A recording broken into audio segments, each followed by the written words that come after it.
So just wanted to let you know we're short on quorum and just trying to round up one more counselor and then we'll start. Sorry for the delay.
Welcome. Good evening. I'm now going to call this public hearing of January 23rd, 2020 to order. I am chairing until Chair Stewart gets back. Clerk, may I have the roll call, please? Mayor Stewart is not in the chamber. Councillor Carr is on sick leave. Councillor DeGenova has an LOA for personal reasons from 6 to 8:30. Councillor Fry. Councillor Swanson. Councillor Hardwick. Councillor Wiebe is on an LOA until 7 p.m. Councillor Boyle is in the chair. Councillor Dominato. Councillor Bly, not in the chamber. Councillor Kirby-Young. You have quorum, Deputy Mayor Boyle. Thank you. So before we begin the meeting, we acknowledge that we're on the traditional and unceded territories of the Musqueam, the Squamish, and the Tsleil-Waututh nations. We thank them for having cared for this land and commit to continuing to work well with them as we look to the future of the city. I also want to take a moment to recognize the immense contributions of our City of Vancouver staff who work hard every day to help make this city an incredible place to work, live, and play. And I would like to remind those attending council today regarding conduct in the public gallery. Please refrain from addressing council members without permission or applauding or otherwise interrupting a council member or a speaker addressing council. Please also respect the directions of the chair so that we can create a respectful environment for council, for the public, and staff at today's meeting. Before we begin, I have some announcements. Speakers will have 5 minutes to make their comments and should limit their comments to the merit of the report being considered. Speakers should also state whether they are in support or opposed to the recommendations. I pause? Sorry, we just temporarily lost quorum. Great. Speakers may only speak once and should follow along on Twitter at Van City Clerk for updates on the progress of the meeting so they don't miss their turn to speak. Any comments on agenda items can be submitted in writing to publichearing@vancouver.ca. Those speaking on behalf of other persons or groups will have 8 minutes to speak, and only if those represented are also present and identified at the public hearing, either in person or by a representative of the group, and must not be speakers themselves. And finally, if council does not conclude hearing from all speakers this evening, we will recess and reconvene the meeting on January 28th or 30th, January 30th here in the chambers. A reminder that council's role at a public hearing is to be a quasi-judicial body, which means the council is to only consider the merits of the rezoning application or heritage designation. Council members may ask clarifying questions from speakers, including the applicant, or technical advice from staff, but should save debate for after the close of speakers. And after hearing from speakers, council may approve in principle the application at the public hearing, refuse the application, or defer the application for further consideration. So the first item on our agenda is a text amendment of 505 Smythe Street. The clerk will now read the application and summary of the correspondence received. This is an application by Sina Pharmacy and Health Center to amend CD1 422 Comprehensive Development District to increase the maximum permitted floor area by 50.2 square meters to allow for the addition of mezzanines and a ground floor retail unit. The General Manager of Planning, Urban Design, and Sustainability recommends approval, subject to conditions set out in the summary and recommendation of the public hearing agenda. No correspondence has been received on this application since it was referred to public hearing and prior to the close of the speakers list and receipt of public comments. Thank you. So we have Austin Norrie, yeah. Planning Rezoning Center, a planner in the Rezoning Center, Urban Design and Sustainability, here to present the application. Thank you. Yeah, staff are prepared to make a presentation. However, if there are no speakers, staff can waive the presentation. Okay, I'll take a read from council comfortable waiving the presentation on this item? Great. Okay, we will waive the presentation. Is the applicant team here to speak to the application? And would you like to speak to the application?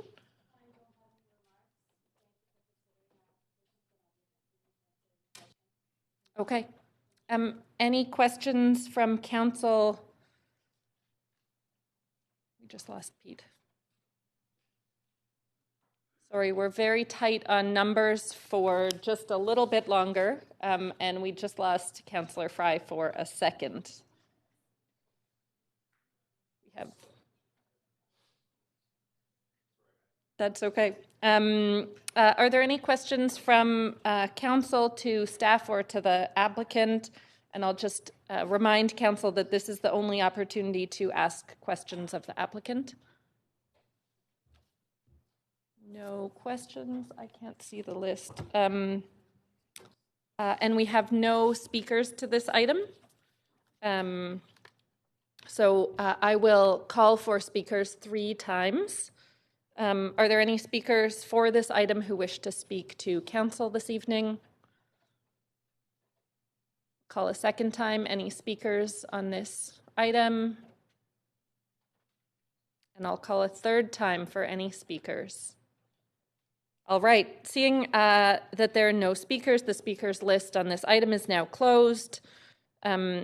As few or no public comments were received on the item after 5 p.m. today, I suggest we now close the receipt of public comments and move on to hearing closing comments, any further questions from staff, and make a decision. Are there any questions for staff since a couple minutes ago? Okay. Does the applicant have any closing comments? No. Okay, and staff, any closing comments? No. Okay. Council will now make its decision on this application. Do we have a mover? Councillor Hardwick, and a seconder? Councillor Dominato. It's been moved and seconded. Is there any debate? Okay, we will move to a vote.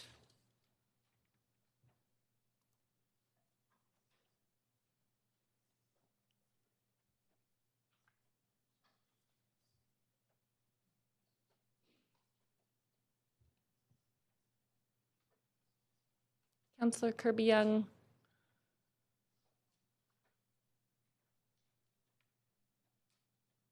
And that item passes with no one in opposition.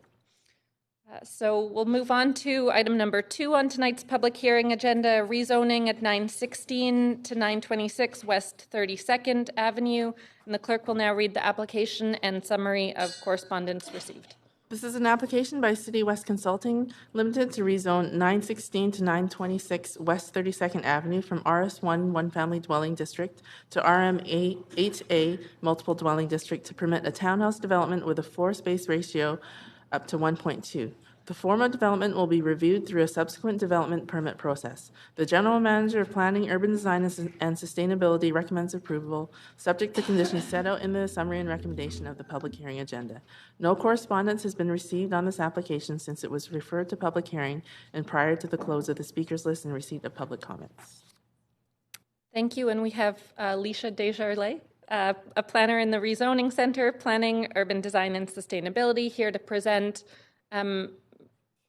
Is council, are councillors interested in hearing the presentation on this, or happy to waive? Yeah, if it's the pleasure of Deputy Mayor and Council, this presentation for these 2 rezoning items can be waived. However, I would like to note that staff did receive a question through the City Manager's office concerning one of the applications at 916 to 926 West 26th Avenue. That's item 2.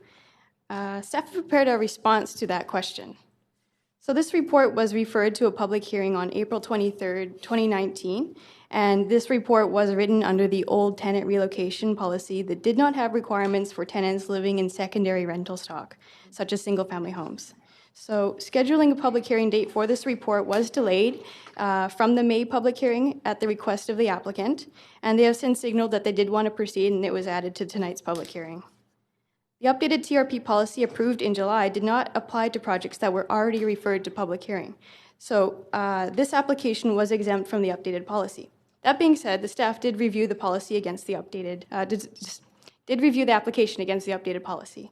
One of the houses is vacant and the other has tenants, and the tenancy agreement began in December 2018. The TRP policy exempts tenancies entered into after the purchase of the property that are of a length of 2 years or less as of the date of the rezoning application. This exclusion is intended to avoid penalizing applicants who are renting out units to comply with the city's empty homes tax during the process of assembling sites for redevelopment. Consequently, this tenancy would be exempt under the new TRP policy. And as the report was already written and referred, staff were prepared to answer it right now at this meeting. Thank you. Is the applicant team here to speak to the application? Yes, but I have no remarks. Okay. So are there any questions from council to staff or the applicant? And again, I'll just remind council that this is the only opportunity to ask questions of the applicant. Any questions? Okay, we will hear from the public. And again, it's my understanding there are no speakers signed up to speak to this item, so I will call for speakers 3 times. Are there any speakers for this item who wish to speak to council? I'll ask a second time if there are any speakers on this item to speak to council. And a third time. Seeing as there are no speakers to this item, the speakers list is now closed. And as no public comments were received on this item after 5 p.m. today, I suggest we close the receipt of public comments and move on to hearing closing comments, asking further questions of staff, and making a decision. Does the applicant have closing comments? Do staff have any closing comments? Okay, and does council have any questions of staff before we move on? Great, then I'll ask for a mover of this, Councillor Kirby-Young, and a seconder, Councillor Dominato. It's been moved and seconded. Is there any debate? Okay, we will move to a vote.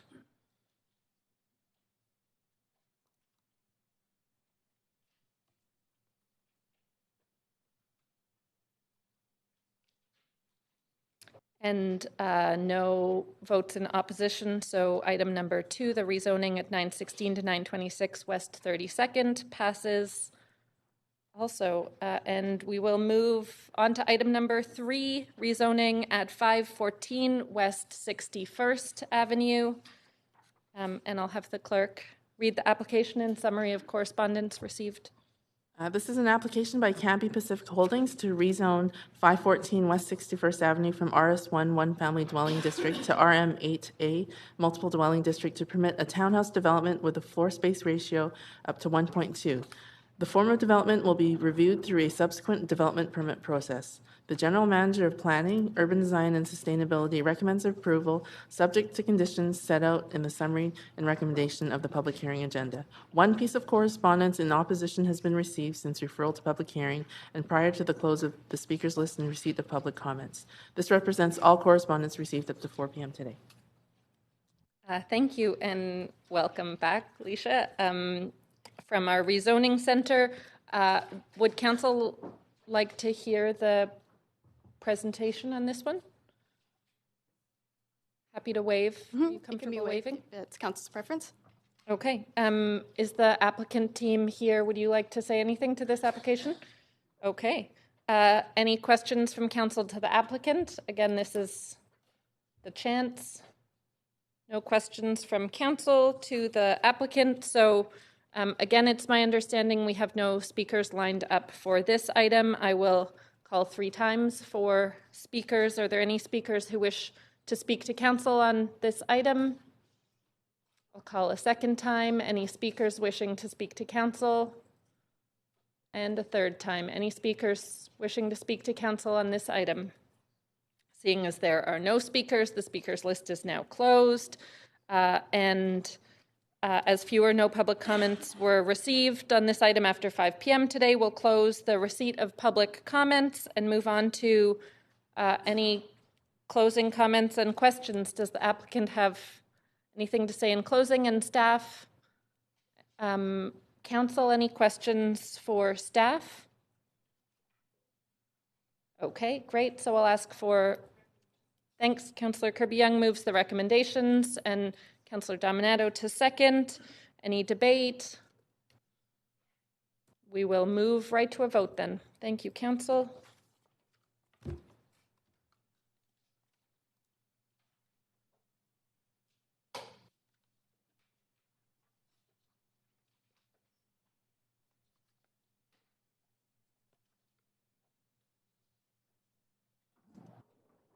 Councillor Bly, are you able?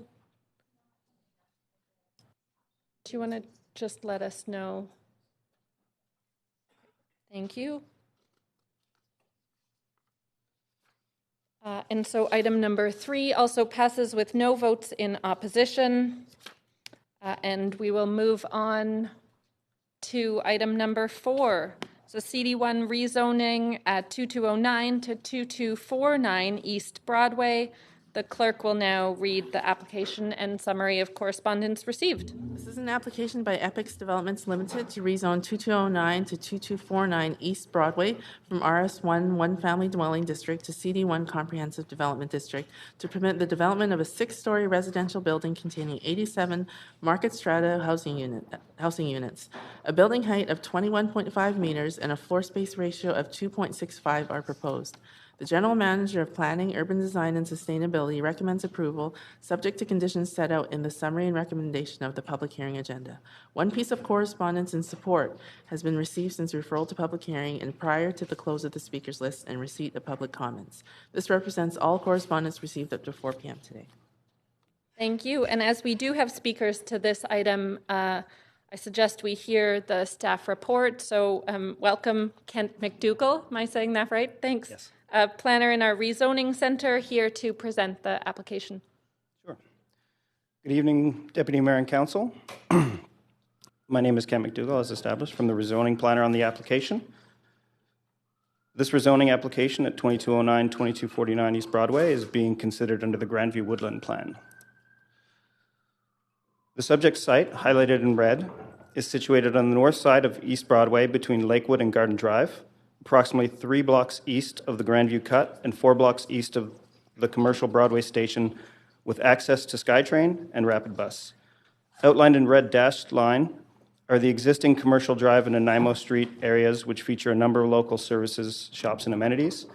Bikeways are highlighted in green. Lower Seacourt Elementary and Vancouver Technical Secondary School are in the area. Lower Seacourt just across the street to the south, in fact, to Vancouver Technical just 3 blocks to the east.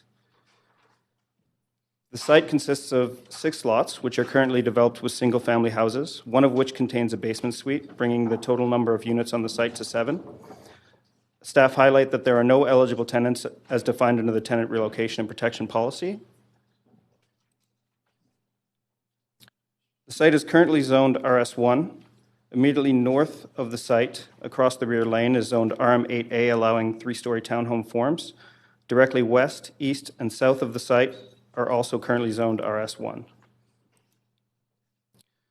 In terms of the policy context, the site is within the commercial Broadway Station precinct sub-area of the Grandview Woodland Plan, highlighted in blue, the site approximately indicated with the red star. The plan anticipates this area as a transit-oriented neighborhood with a mix of land uses and scales, improved streetscapes, a broader array and increased number of housing opportunities, and a mix of employment opportunities, including new office, commercial, and retail job space.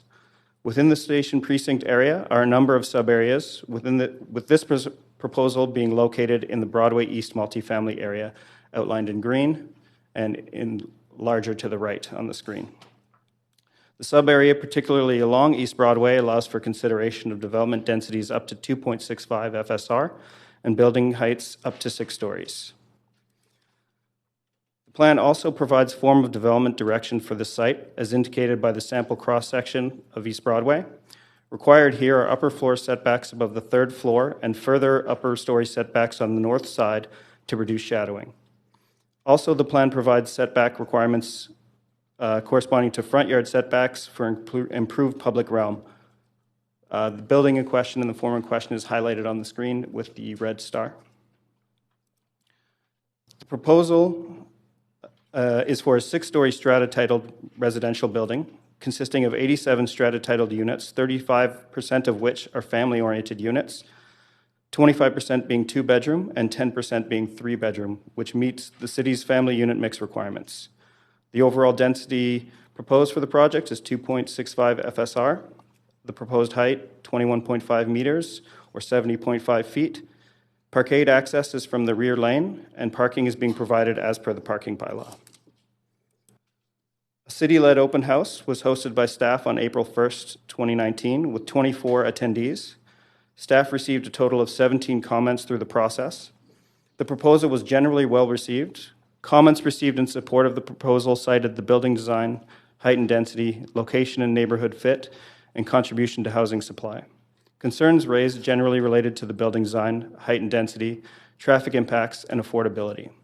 Staff note that the site is identified in the plan as a suitable location for market housing in mid-rise apartment forms to support greater housing options in the neighborhood, and the proposed building complies with the plan in terms of housing tenure, building height, and density.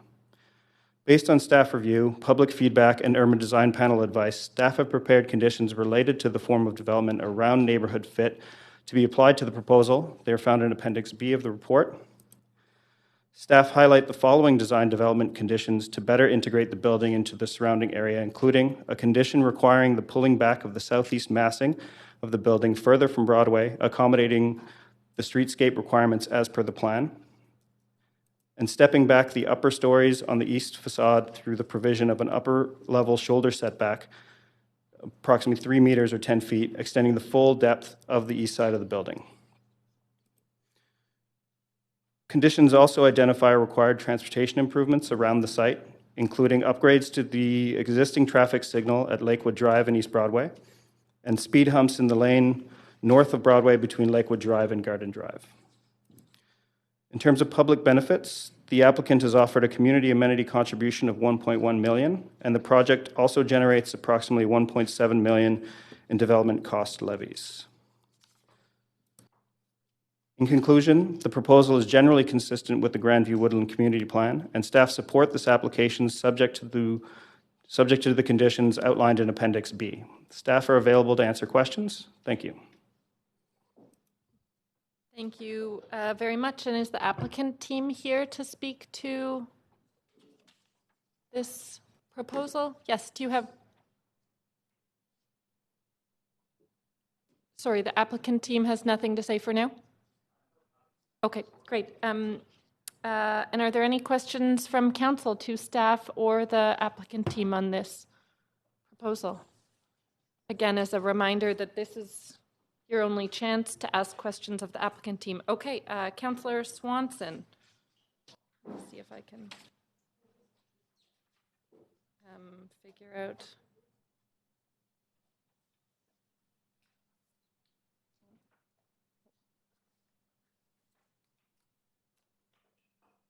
Oh, this is for staff. Is there any noise or pollution mitigation planned in this building since it's on a arterial?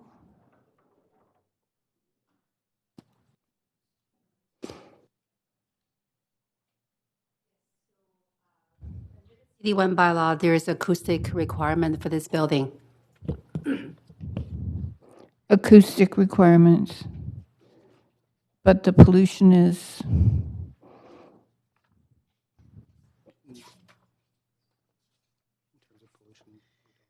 So I think that might be a broader policy issue. I think our general planning approach has been allowing densification along the major arterial roads. And so I think, there isn't any particular pollution mitigation measure. Okie doke. I'm concerned about this because of the studies that have come out lately that show that there is significant pollution, especially from tires and brakes, not so much from fuel. Anyway, another question. Do you know what percentage of Grandview Woodlands residents would be able to afford these units?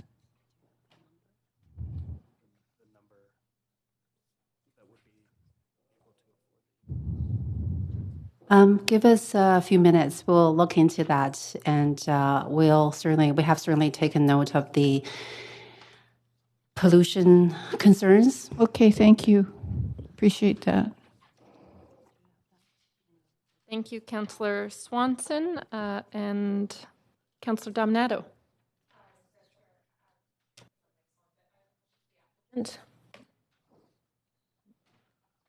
Questions for the applicant? I think if you could just come up to the mic, that'd be great.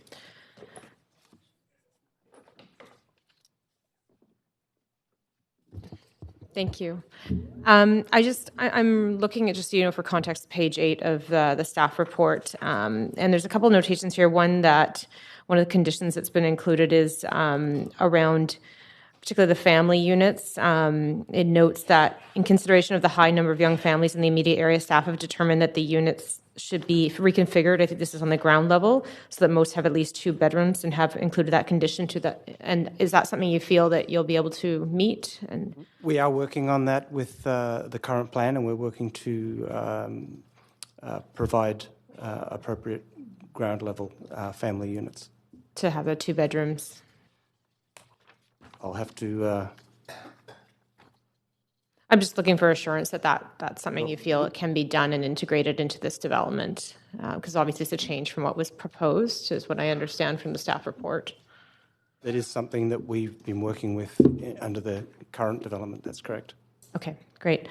And then the other question I had was around the comments around the cross slope, and staff comments about that it's not ideal to have at-grade dwellings that are partially below grade. Do you feel there was any way to avoid that, given the land and the property context there?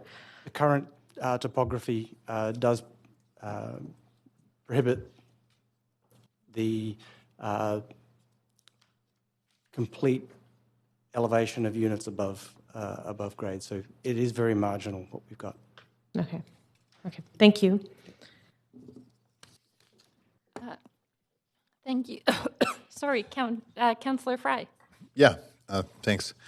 I wanted to ask you a bit about the traffic management and parking plan with this. I understand this is a transit-oriented development zoning consideration. Yeah, this development's located near frequent transit at the moment. The 99B line runs along Broadway. Sorry, there is frequent transit along Broadway. No, it's okay. It's Mr. Davidovich. Sorry. No. This is not the time for comments, but I see you're on the speakers list. So I'm curious about how much parking this applicant is seeking, and if that's consistent with transit-oriented development in a frequent transit network area. So right now, the development is proposing to meet the parking bylaw. They are, I believe, in the range of 95 parking spaces. For 87 units, yeah. Correct. However, they are eligible for reductions to parking because of their proximity to transit, as well as additional reductions should they choose to pursue a TDM plan. And at the time of rezoning, the applicant has not chosen to pursue any reductions to parking, but those reductions in TDM plans are still an option that's available to them at the development permit stage as they go through their design. Okay, that's helpful. How much of a reduction could they apply for? Are we talking a floor's worth of parking? So for market strata, they would be eligible for up to, say, 30% reductions to their parking. Okay. So another 30 spaces or so. Yeah, okay, thank you. That's helpful. I'm going to take another look at this floor plan. thanks, Councillor Fry. And Councillor Swanson. Councillor Swanson, your name was back on the list. Was that intentional? Okay. I also have a question for staff, which is I'm curious about if car share has been part of the transportation plan. To Councillor Fry's questions, I'm conscious of how close this is to one of our busiest transit hubs and our aim to reduce car traffic. So I'm interested to hear more about what was discussed or what might be possible in reducing the private vehicle. So car share hasn't been proposed in the rezoning application as is presented today, but it is one of the options that is available under the transportation demand management policy. And should they choose to pursue that, that is an option that's available to them. But at this time, it's not included as part of the application. Okay, thanks. Any other questions from council at this point? And again, just a reminder, this is your last chance to ask questions of the applicant.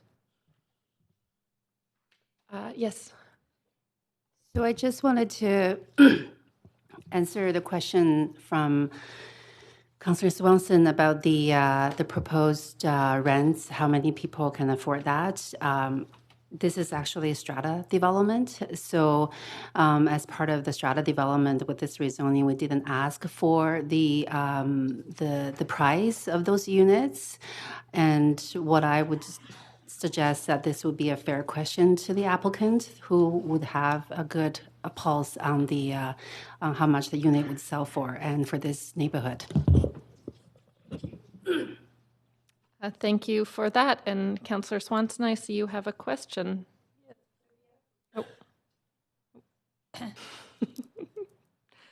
Question for the applicant. If you could come up to the microphone, that would be great. Hi,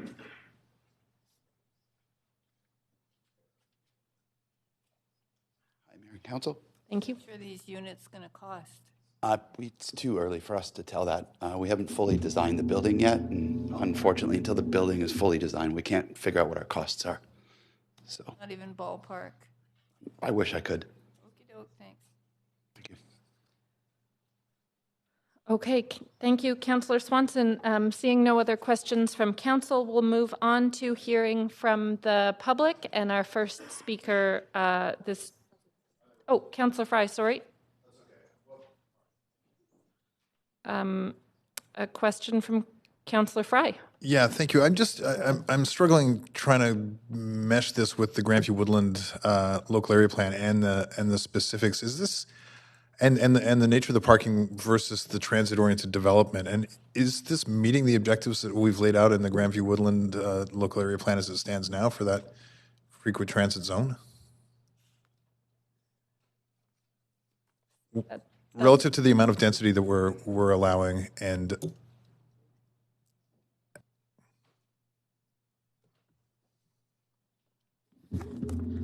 Sorry, could you repeat the question, Councillor Fry? yeah, sorry, I'm struggling to find the my computer's seeming to freeze up, but consistent with the Grandview Woodland local area plan and this specific transit shoulder zone, is the amount of parking that we're providing consistent with the increased density that we're providing at this location because it's a transit-oriented development? Sorry, if I may With paraphrase the objectives of the question. plan, do we feel? Yeah, so if I may paraphrase the question, are you asking if we're providing too much parking given that it's Yes, a transit-oriented yeah. development? Not necessarily. The low parking requirements and without maximums, for example, in this area, still allow developments to provide parking to meet what their anticipated market demand might be. Again, as I previously mentioned, they are eligible for, and any other development in the Grandview Woodlands area would be eligible for further reductions based on their proximity to transit. It's just that this particular application has not chosen to pursue them. Okay, and okay, I'll leave it at that. Thanks. Thank you, Councillor Fry and Councillor Kirby-Young. Thank you. I just want to follow up on Councillor Swanson's question earlier, and maybe I can ask it a different way, because presumably and staff or the applicant who would like to answer, but presumably a pro forma was done to establish the viability on this project. So there must be sort of a prediction of the range the units will sell for, or alternatively some comparables in terms of what equivalent units are selling for in the area. It seems that we should have that information. We should have a sense about that, right? Yes, I mean, staff have taken a quick look at comparables in terms of just MLS listings in the general area. I mean, there were 1 bedroom, 1 bath for approximately $630,000 at Commercial and East 7th that was built in 2014 is one. 3 bedroom, 2 bath for $650 as well, built in 2017. It's a smaller unit. They're largely tied with square footage. 2 bed, 2 bath, $660, built in 2017. A 1 bed, 1 bath at East 8th and McLean Drive, built in 1978 for $450. Okay, so that provides us with a range. And then is that a common occurrence in applications like this being brought forward to council, that an applicant would not know roughly what the selling range would be? Because again, there has to be work done on the pro forma to determine the project is viable, does it not? I, If I may, typically, in the past, we've asked this financial information from rental projects because we know that's what the council would like to see. We can start asking it for strata. That's a question that is appropriate for the developer, and it would be logical that they would have that information before going forward. It would seem that they would. Yes. So perhaps I can ask the applicant, is there a desire not to share the information, or did you want to expand on your earlier answer? I just wanted to provide that opportunity.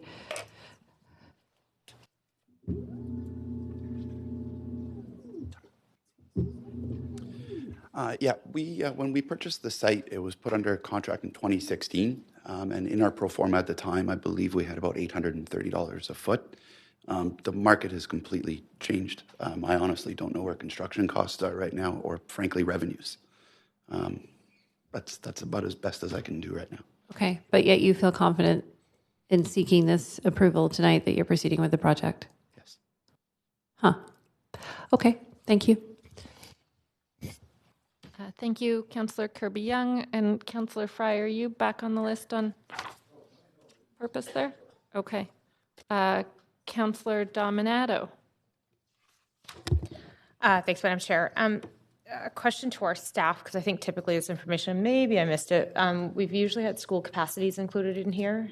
Maybe I missed it in reading the report. I'm going off the top of my head. I think Lower Seacord's at capacity as a school. And then, but I am curious, and my colleague, Councillor Bly, has raised this numerous times, but I know that we do have regular meetings with the VSB. I've sat on school board, but I am curious about how extensively we're having those conversations now, especially in some of these neighborhoods where we are seeing higher density. I know the neighborhood quite well, and I'm just curious, like, when these are coming forward, are we having that conversation about, because it takes a long time to get a school built anywhere in the province, but this is, can you speak to that a little bit?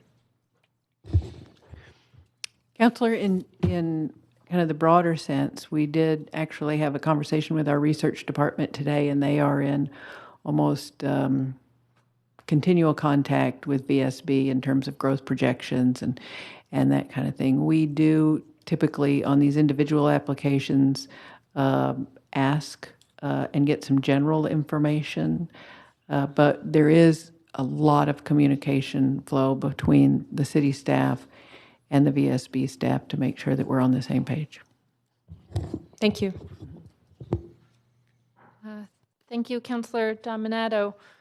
Seeing no more questions from Council, we will now move on to hearing from the public, and our first speaker is Nathan Davidovich.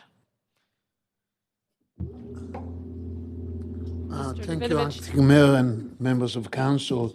No, I did phone the person that's listed on the report, Karen and she never called me back because I wanted to tell her what the history of the bus service on Broadway that was cut down in 1986 when the SkyTrain was opened.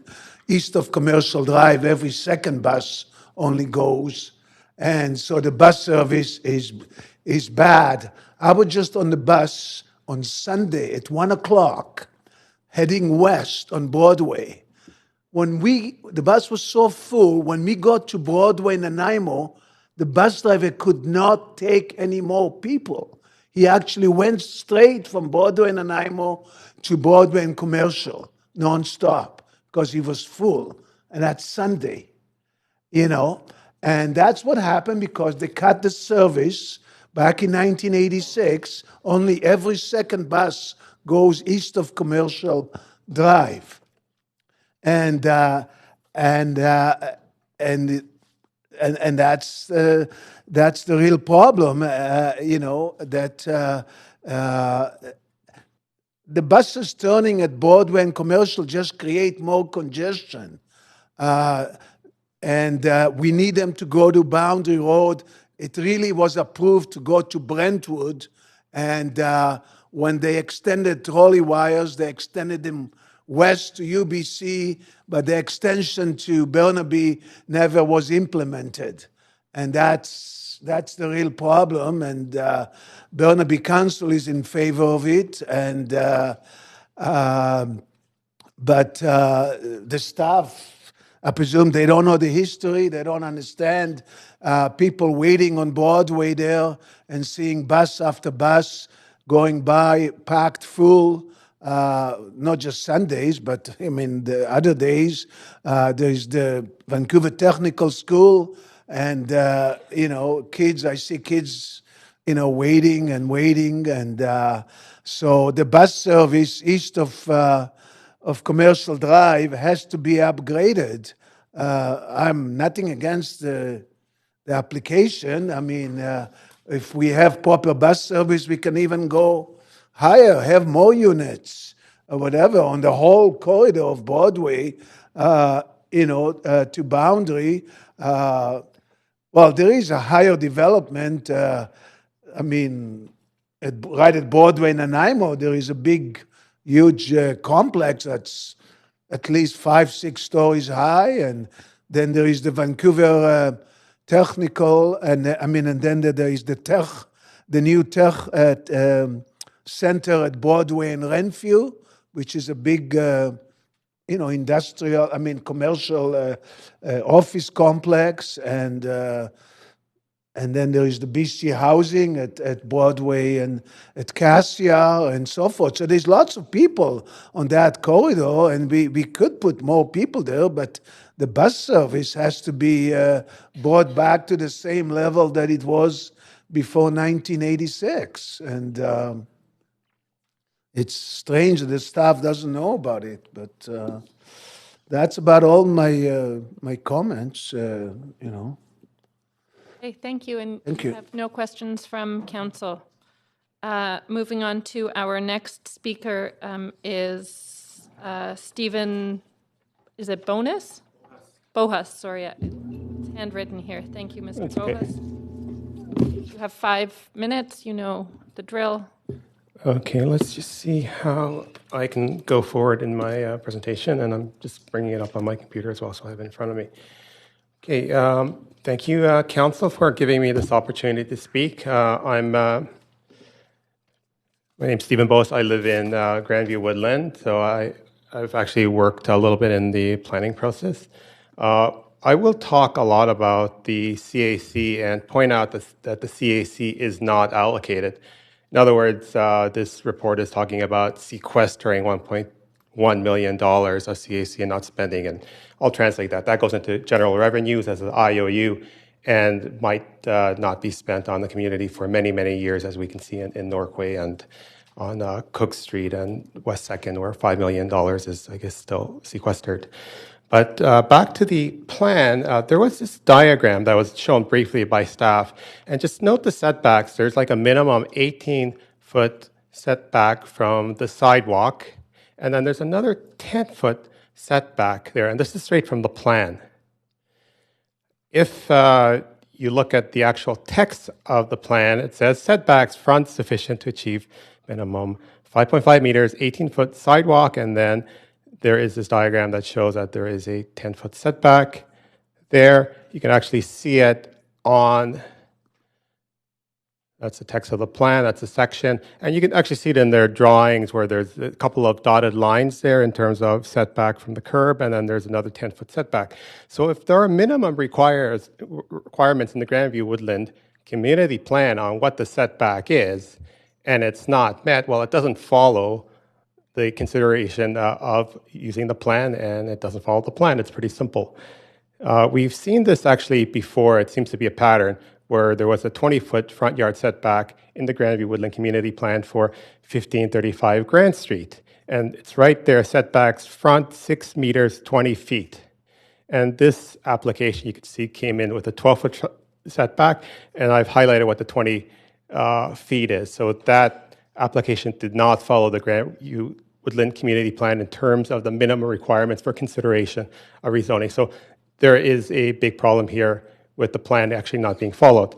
An even bigger problem is that the plan doesn't actually meet what the community wanted. So if you look at the Community Assemblies report, which is the community consultation process that was spearheaded by Council, and this report was accepted in Council in 2015, there's a whole section that speaks to this area, and that's 16.23. we recommend a limit of 4-story residential along Broadway from Stemland Drive to Garden Drive. That's a community assembly report which came out in 2015. The staff essentially didn't give any updates for almost a year. FOI requests didn't go anywhere. And a draft plan was released on June 25th, 2016, and there was about a month to comment on it, and the majority of the council, with a lot of 8-3 and 7-4 votes, passed it. And the fact here is that staff went against the key recommendations in the Citizens Assembly, and you can see that in the trace document. Okay, back to the CAC. The Vancouver Charter allows council to rezone, and there is a section 565 of the Charter for providing for relaxation, and these points are here on whether it's proposed development to conserve heritage, to make provision for public space, for low-cost housing, special events like the Olympics, unnecessary hardship. And while these conditions may be met in the future with an in-lieu contribution, they're not being met now, and they're not being allocated now. And as a Grandview Woodland resident, to me, this looks like it's going into general revenues, getting sequestered as an IOU for the future. And I think that's a very bad practice started by previous councils, and I would strongly urge the council to not continue this, to allocate the CAC now so that we do get these amenities that were promised. And here is the performance, and this is what I'm speaking about on, I guess, the second last page, one of the last pages for these 87 strata-titled units. I will mention that in terms of massing, this is a very large impact with 6 lots being assembled at that height with the setbacks so close to the street. So there is a fair bit of impact. The residents and the community did not want the 6 stories. They said 4 stories. And in terms of the CAC, well, it says the project would generate citywide DCL payments, and I'm done, but the CAC would go to the Grandview Woodland Public Benefit Strategy, but not allocated. So thank you for your time. Thank you, Mr. Bohus, and I see no questions, so you communicated clearly. Thank you. Those are all of the speakers we have signed up for this evening, but I will call 3 times if there are more speakers here who would like to speak to council. I'll ask a second time if there are any speakers here this evening who would like to speak to council on this item. And I'll ask a third time, any speakers to speak to this item? Seeing there are no more speakers, the speakers list is now closed. And as few or no public comments were received on this item after 5 p.m. today, we'll now close the receipt of public comments and move on to hearing closing comments and asking further questions of staff. Does the applicant have any closing comments? Nope. Okay, thank you. And do staff have any closing comments? No, we don't. Okay, thank you. Does council have any closing questions? Yes. Councillor Hardwick. Thank you very much. I have questions of staff coming out of that last speaker. With respect to the Grandview Woodlands Plan, the Citizens Assembly, and the other correspondence that was cited in Mr. Bohos's presentation, could you respond to the suggestion that that 4-story is actually appropriate to this particular block, not 6 stories? So the 3 things that I noted where I'd like clarification on were the 6-story versus 4-story, the setbacks at 12 versus 20, and a little bit more of elaboration on the CACs. Is that possible? Sure. In terms of the 4-story versus 6-story, I would say that the plan is pretty explicit in the area, at the sub-area, the Broadway East multifamily area, that along East Broadway, it does call for up to 6 stories in the 2.65 FSR.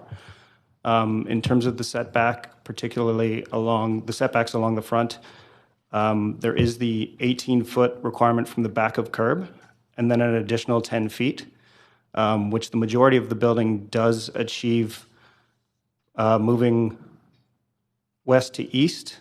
The southeast corner in its current form does encroach into the 10 feet. But staff have prepared a condition in Appendix B requesting that the building be pulled back, achieving the 18 feet and the 10 feet, so the full 28 feet at that side. Just one more point of clarification. What do you do when you've got conflicting community plan documents? Because there's clearly some versioning and different time periods that have affected this.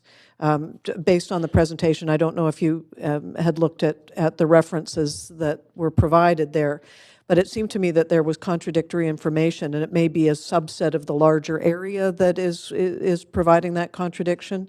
But do you examine this? Because clearly there's a difference of opinion. I don't know if it's even opinion, but rather there's contradictory documents that have come from the public process. So with the Grandview Woodland Community Plan, staff did a fulsome consultation, including consulting with the Citizen Assembly. And then the Assembly was meant to be informing staffing decision and not making the final recommendation. So what I can say is, after considering input from everybody, the plan's recommendation, which is adopted by council at the time, is to support for a major arterial like Broadway, support a 6-story development. I think it merits closer examination, and there was for those that weren't here last night, we did have our CAC review. So I think this is something that is going to have ongoing discussions as we move forward. So thank you for your answers. Thank you, Councillor Hardwick and Councillor Wiebe. Yes, in the conditions, I do see that it talks about the setbacks matching the current plan setbacks. What does that do to the actual form that we're voting on today? Because if we are changing the square footage, that's going to change the CAC. If it's not, I'm just trying to figure out what that massing looks like, and if we looked at how that massing might increase height or increase the kind of encroachment on the lane side, or basically how we expect that massing to be moved, because that makes a difference in how that looks. Sure. Through the conditions, as highlighted in the presentation, we are pulling back that southeast corner, as well as asking for the shoulder setback on the southeast as well for upper stories 4 and up. Normally that would result in a reduction of square footage. For this proposal, the backyard setback that was proposed in this is 35 feet, where the plan requires 30 feet. So the building is actually pulled forward, in a sense, 5 feet further than it needs to be in an attempt to balance shadowing on neighboring properties. Due to the stepping nature as it comes up in the rear, there would be capacity for the lower floor plates to increase in size and regain square footage without impacting upper shadows. So it is something that would have to be worked on and ironed out as you got into a development permit, but there is room to recapture in that sense. There's room to recapture, but then we're confident that the shadowing will not be affected for the northern properties. We've written a condition in that sense of exploring how this would work without causing any undue shadowing on the northern properties. Okay, thank you. Thank you, Councillor Wiebe and Councillor Kirby-Young. Hi, thank you. It's a question that might be best, well, I'll let see if staff can answer this. It's a response to a letter that council received regarding the parking and as to whether or not it's determined at this time if the parking spots will be included with the units or available for sale at a separate price. Is that something that can be answered at this time? I don't believe so. We don't have that information. If I suppose the applicant could speak to that, if they would like. I'll just ask for clarification. So the chance to ask questions of the applicant has passed. Right. Any other questions, Councillor Kirby-Young? I'm good for now. Thank you. Okay, thanks. And Councillor Dominato. Thanks, Madam Chair. There was also, with respect to the subject of parking, questions from residents about is there permit parking on the neighboring street? I think it was 8th, so they have. So because I think what their fear is well, it seems like there's quite adequate parking built into the building, that people may still street park, and so is there an opportunity to get a parking permit for your residents here on the back street? So the development is proposing to meet the minimum parking bylaw requirements. Staff haven't identified any concerns with potential spillover. There are a few in the vicinity of the area existing residential parking permit areas already. Apologies, one moment. So there's a residential parking only to the block to the north on 8th and partial 8th, as well as Garden. And then recently there were new residential parking permit areas implemented on Lakewood Drive from 10th to North Grandview, as well as Semlin from North Grandview to East Broadway. And actually there was also a recent survey just very recently this week along East 10th from North Grandview to Lakewood, where a RPP, residential parking permit zone, was requested by the residents, and that has just passed. So sign implementation for that area is now in the design stage. Any other areas kind of in the vicinity of this development that are not under an RPP zone are still eligible to request the permit zone through the typical channels, which is contacting the city through 311, and they'll be put in the queue and a survey will be sent out. And if a majority support it, then an RPP can be implemented. Thank you. Okay, thank you, Councillor Dominato. And seeing no more questions, do we have a mover for this recommendation? Thanks, Councillor Hardwick, and a seconder. Seconded by Councillor Bly. Is there any debate? Okay, seeing no. Oh, sorry, Councillor Swanson. Been Googling here. I think if these units cost $650, as the staff indicated they might, $650,000, that would require an income of about $100,000 a year. The median Grandview Woodlands household income is about $65,000. The number of people in Grandview Woodlands who have low incomes has gone from over 40% in 1996 down to 19% now. So there's a shift of low-income people being pushed out of the neighborhood. I'm concerned with this development that it's too expensive. I'm thinking maybe it would be better if we had rental-only zoning along there so the housing would be cheaper. I'm concerned about the pollution.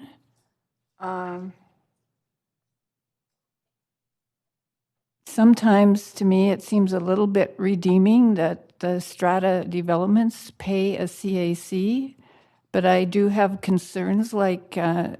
Bohas does when I look at the public benefits plan that I'm not seeing the CAC money going into housing for people who make under $50,000. So, or if it is, it's just a teensy portion of it. So for those reasons, I'm going to vote against this.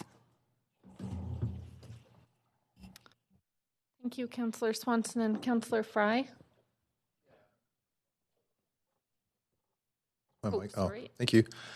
Yeah, and I appreciate the comments from Councillor Swanson, and I do appreciate Mr. Bohas highlighting some of the discrepancies, and I think it's important to recognize that, however, that the community document is not consistent with the approved planning document, and that the community panel had some different ideas, and I think that that's important to recognize that there was a disconnection.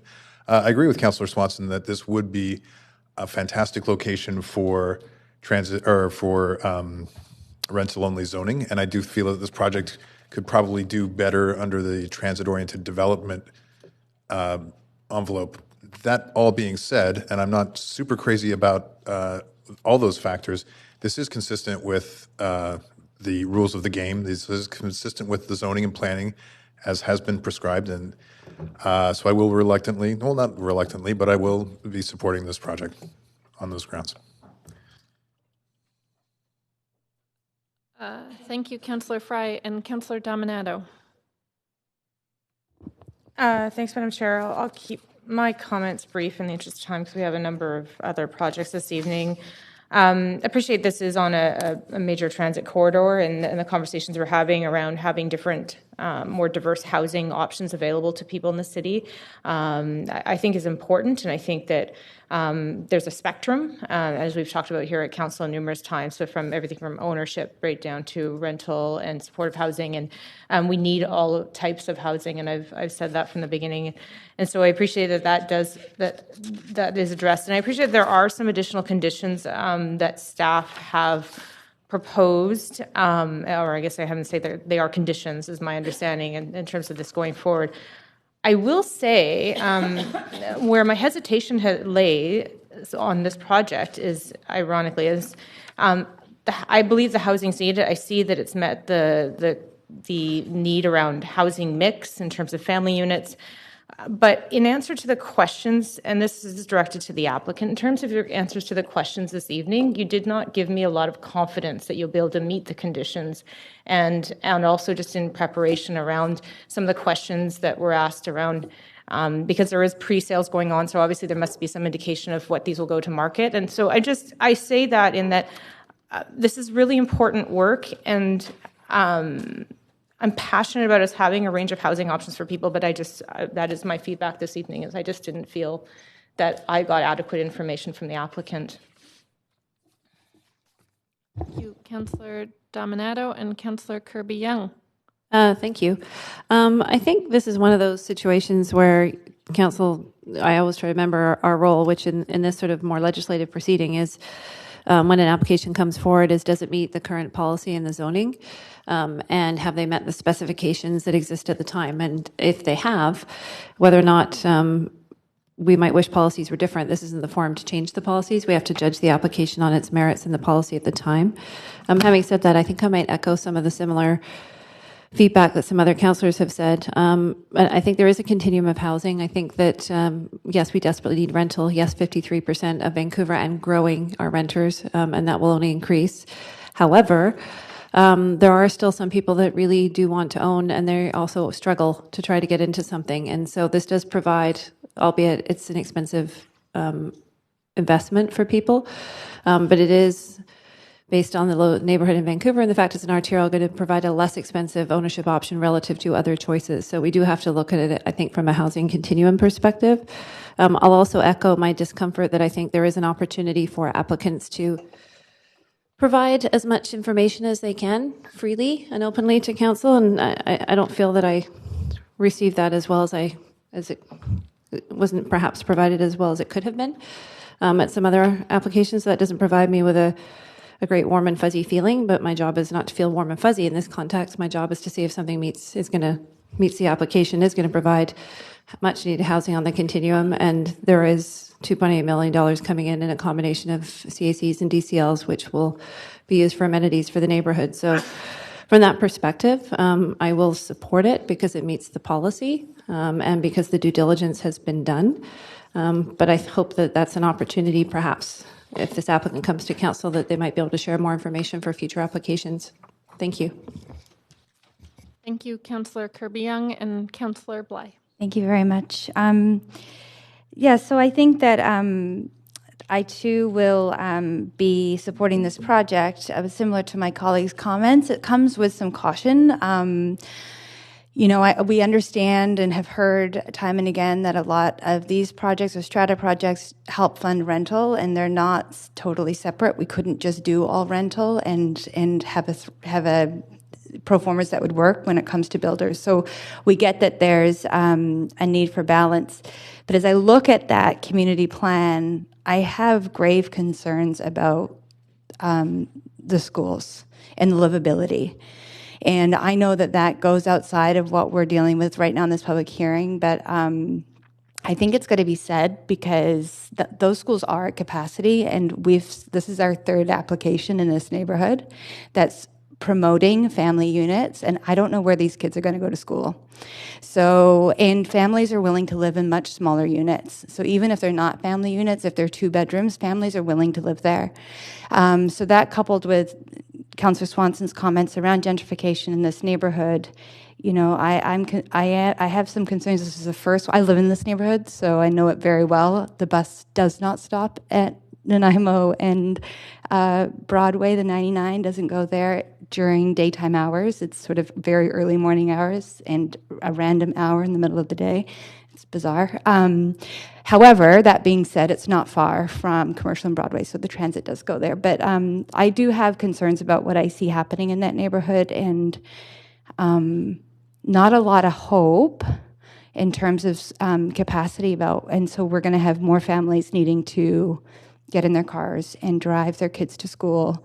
And we talk about livability, and that's just one part of what we're talking about here. So, but I think it's a really important part because this is a family-centric neighborhood, as is a lot in the city. So, all that being said, I will be supporting cautiously, and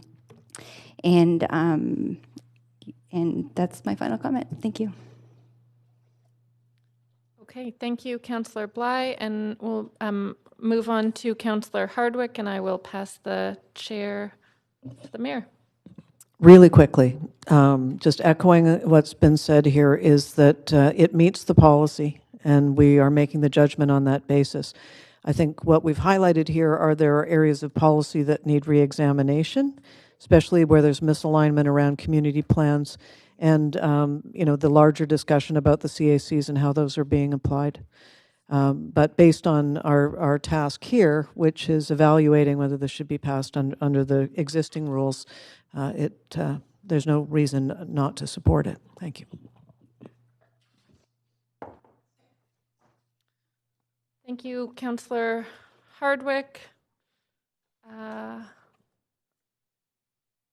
Seeing no more comments, do we have a mover of the motion?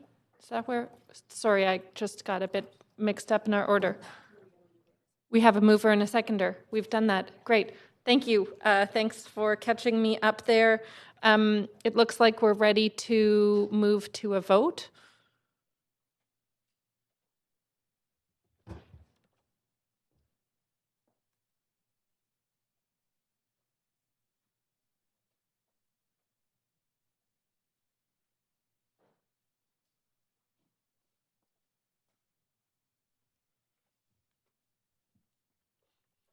Thank you. And that item passes with Councillor Swanson in opposition. Thank you, Council and staff and public. We will move on to item number 6, and now I'll pass the chair. Thank you very much. Item 5.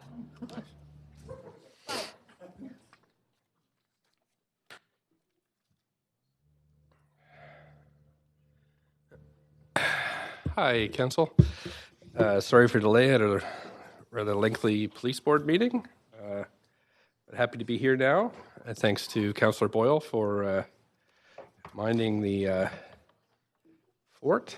So we're on to the application on the rezoning on 8420 Kerr Street. And I have the clerk read the summary and correspondence, please.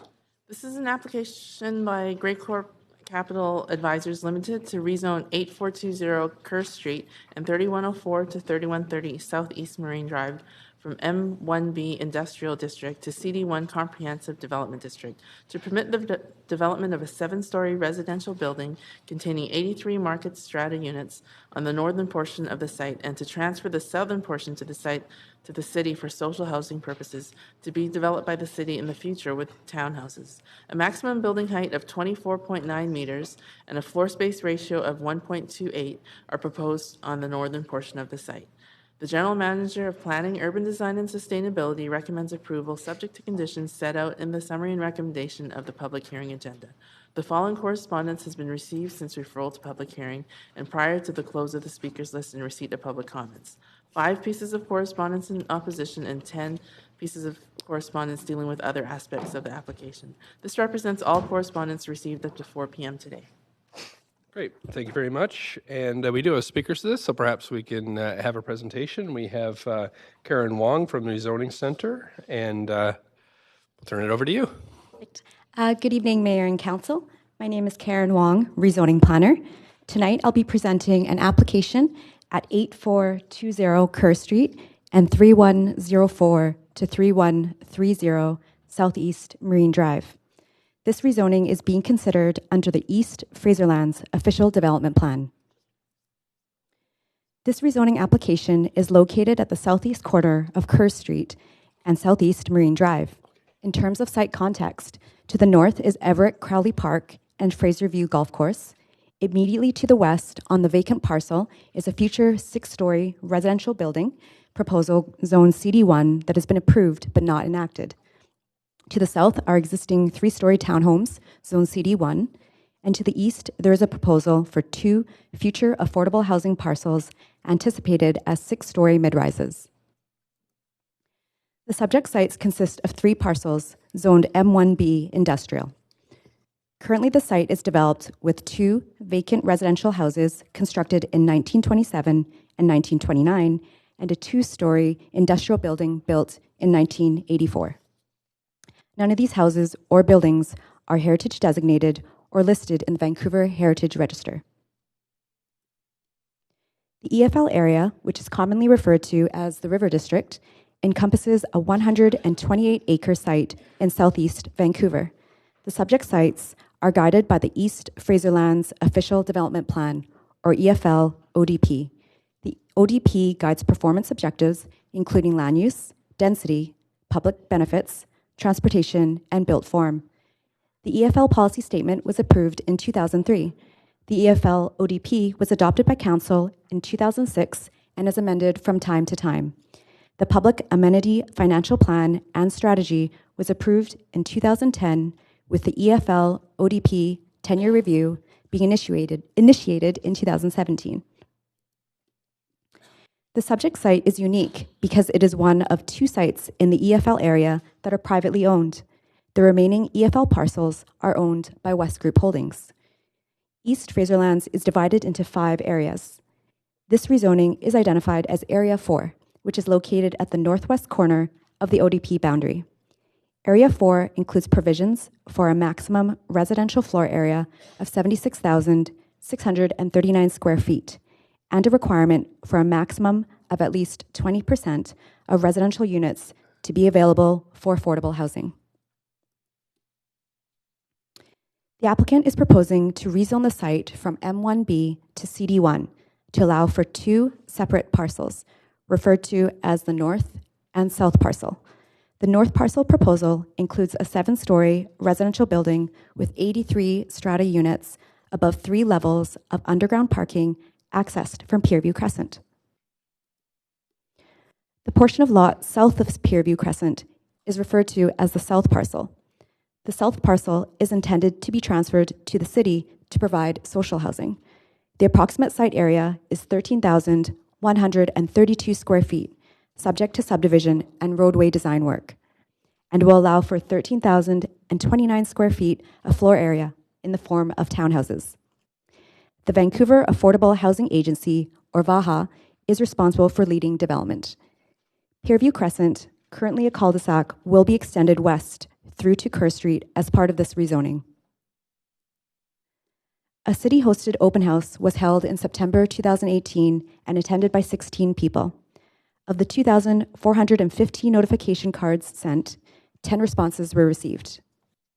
Public responses expressed concerns about the number of affordable housing sites located close to this site, height and density, and increase in traffic volume related to the intersections around the site. I will address each of these concerns in the next slides. Regarding concerns related to affordable housing, the EFL ODP requires that at least 20% of all dwelling units be available for affordable housing. Adjacent to the subject sites are parcels 1, 3, and 5, which were secured through a previous rezoning, with 3 nearby affordable housing sites currently under construction. Regarding building height and density, the proposal is consistent in height with the adjacent VAHA parcels to the east.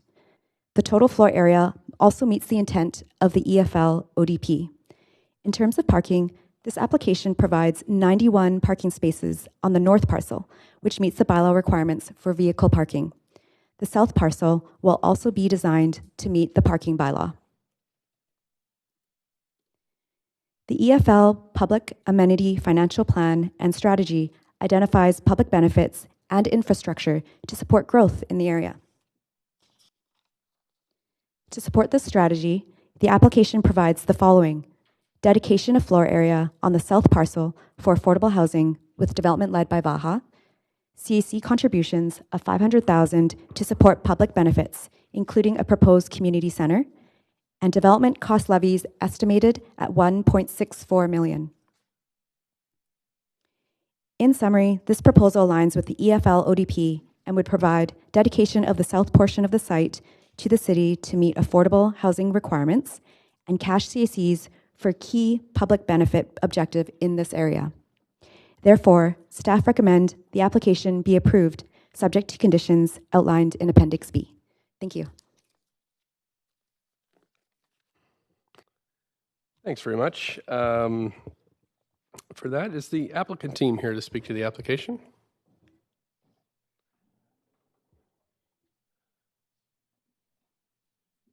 Hello, sir. Good evening. You just want to let us know who you are, and you're welcome to speak, but also we might have questions for you as well. Not to worry. Thank you, Mayor and Council. Dane Jansen, DYS Architecture, and I'm accompanied by the developer. We'll waive presentation. We know we've got a busy agenda, but we would like to thank staff for both their presentation this evening and the ongoing working relationship, and happy to take questions. Great. Thanks very much for coming in this evening. So we do have some initial questions here. So Council, I believe the microphone stuff is kind of messed up, so I'll try my best, but if your mic's not on, just wave. Councillor Dominato, you're first and your mic is not on, so... Thanks, Mr. Mayor. First off, questions to staff, if I could start with those, is just with respect to the two-story industrial building that's currently there, what's currently in that industrial building? What is it being used for? Or is that a question for the applicant? I believe it's interior design, supply and display. Yes. Interior design, okay. And I'm just, maybe I'm going to take myself off the queue because I have some more questions for staff. And so if others have questions for the applicant. Okay, because we do have some speakers as well to this. So great. Okay, thanks very much for that. Wow, what a great practice. Okay. Councillor Bly, please go ahead. I also have questions for staff. Okay, so again, this is your only opportunity to ask questions directly to the applicant, but you do have time after we hear from public to talk to staff, so to ask questions of staff. So thanks, Councillor Fry. I also have questions for staff, but since the applicant's here, I can direct some of this to you as well. We hear quite a bit about a dearth of amenities in East Fraserlands, but also significant risk from the floodplain. And I don't see anything really in here that acknowledges that. And ironically, the one mention of the groundwater plan is a broken link in Appendix B. So I'm wondering if you've considered mitigating factors around the fact that we're on a floodplain in East Fraserlands and how that impacts the design here. Well, we're fortunate that we're further up the slope. So the floodplain wasn't a factor in our design because we're much higher up.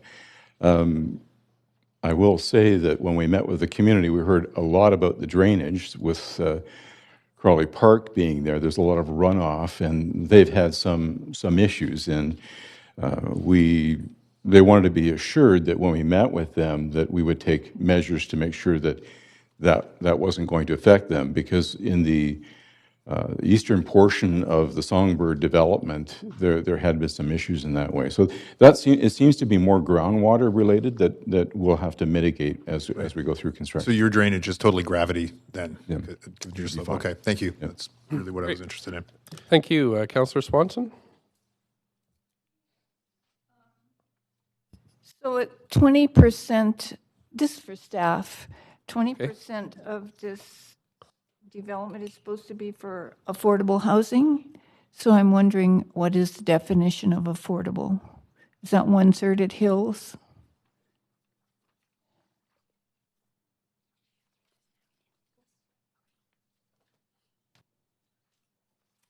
Good evening, Mayor and Council. I'm Kirsten Robinson. I'm the Senior Planner for Major Projects, responsible for East Fraser Lands. The EFL ODP has a definition for affordable housing, and it's the same as the definition, the citywide definition for social housing. So yes, 30% of the units need to be at or below hills, owned by a government or a nonprofit and secured in a housing agreement.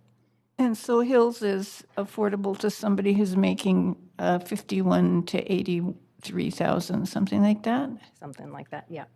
Okay, and it says that there's a parcel of land that's going to be given to the city instead of this 20% social housing. Is that right? Yes, that's right. It's consistent with the approach in East Fraser Lands that we've taken to date with the larger area rezonings, Area 1 and Area 2. In this case, there's not sufficient CAC to provide for turnkey units, so we've looked for other approaches. It's consistent with the Housing Vancouver. We take dirt sites and have an allocation of the density so that VAHA can lead development. So what will happen now is the city will try and cobble together enough money to build some units on that site. On the north side of Pierview Crescent, directly east of this site, is Parcel 1. It's also an affordable housing site. Currently, VAHA is looking to put the two parcels together, the south site with the townhouses and then the site to the north, to create one project. And do we have an estimate for a number of units that we'll get on this site that's coming from this development? Probably 13 to 15 in a townhouse form. 13 to 15, that's not very many. And so 13 to 15 with 30% at Hills. Yes. Yeah. Okay. Yeah, okay, thanks. Great. Thank you very much. Councillor Kirby-Young. Sorry. I'm going to save my questions for staff to allow to hear speakers first also. Thanks. Thank you. Councillor Dominato. One question for the applicant, please. Is there any retail, commercial contemplated on the ground level of the proposed building? No, there isn't. It's a wholly residential development. Okay. Thank you. Great. Thank you very much. And that's it for the queue. So now we can move to the public. And I have 4 speakers registered, it looks like. We have Esther Moreno, Julio Bello, Nathan Davidovitz, and Sean Rogers. So Esther Moreno. Thanks for coming in. You have up to 5 minutes, and there's a timer there for you, but I will start your timer whenever you're ready to go. Okay, great. Thank you so much for having me. My name is Esther Moreno. I moved into the Fraser Lands area below Marine Drive in 2008. I've raised both my children there. My daughter just turned 10 yesterday, and my son is 8.5. We came to the community knowing that seeing the EFL ODP and being excited about all the things that were coming.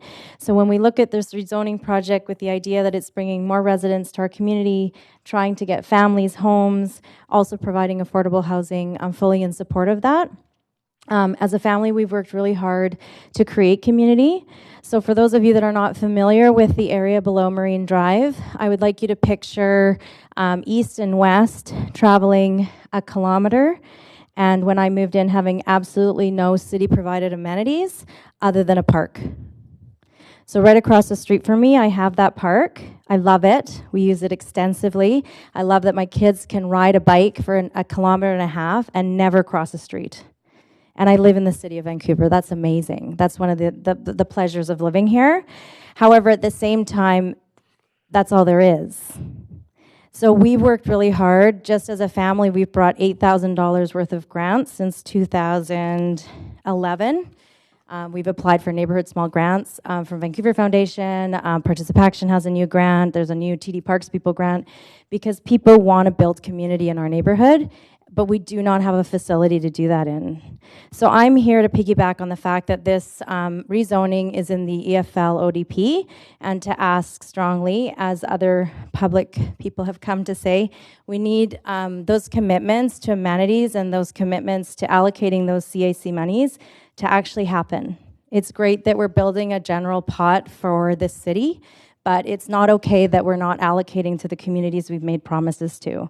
That community center would make a huge difference to our community, and we already have people turn out. Our turnout is like over 100. We have a movie night, we have a dog event, we have a barbecue, all run by preteens that we've been training, and we need a youth drop-in center at a community center of our own, where they can continue being built into great leaders that come and maybe will sit on council one day. But if we don't have that community center, it's up to each individual family to try and cultivate those leaders. In hearing the presentations from the applicants and seeing the rezoning project, so I've traveled up Kerr, and if you're not familiar with the area, it has a steep, steep hill. So as much as we have Killarney Community Center and Champlain Heights up the hill, I want you to ask yourself if you would send your 8-year-old walking up a steep grade hill that gets closed during a snow day, and asking them to cross Marine Drive, which is 6 lanes, in order to participate in some community events. I would not. We're starting a walking school bus, but we're only doing that because parents are taking kids to our catchment area school at David Oppenheimer. With more and more affordable housing coming to our community, there's more need for families to have places to go. We need a community center to take them to. And our community, they get on a bike and actually bike ride there and never cross a street. So to do it would promote so many of the initiatives that this city has taken on to be a greener community. People would not be getting in cars. They would be sending their kids to learn how to play soccer, do leadership and youth events on a bike or walking. And it's a good distance to get to that planned community center. Our school right now has 62 kids registered for kindergarten. We have 3 kindergarten classrooms. We don't have space. If we open up a classroom, that means we lose before and after school care. So our childcare facilities, we need them. And we don't need them in a few years. We need a commitment to a timeline for those CAC funds. That was primarily why I came, but when I saw about the parking, or on the way the road, Pierview Crescent, is going to be extended to Kerr, I would really recommend council take a look at Kerr, and you need to be aware that that street has a solid yellow line. So people traveling north-south, they're going to think they can turn left onto Pierview Crescent, which means pretty much once 5 cars are in that single lane of traffic, you're going to see backups onto Marine Drive and more accidents at that intersection. So I would not support having Pierview Crescent connect to Kerr Street. They should change the way that building is and put the garage so it feeds out into Pierview Crescent. We advocated in the past for another development at the base of Jellicoe. They had their parking garage exiting on Jellicoe, and we said that's going to be a traffic nightmare. And because of our advocacy, it got moved to Kent Avenue Southeast, so I would advocate to not allow it to connect to Kerr Street. Thank you so much for allowing me the time to speak. Thank you very much. You do have a question from Councillor Fry.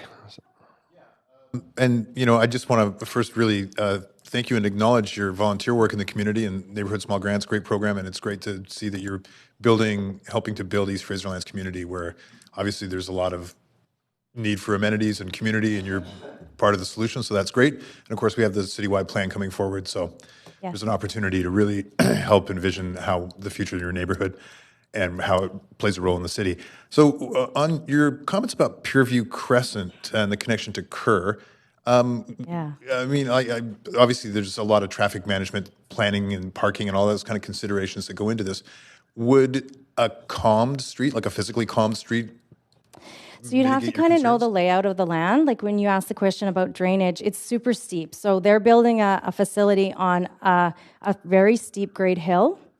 And Pierview Crescent comes from basically sea level to the top of Marine Drive at Kerr, which is quite an elevation gain. So calm street, the fact that it's going up a steep hill makes it calm. Like people slow down when they're going up a hill. So I don't know that would solve the problem. But I'll tell you right now, it's already been an issue. We advocated when people come traveling south down Kerr and they want to go straight, but lots of people are turning left to head out of the city into Burnaby and New West. That has created tons of traffic issues that people fly around them to come down into our community. So now picture that happening, and on top of that, a good 6 lengths of car down, now they're going to want to turn left to go home on a super steep street. Okay. Yeah, so it'd be nice to sort of, if you have the opportunity to look at a map, those satellite maps, to get a sense of how steep that grade is. like we don't go anywhere near that. Even on really rainy days, that's a concern. And another issue to do with drainage is that there's been a townhouse in the townhome complex that's right below it. There's been one house that has twice that their garage is sinkholed. So an awareness that the cities are probably aware already. We brought it to their attention at some of the open houses, but there's running rivers underneath these houses. Yeah, Right, no, and so that's another aside, but the drainage and the water that factors into. So notwithstanding the road issue, you're generally supportive of the design and obviously the amenity contribution towards a new community center. Absolutely, because the more affordable housing you get, those are more families that are going to join my plight to say to everybody here, you promised us amenities, and we are now 51K to 83K families, and we don't have a community center, and we don't have transit going north-south, and you invited us to this community and promised us all this. So absolutely, the more that join my plight, the better. Thank you very much. Thank you. Thank you. Councillor Dominato, we have another question. Here as well. I was going to ask just to confirm that you're supportive of the proposal, but following on sort of the questions around the connection to Kerr, and is there, do you have any feedback for us? Because we're talking about a new development and that impacts how many people are either driving or even just walking around pedestrian crossings in that area. Because to me, it's all tied in. Absolutely. So we're part of the BC Transit. We're one of the communities on their agenda in their next 5-year plan, I believe.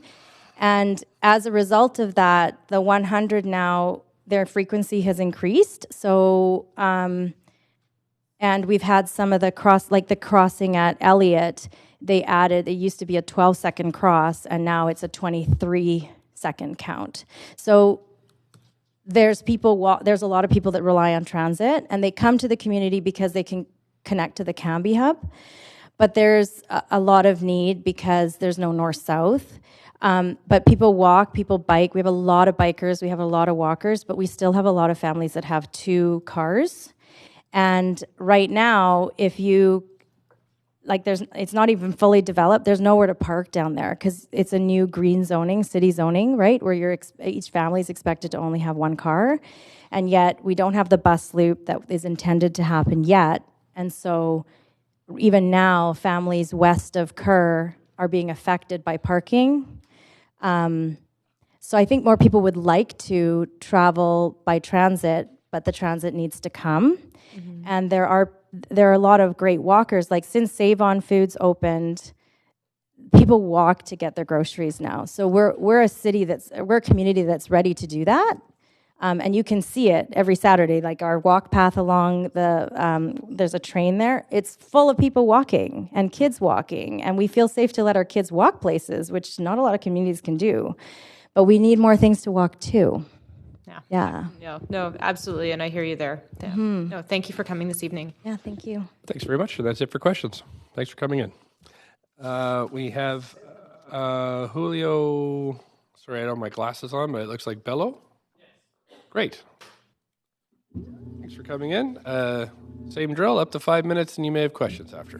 Thank you, Mayor and councilors. This is a hard act to follow. I'm here to support this wonderful lady here that represents the community. My name is Julio. I am the executive director for South Vancouver Family Place.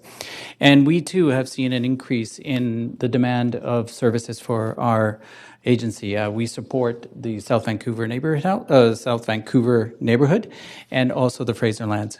We've seen an increase in participation by families, whether it's low income, new immigrants, and it's causing a bit of strain in the resources that we have. In addition to, we're also experiencing, in conversations that I've had with the school and the principal, is that coming back in September, there is going to be an increase of kindergarten students, which in fact is going to now take over one of the classrooms that is allocated for childcare. And those are going to be 20 to 30 children that are not going to be able to be serviced in terms of the childcare. So it's causing, that growth is causing some concerns in terms of our capacity to maintain and support those families. That's it. Thank you very much. I don't see any questions for you. I appreciate you coming in and giving us your ideas. Thanks. We have Nathan Davidovich. Thank you, Mr. Mayor and members of council. I can tell you a story about the intersection of Kerr and Marine. When I was in the Champlain Heights Planning Advisory Committees, there was a lady at the committee. Her husband used to work at the mill down there, and we were fighting to get the traffic light at Marine and Kerr back then, which we finally have now. But you wouldn't believe it what happened. Before the light was installed, her husband crossed over, he was hit, and he died. You know, so that intersection is basically very similar, or the grade, because you all know, of course, Oak Street between 6th Avenue and Broadway. It's very steep, and they put barricades when it snowed last week. They put barricades because it's so deep. They don't put barricades at Marine and Kerr for some reason, but it's basically the same type of almost grade. I think it's maybe 12% or whatever. I mean, unless they know. But so something has to be done. Sometimes you are able to rebuild the whole intersection to lower the steepness of the grade. And it wasn't done when the traffic light was put in. But maybe now with this development and further, some of the road widening to allow,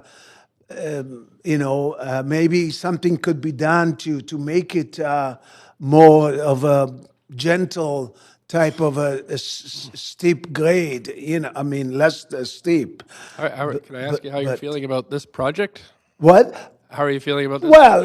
No, I'm not against any of these multi-unit housing or anything like that. I mean, that's been in the plan for many, many years to have the Fraser Land and the River District. It's just that the River District was not done the same way as Falls Creek South, and that's where I have my problems.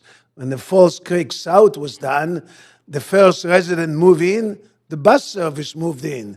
Because the city council told BC Hydro back then, we want the bus service and we're going to pay for it if you put it, or cost share it with you back then, and they did. So we have the River District, and basically almost no bus service unless you're live at the corner of Marine and Kerr. But as Marine Drive goes that way and then Marine Way, and then there's nothing. The people have to walk anywhere between half a kilometer to a kilometer to the nearest bus stop, and walking up a hill and so forth is just not accessible for people. And so it's a problem that for some reason staff treated that area of the city different than Falls Creek South. And for the life of me, I can't think why would they have done that. Why wouldn't they have told council what's going on and how to design that community to have a proper bus service?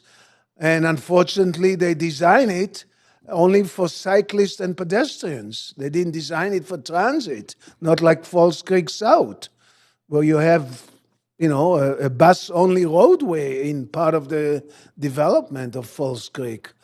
So I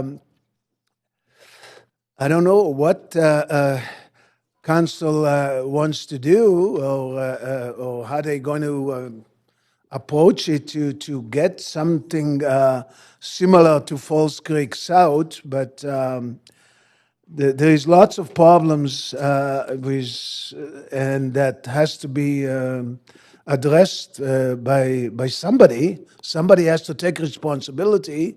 The MLA, George Chow, is trying to do his best, but unless council supports him, it's, he can't do it by himself. He needs the help of council. Thank you very Thank much you. for coming in Yeah. and expressing your opinion. Much appreciated. Thank you.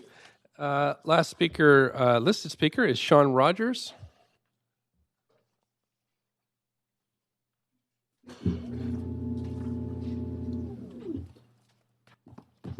Hi, Mr. Good Rogers. evening, Mayor and Council. First time I've been up in front of a community setting quite like this. I do sit on the strata board within my residential strata unit.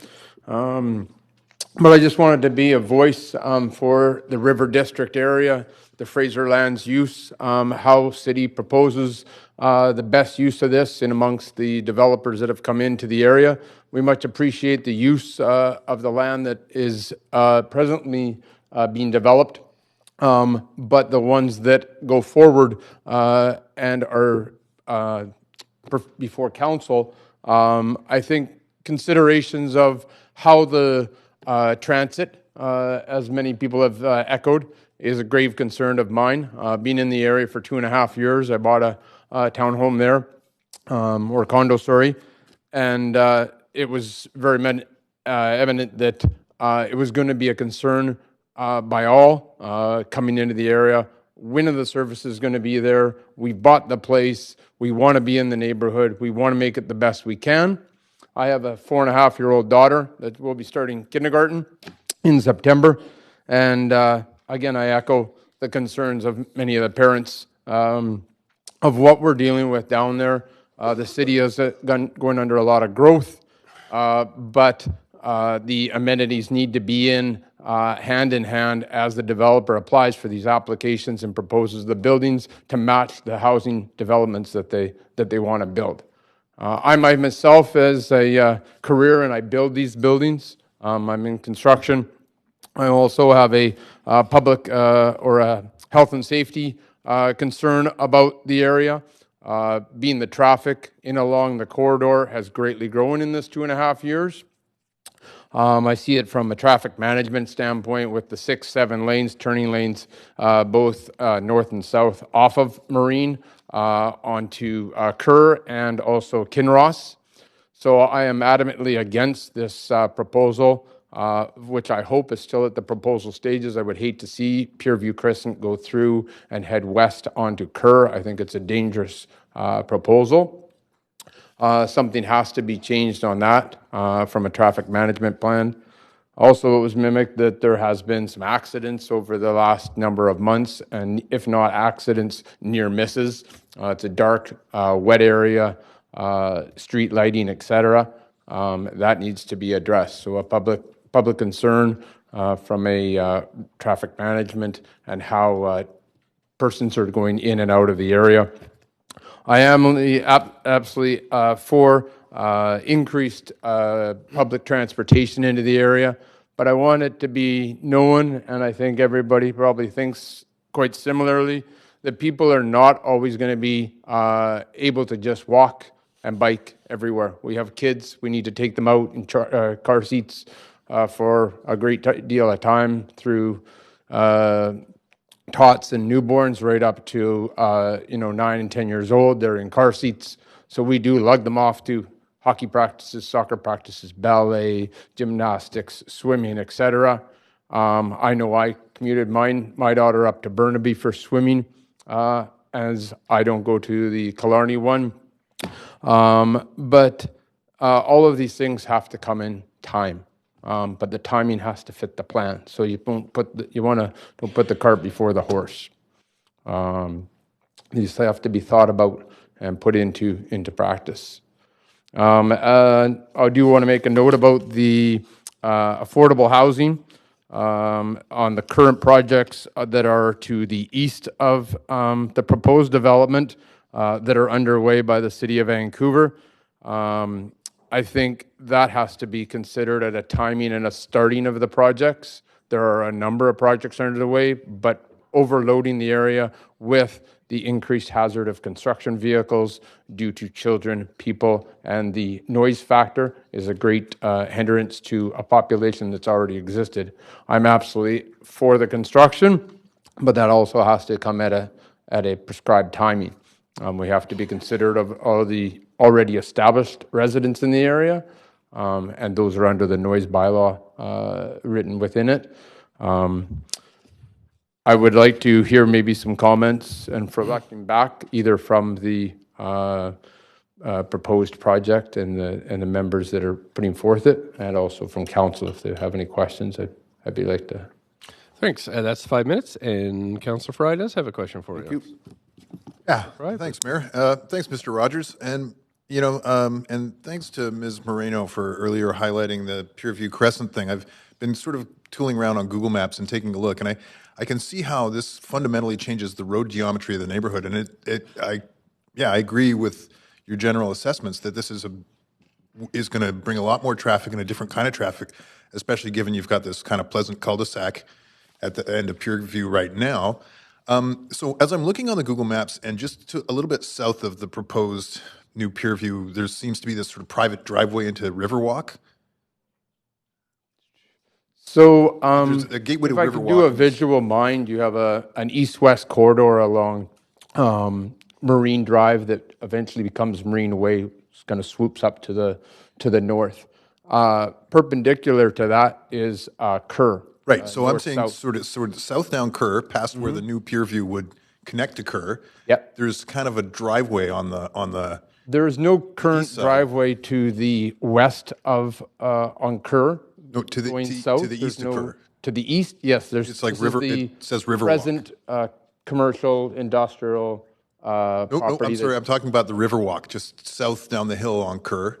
Yes. South of the printing shop. Yes, there's one, yes. And it seems to function as it looks like a road, but it's kind of a private driveway into Riverwalk. It is further down, but it does present a potential for someone coming down a steep hill, turning left into the development. Well, okay, so I'm going to try and kind of steer this into where I'm making some assumptions about how that interface with the driveway from Riverwalk, which obviously services a lot of cars, functions not as a road, but as a more traffic-calmed kind of access point to the developments around Riverwalk, and if that is a more comfortable fit for that interface with Kerr. I think that present building that's there, those are long-standing or longer-standing. It was built, I think, in around 2007. It has comprised of mostly townhomes. But to add another project, another entranceway at such a close distance to such a major artery of exactly 8 lanes, it's 2 turning lanes, a left and a right turning lane off of Marine, and then 6 lanes going through east-west corridor, with a heavy use of industrial vehicles heading towards New Westminster. And then some of it involves parking in only the southbound eastbound lanes, and I've mentioned that to the city as well, and put in an assessment on that, on the ongoing traffic corridor, and the volume and the speeds and the gross weights of the vehicles. Well, I appreciate you both for bringing up the new proposed intersection of Pierview and Kerr. I think that's a real valid point. So, and it has already gone under some amendments in the last number of months.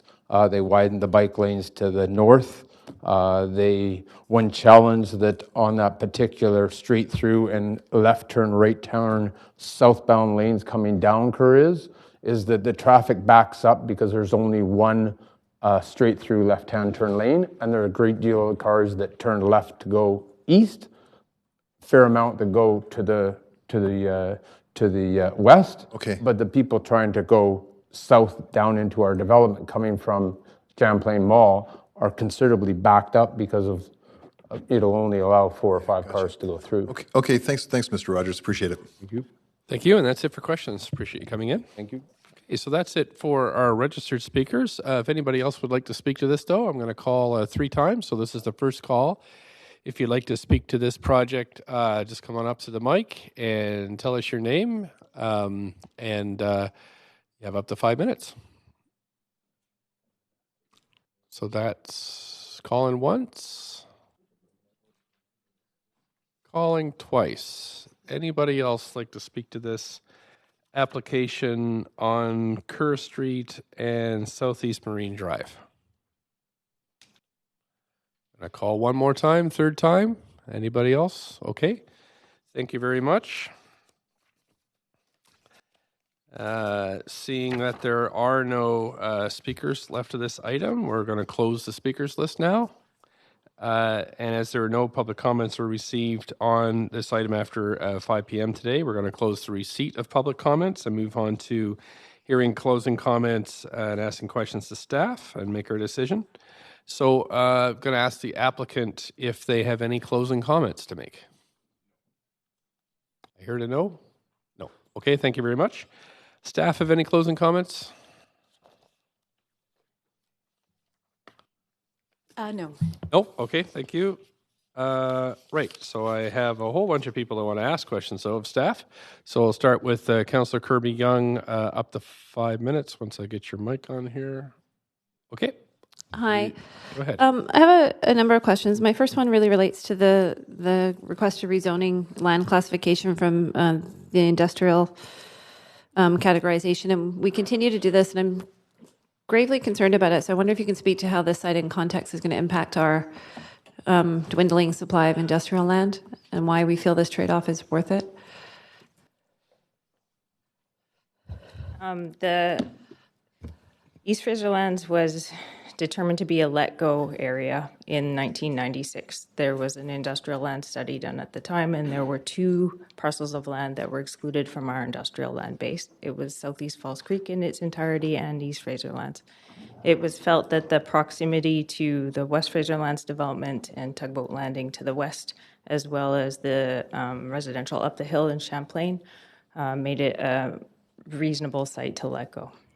So, there's been 15 years worth of planning work that built on that decision. So there was a policy statement concluded in 2002, and then the official, or 2003, and then the official development plan in 2006. And so there are a series of decisions based on that original 1996 decision. Okay, so 23 years later, or the early 2000s, here we are. 15 plus, we're still looking to those foundational policy pieces, because the environment has changed quite significantly in terms of the kind of impact on shortage of industrial land. So we're not revisiting those decisions at this time.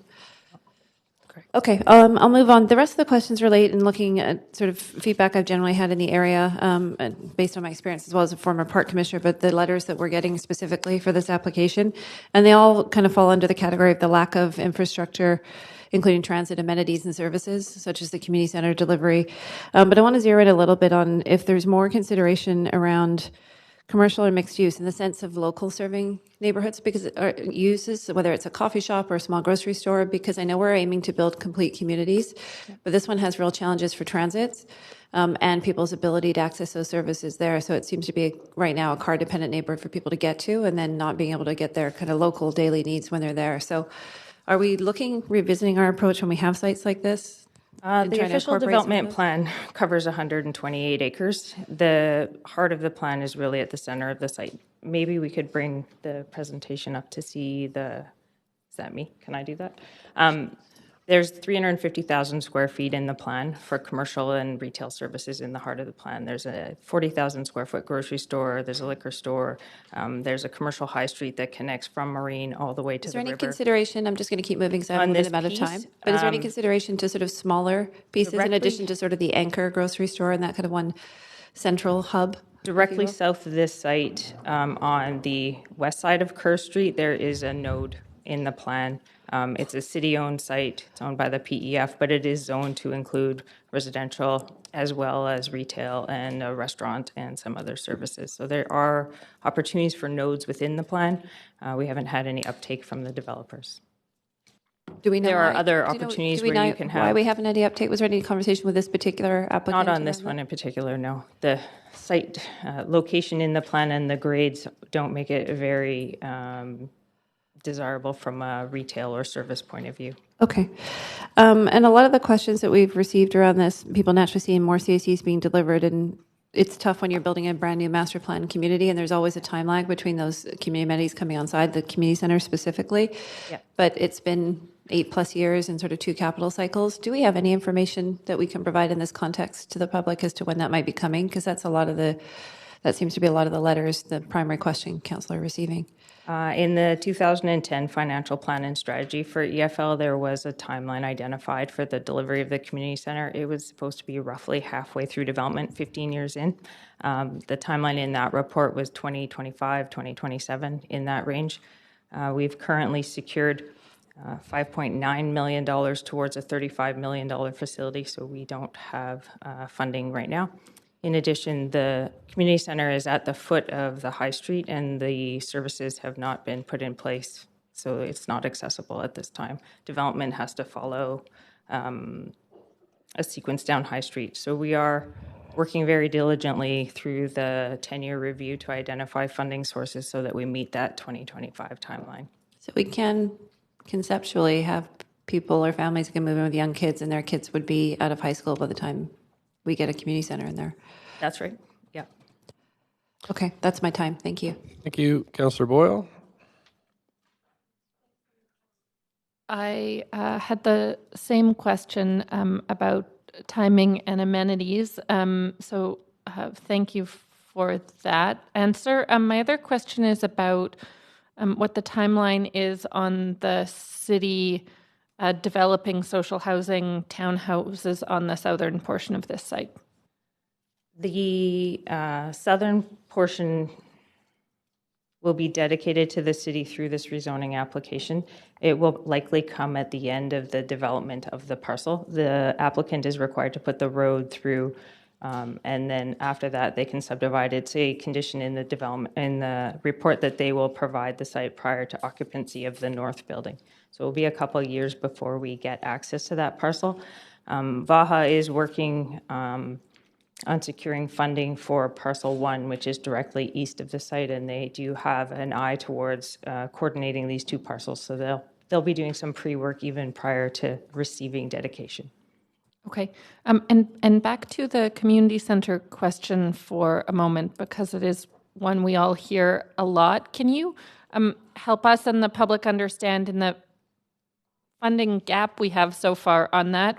How much of that is CACs? Is it senior levels of government? Where are we attempting to pull all of that together to get the community center built? The original financial plan allocates, or in the deal with West Group and the landowner in the broader area, the city is obligated to deliver the amenities using DCLs and CACs. Sometimes when we do major sites like this, we can secure more amenity delivered by the developer because there's more CAC available. The ODP density at the time was expected to deliver $6.5 million in CACs. The community center cost has increased from about 13 to about 35. Community centers are not DCL eligible, so the only source of funding is CAC, and up until the report that you had in front of you yesterday with the CAC being able to move around, we were really limited in our ability to generate funding for that. There are also sub-areas within the plan that are still to come where we haven't secured the CAC yet. Most of the eastern neighborhood is part of Area 3. It hasn't come forward yet. Parcel 4, or Area 4, which we're now talking about tonight, is just coming forward, and then there's also Area 5. At the time the policy was approved in 2010, we also thought there would be money coming from other close by parcels in West Fraser lands, but those were since developed as social housing, so we didn't see any money coming off those. We are working, as I said, on the 10-year review. We're working very closely with West Group to see if we can come up with some creative ways to ensure that we can deliver by 2025 when the site might be ready. Alternatively, money can be allocated through the capital plan, but it hasn't been yet. Okay, and how has the cost of the community center gone up so significantly in that time? In construction inflation, really. The community center size has not changed. It's just the projection for how much we think it'll cost. The original estimate was done many years ago in 2006, 2008. Okay. So it's just increased that much over time. Yeah. Okay, that's all my questions. Thank you. You're welcome. Thanks very much. Councillor Bly. Thank you very much. You mentioned High Street. Can you confirm, is Kent going to be the High Street in this community? No, it's River District Crossing. Okay. Can we have access to the PowerPoint? It has a map in the back.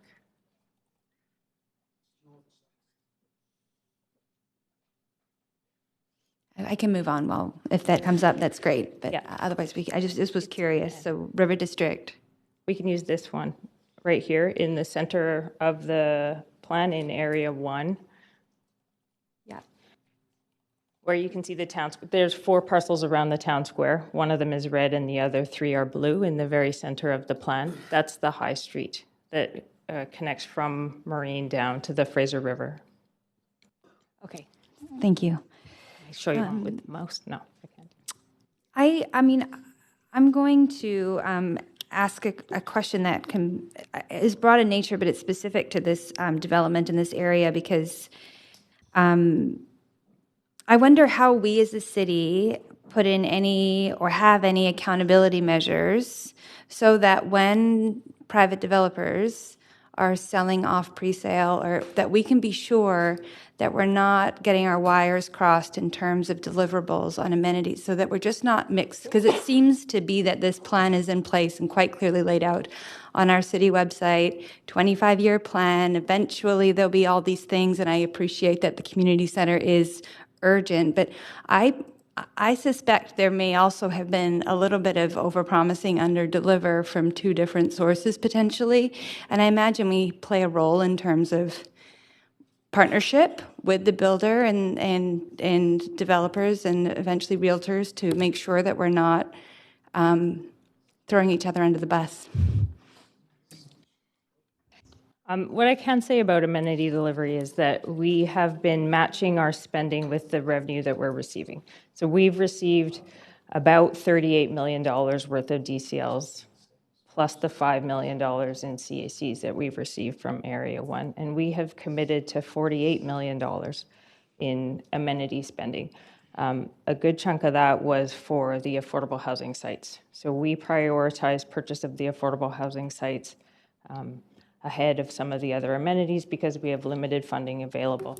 Right now, we have 700 units under construction or in the design phase. So we have definitely met our objectives around affordable housing. Where we have been a little slower to deliver is on the park space. We have a couple small parks in the eastern neighborhood that have been completed, and we have something like 7 acres that have been designed and are in the development phase, and we're working through approvals.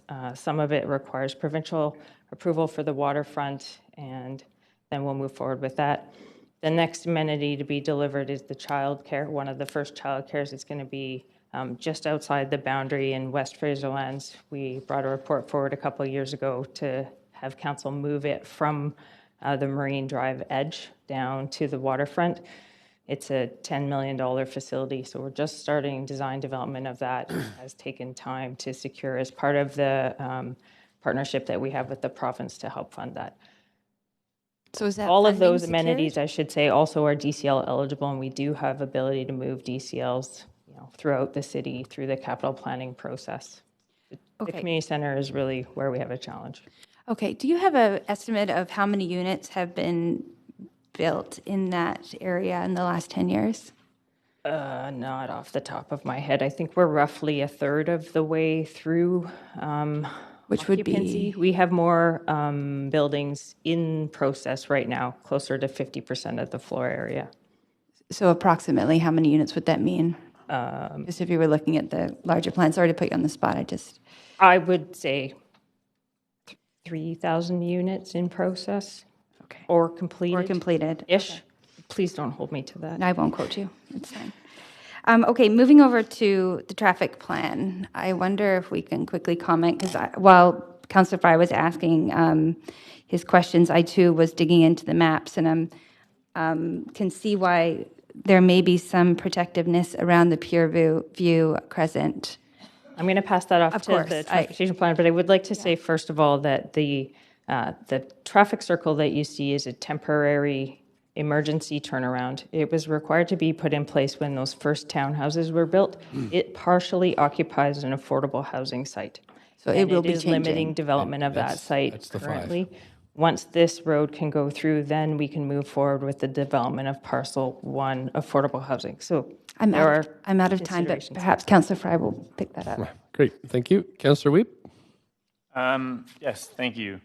Mine's on the integrated water management and the component that talks about how the plan submitted, the development site plan did not match the submitted landscape plan, and what we're going to do moving forward to evaluate the rainwater management plan because there is such a rainwater issue. So I noted here in Appendix B that they said that the plans didn't match, and noting the model has a tree trench in the front, but obviously the length along Kerr, which will have a lot of runoff, doesn't seem to have any plan in place. I'm just wondering, what is the plan on Kerr Street to deal with the runoff? And are we confident that the proponent will meet the proper site plan post-development? Hi, Charles Joseph with Engineering Services. So East Fraser Lands predated a lot of our Rain City strategy, but it does have an integrated rainwater management plan for the site as a whole. A lot of the focus was delivering that rainwater management on street and within the parks. So that's where you see rain gardens along Kerr Street and infiltration trenches along all the streets within East Fraser Lands. The details to do with the site-specific rainwater management plan, those details will be dealt with through the development permit stage. So we'll reconcile any sort of inconsistencies between the various plans at that stage and ensure that they're meeting the intent of the Rain City strategy, but there's no requirement specifically on this site. Okay. Second's on accessibility. Noting that there is quite a steep slope, are the entrances at the front going to be able to be accessible for all of the building as well as from the lower level?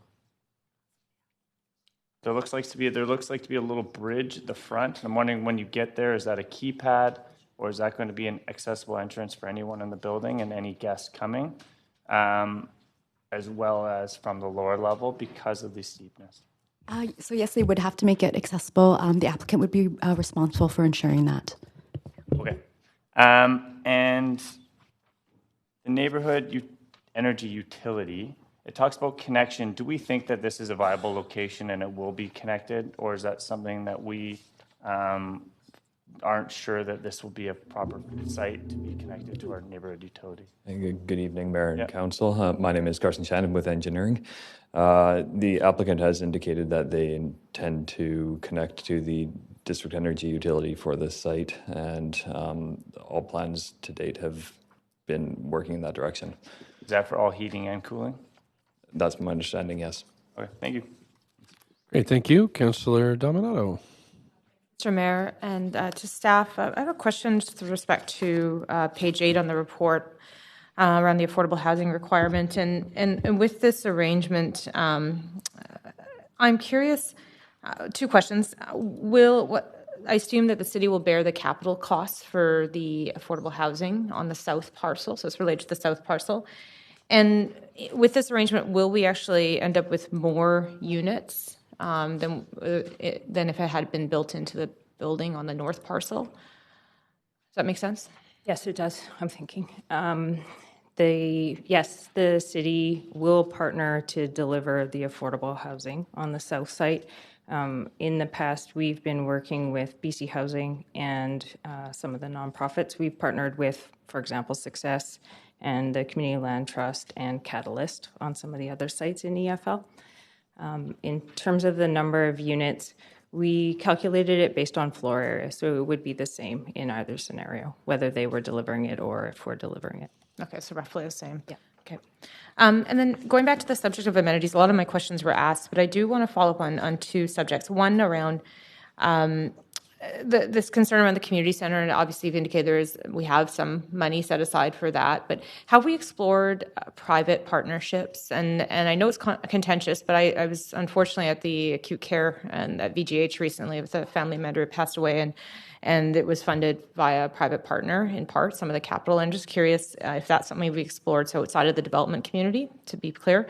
And then secondly, what's the status of childcare generally in the Fraserlands? We've heard, the concern around the community center, but I think that's also another concern we've heard is around those amenities being delivered with all the young families that are living there. On the partnership piece, we have considered it, and we reached out to a couple potential partners, but there hasn't been any real movement in that direction. Currently, the Parks Board and our facilities team believe that the 30,000 square foot community center is the right size and we'll find a way to achieve it. On the childcare piece, we do know that there are families moving into the area and there has been increased pressure. Certainly, every time we've had an open house over the last 3 years, we hear more and more about the need for childcare. The city has been working hard to try to find the funding and get it in place so that we can move forward as quickly as possible. The first facility should have 69 spaces. We're also exploring the opportunity to make it a little bit bigger if we can with the budget we have available. Do we have a sense of the timeline on when that might? Yeah, we are just initiating the project charter right now. The staff team will hire a consultant to do the design work. We think it will take a couple years to design and get the approvals and then to construct. So it's 2 to 3 years away. Okay, thank you. And then just one more follow-up question around the north parcel and the proposal with the strata units. Is there a shared amenity space included within that building proposal? Yes. Right. So shared with the south parcel? No, well, is there a shared amenity space within the building for residents in that building? There is, yes, on the 7th floor. There's one on the east corner. On the east corner, okay. And anything that would be publicly accessible, or just simply that's for the residents? Is there any? Simply for the residents, yeah. Okay. Sorry, I'm just looking through my list of questions. I think that's it for now. Thanks. Thank you. Councillor Fry, up to 5 minutes. Actually, first, I just want to highlight that on page 14 of Appendix B, under the hydrogeological section with the groundwater report, it is a broken link, and just sort of thought for good housekeeping, good to note. And I don't want to go too into the amenities conversation because I think it's been covered, but I was of the understanding that West Group had applied for an amendment to the ODP or submitted some kind of application. And what's the status of that? Is that still in the air? And when did that? We worked with West Group to initiate a 10-year review of the ODP. So the ODP was approved in 2006. As we implement over time, things change. We have new policy around climate change adaptation and water sea level rise. We also have new policy around green buildings. So we entered into a discussion with them to do a 1-year review of the ODP to update some of the sections that were out of date and to explore opportunities to add additional density in future phases with an eye to generating a little bit of extra CAC to help deliver the community center. We worked on that and brought forward an interim report in summer of 2018, and we created a new dirt site for the community center, removing the strata building that was next to it and moving some of the density around to accommodate that. We went back to the public this September with the final round of changes to the plan, and we're still in discussions with West Group about how to move forward. We expect to have a report to you probably in the coming months. Oh, well, that's fantastic. So there will be an update on the financial plan and strategy as well as some changes to the ODP. Okay, and nice to see you, by the way. My next question is for engineering, probably. I want to ask about PureView and the extension of PureView. First off, what is a 3 meter by 3 meter corner cut truncation for road purposes, as described on page 31? I believe you're referring to the corner cut at the northeast Correct, or northeast. northwest corner of the site. Yeah. So that corner cut truncation is required for various off-site improvements that will be delivered as part of the development. That includes improvements to the sidewalks, boulevards, bike path, as well as provide setback space for the development, the development will be providing setback space for the city to be providing intersection improvements, including changes to laning to improve the safety and So sorry, so operation is of this the for intersection. pedestrians and accessibility, or is this for cars? For both. Okay. Yeah, so the setback facilitates providing additional right-of-way to include improvements to all of those things. So we'll be able to widen the frontage, like the public realm, provide a new bus stop at the corner, as well as, again, provide space in the northbound direction, for example. And that bus stop will be servicing on Kerr? Yes. Okay. So, I mean, I'm hearing some of the concerns from residents, and I can appreciate that extending, I can appreciate that the emergency turnaround cul-de-sac needs to go to facilitate the lot separation, and that this new peer view extension to Kerr will also be part of the parcel separation. I'm wondering if does it have to be a road? I note that down the street a little bit, there's more of a private driveway approach into the Riverwalk, and you know, we're taking a different tack, I think, with a lot of our direction here from council of late to look at more pedestrian, comfortable environments, and I do note that this will considerably change the road geometry of Pier View as it is now, and it'll have more through traffic, and it will fundamentally change the experience for a lot of folks down there. And I'm wondering if it has to be a road, can it be a driveway? Is it a condition? I see it's in the ODP, and I appreciate that it's written in there, but I think there are a few parts to your question. So the peer view extension will facilitate a few things. It's access to the sites, as well as provide additional opportunities for active connections, such as pedestrians and cyclists, and provide more convenient access for those residents on peer view. I think there's also a question in there, if I'm reading correctly, about kind of the traffic congestion and safety concerns of punching through the road. So to that, I will also mention that a transportation study was submitted with the rezoning application. This transportation study considered the peer view extension, as well as planned improvements to the intersection, the signalized intersection of Kerr and Southeast Marine. And in that consideration, they considered, the planned improvements as future network, as well as kind of what sort of a basic access configuration to peer view. The results of the study identified that there were no concerns and that it would operate well within acceptable limits. Part of that study also included a safety review of the extension of peer view through to Kerr. So that looks at sight lines, grades, and at that location there were no concerns identified at that particular location as well. We're over the 5, so I think that's it. Oh, well, thank you very much. Unfortunate, but thank you.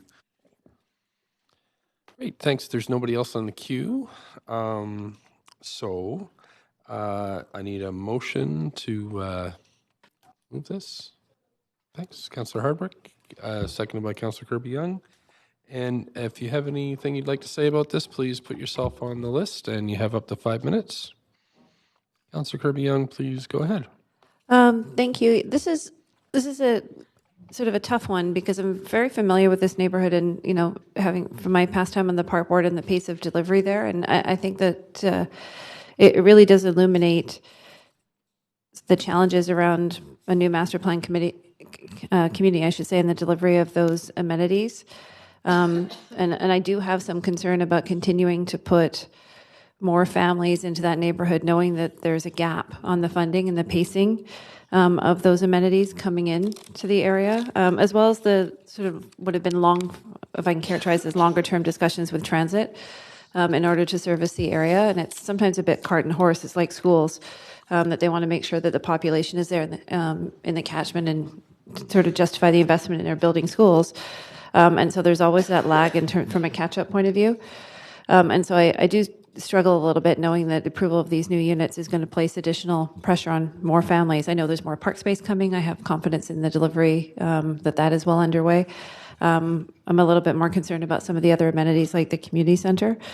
But I do have some comfort that some of the questions that I had asked about trying to have some more of those human scale commercial services, the smaller shops and the local coffee shop, not just the hub that sort of has the larger grocery store and serving, but more of those neighborhood uses where people can gather. That this particular site wasn't so necessarily deemed to be a fit. Having said that, it does appear to meet criteria. I do always have concerns about loss of industrial land, although I recognize that this area was looked at specifically, not on sort of a site specific location, but more in the broader context of the industrial land strategy and where we were going to be building up some of those neighborhoods. So I'm taking that into due consideration. So I have hesitation about approving this one, honestly, until we can catch up with, I think, some of the infrastructure and the services that need to be there, because we're creating a car-driven community and we're not supporting the complete community at this point. And it's busy and it's dense when you walk around that neighborhood. But it's also a beautiful location that has access to kind of more of that industrial working riverfront vibe to walk along, and it has the green space. So there's sort of a bit of a balance there. So those are my concerns, and I'm sort of still weighing the decision. But I think those are really the challenges that stand out for me at putting one more project into this neighborhood at this point. Thank you. Thanks very much, Councillor Swanson. I'll just, sorry, the mic, turn your mic on here. There we go. Okay. So I was thinking if this was one of those multiple moderate income residential pilot projects, we would be getting the 16 units fully built rather than just getting a piece of land. And the rents wouldn't be 1/3 or 30% at Hills and 70% higher. They would be less than Hills. And we wouldn't have to scrabble and beg the feds and the province for the money to build them.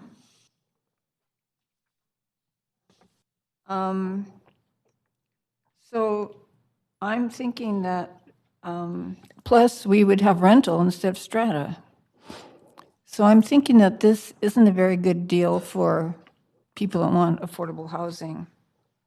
I don't think the community is getting enough from the developer out of this project. I also wanted to say that I hear what the residents are saying about needing more amenities and better transit. I think that's important, and we need to work on that. But I'll be voting against this project. Thank you. Councillor Fry, up to 5 minutes. Thanks, Mayor. And thanks, staff and applicant and everybody who came to speak to this. I'll be voting in support of this project. I appreciate that this is going to contribute to much needed amenities through the CAC contribution. I do have overall concerns around the delivery of amenities in East Fraserlands. I think it's a fantastic community. It's just lacking those sort of key amenities that so many of us take for granted, and it is such an isolated part of the city that I think we are obliged to do a much better job. And I'm especially concerned when I know that the developer in this case, who has a lot of interest in that part of town, has been actively pursuing trying to be a part of it, and I would like to see that move faster. I do, as is my want, I almost wanted to throw an amendment in here, but I'm not. But I do want to proceed in good faith with the understanding that perhaps our staff could take another look at the Peerview extension and what that looks like in the sense of prioritizing the pedestrian experience and not the automobile experience. I think this is a great opportunity to shift a little bit of our mindset. I know that there's an ODP in place for East Fraserlands. I'm hearing, from a couple of the residents, and I think they have a valid point that it is a trafficky area. We don't want to create rat-running shortcuts through a nice residential community, and I hope we can be thoughtful around the approaches to make sure that this is a residential approach and this is not a throughway for commuters, because we see that in so many neighborhoods in our city, and I would hate to see us do that here in this case when perhaps a slightly more thoughtful approach to prioritizing the pedestrian realm would go a long way for improving this. But I will be supporting the project, and it looks fantastic, by the way. Good job, applicants. Thank you. Thank you. Councillor Bly. Thank you very much. Yes, well, I will be brief. I think that what's important here for me is to acknowledge and thank the speakers, community leaders that came to speak to us today. I think that what we haven't heard is no more people until we get them. We didn't hear that. We heard we're okay with this project and we need to a deliverable date or some sort of indication that things are progressing. And we've heard from staff that they are working on it and they haven't taken their eye off the ball. So as slow as it probably seems in this situation, I would say everybody's working in good faith to do what they have promised to do. We just see that we've got a pretty major gap. So thank you for coming. I'm also mindful that we have large site developments that are coming, Pearson Dogwood and the Oak Ridge Transit Center, and we're going to have this conversation, I would say, over and over. So perhaps we're going to be able to take away from this process a lot and be able to have a broader policy or deliverable conversation that isn't specific to the policy that we're deciding on when it comes to this project today. So I look forward to that conversation. And I think, too, we've heard about amenities, we've received emails, but we also hear a lot about traffic in this area. So clearly there is work to do there as well.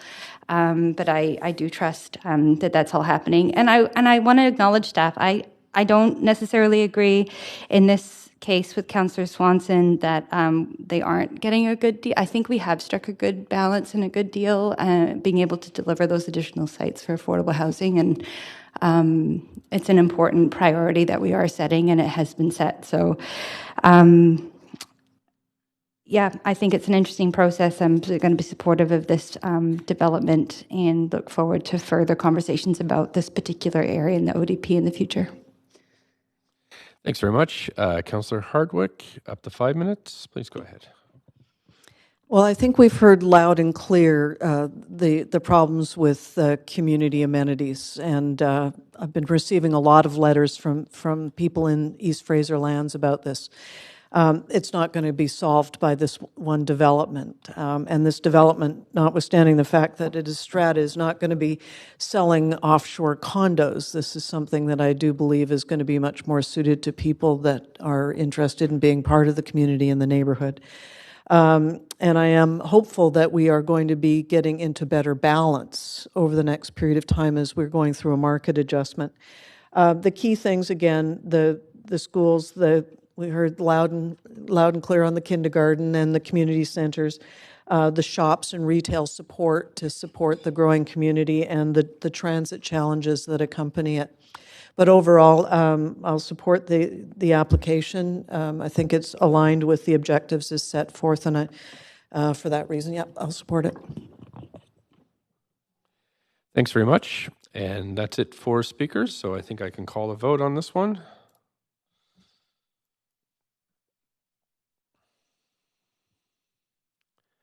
Councillor Dominato, Councillor Kirby-Young.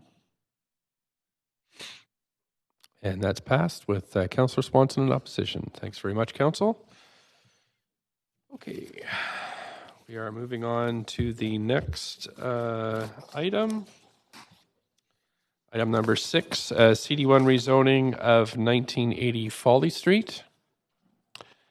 And I'll get the clerk to read the application and summary of correspondence. This is an application by Frankel Architecture to amend CD1 402 Comprehensive Development District for 1980 Foley Street to increase the maximum building height from 36.6 meters to 65.6 meters to permit the development of a 13-story office building. The proposal includes ground floor retail and restaurant space and a floor area of 48,158 square meters.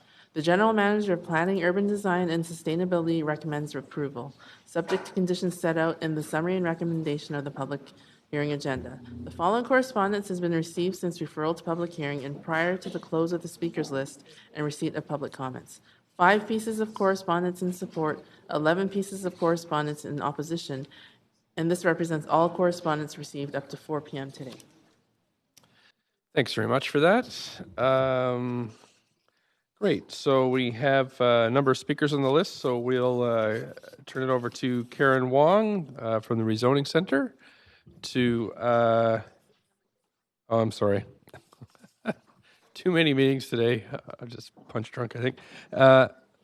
Liefke Vissers? Yes. From the Rezoning Center as well, though? That's correct. To walk us through the presentation.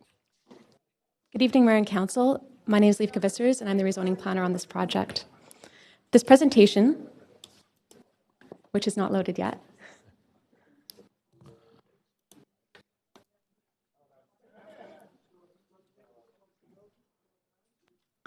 all right.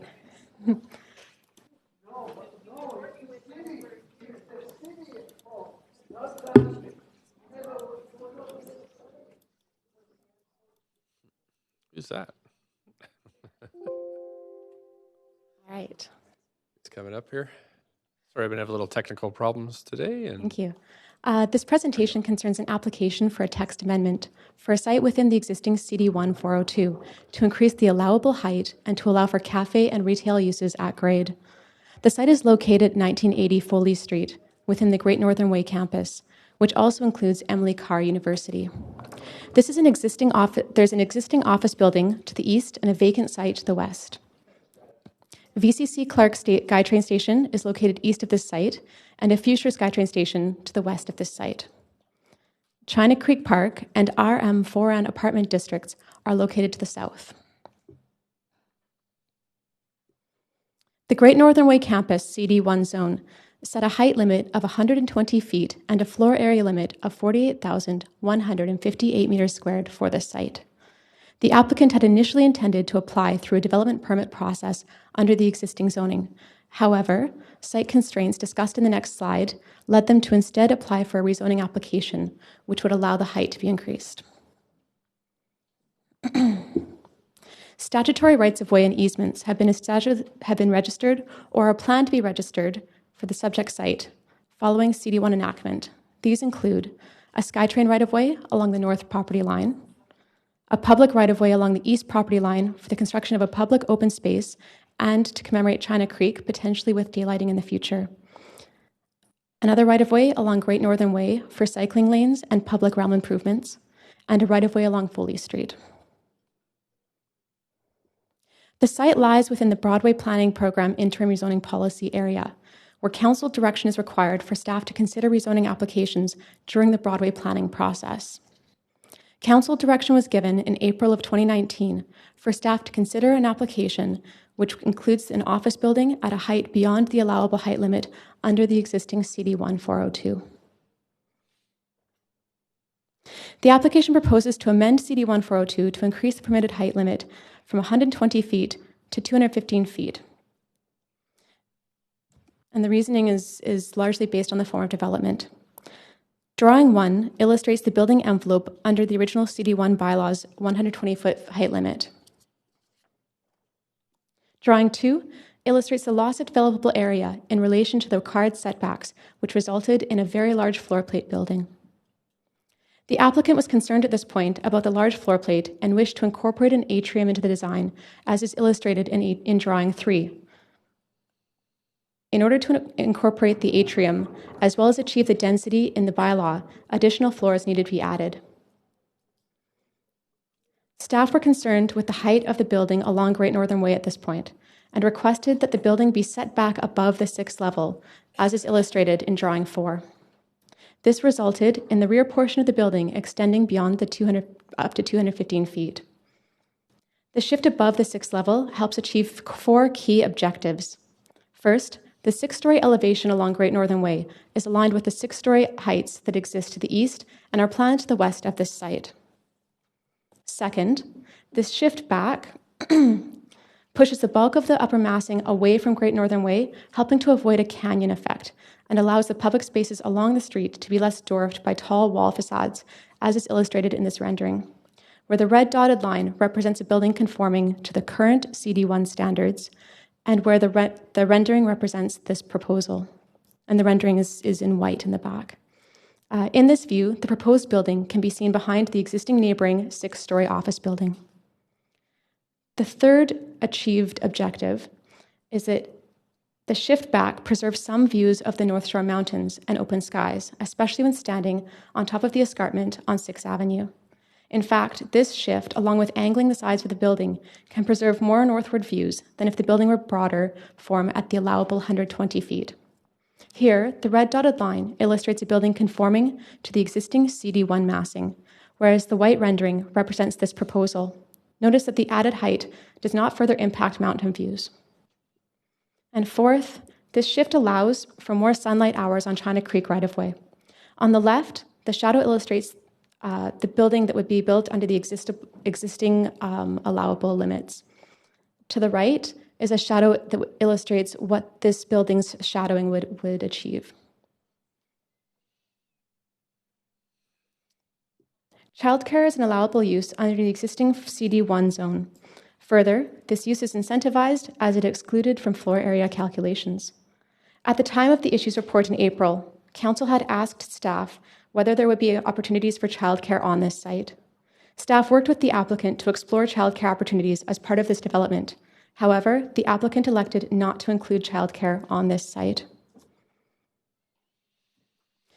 2 open houses have been hosted with the public.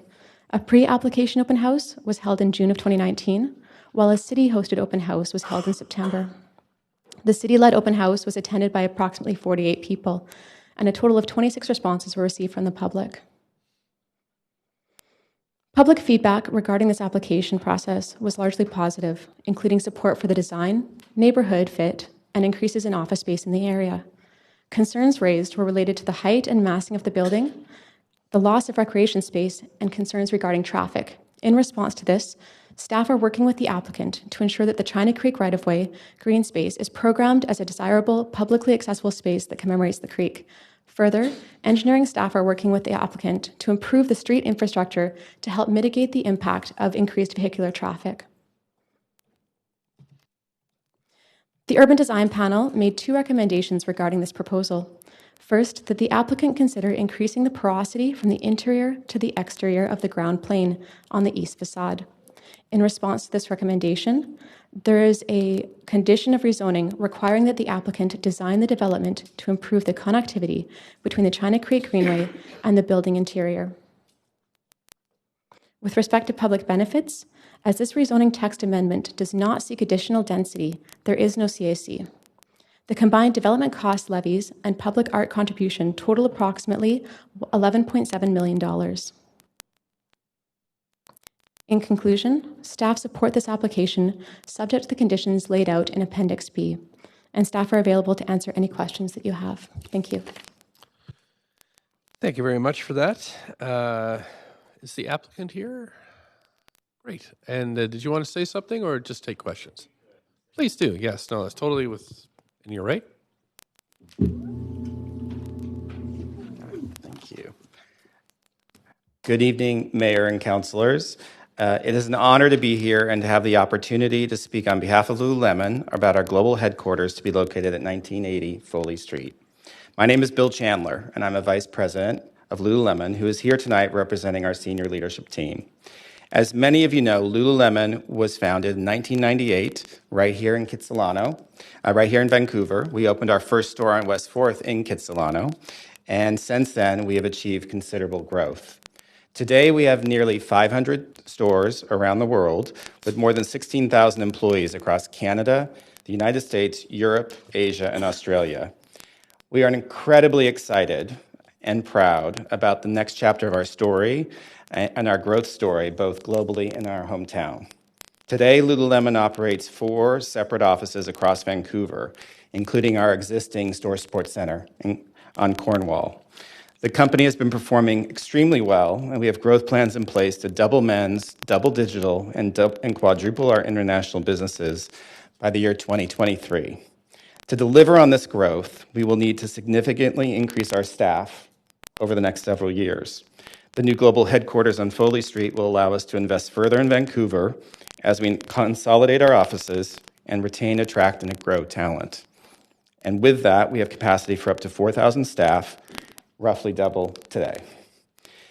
We are intent to live within our purpose to be an experiential brand, and notably, we're making investments and strides in product innovation and research and development.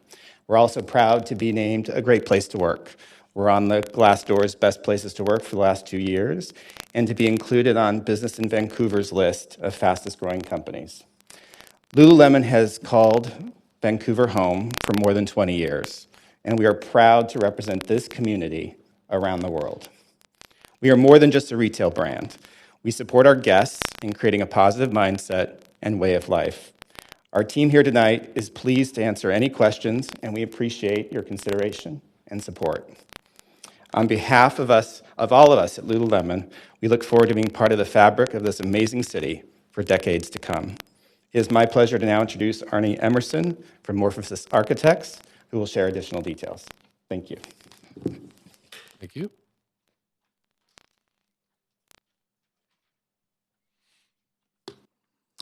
Hello, my name is Arnie Emerson. I'm a partner with Morphosis Architects out of Los Angeles, California, and thank you for the opportunity to be here and to speak with you. Leifka did a brilliant job of explaining our building, so I appreciate that. Thank you. I just wanted to add a few more kind of highlights to that. I think number one, just talking about this project for us and just everything that you heard about Lululemon, this project has always been about connecting to the community and engaging with the neighborhood. And those have been really our key drivers from the very beginning, working with them hand in hand to make sure that this project is more than just another office building that is only active from 9 to 5. They really want to make sure that this is a project and a building that really starts to become part of the community that's activated not only in the evenings, but then on the weekends as well. So a lot of these kind of main issues have been the key drivers for the design of how we've programmed the building to date. And just to reiterate a few of the things that Leifka had mentioned with the hardship, originally we did everything we could to try to see if we could fit the 583,000 square feet into the 120 feet. But unfortunately, with a lot of the setbacks and the easements that came with that, that reduced approximately 40% of the total buildable area of the entire site. We did everything we could just to make sure that we could actually build the as-of-right area, but it was just simply impossible. And what that meant was we would have large floor plates in our building that were approximately 300 feet by 300 feet. And if you can imagine being in an office building for a number of employees, if you're sitting in the middle of that, that is a very dark space that has zero access to natural light or to views. And one of the things that's very important about connecting back to the community here is making sure that this connects back to the views, to the mountains, and to the landscape. So one of the things that we had done, the initial, is really start designing the building from the inside out. And the first thing was to make sure that we carved an atrium deep into the middle of the building. So essentially what that does is that takes out the space, but then it also allows that to deliver light deep into the building and into the floor plates. So because of that, what that does, that essentially kind of takes out some of the usable floor plates. So the only option for us, we couldn't go out into the easements or the right-of-ways. The only thing we could do was go up. And as Leifka so very eloquently articulated, we were unable to do that. So what we did by knowing we had to go up is to try to maintain this this datum line along Great Northern Way. There's essentially 4 to 6 story buildings that are along there. So we took the building up 6 stories, then we stepped it back by about 50 to 60 feet, and then the rest of the height, we pushed that back up kind of towards the north. And so what that allowed us to do is really kind of shape and sculpt the building to not only be as sensitive as we can to Great Northern Way along those buildings that are there that will be built in the future and what's there now, but then also the extra height of that building. So we tried to kind of shape and sculpt the top of that, and you can see it in some of the views and in the model there, so we could really try to maximize the kind of view angle and the view corridor and minimize the shaping of the building. So by really kind of working to kind of activate and sculpt the building, we think that we've done as much as we can to really minimize the views. I think it's important to point out what Leifka had shown is that even with a 120-foot tall building there, without the increased height that we have, we would still be cutting off a portion of the views to the mountains to the north. I think that's very important. And again, I think for us, we really worked with the city as much as we could to make sure that it really connected back. So not only at the ground plane are we doing as much as we can to connect to the neighborhood, but then on the terraces up above where we step back, those are exterior amenities used for staff that are there. We have landscaped areas on that south face, and in fact, all of the buildings, we have landscaped areas as well that really kind of connect the building back to the city. In addition to that shaping and sculpting, as she had mentioned, China Creek being this important process, helping to kind of minimize the overshadowing on that. So again, I just want to kind of end with saying we're really excited to be a part of this project. It's really always about establishing the connectivity to the community and making sure that this is a project that really is a part of the surroundings and part of the neighborhood. Thank you. What a privilege. Go ahead, Councilor Kirby-Young. Yeah, thank you. I've been asking the clerks when the presentation would be available. So I don't believe it's on our email. It's not online yet, and I was told it would be shortly, but I'd really like to have it so I could refer to the visuals. And I keep refreshing, and it's not accessible. You'll have to clear your cache, I hear. Okay, I've tried it on my phones. I've closed all my windows. Apparently, the clerk can get it on their screen, so can I let you work away at that? And then if you still have trouble, you'll come back to me? Thanks very much. Okay, Council, thank you very much for coming in. And again, this is the only chance in this phase that you have to ask the applicant questions. Then we'll hear from the public, and then we can ask staff questions. So just in light of that, it's 9 o'clock now. It'd be great perhaps if we hold our questions to staff until after we hear. It's totally up to you, but it's just my suggestion. We can start with Councillor Dominato, up to 5 minutes. Thanks, Mr. Mayor, and my questions to the applicant. I'd like to just follow up on the council's interest that was expressed last year around having childcare within the facility, and I appreciate that was discussed with our staff, and obviously it was indicated in the staff presentation that childcare isn't proposed in here. And I'm just curious if the applicant could speak to that a little bit further as to why not, and given there's such a huge need, and then I think you just spoke to the connection to the community. And yes, I'd be happy to. Thank you for the question. Good evening, Mayor and councillors. My name is Angela Wright. I'm a vice president in the People and Culture function at Lululemon, and as part of my responsibilities, I lead global employee benefits and wellness, which includes how we support our employees in their journey through parenthood. We certainly heard in our conversations that on-site childcare was a request for us to consider as part of our process. After careful and thorough consideration, we decided we will not offer on-site childcare at the New Store Support Center.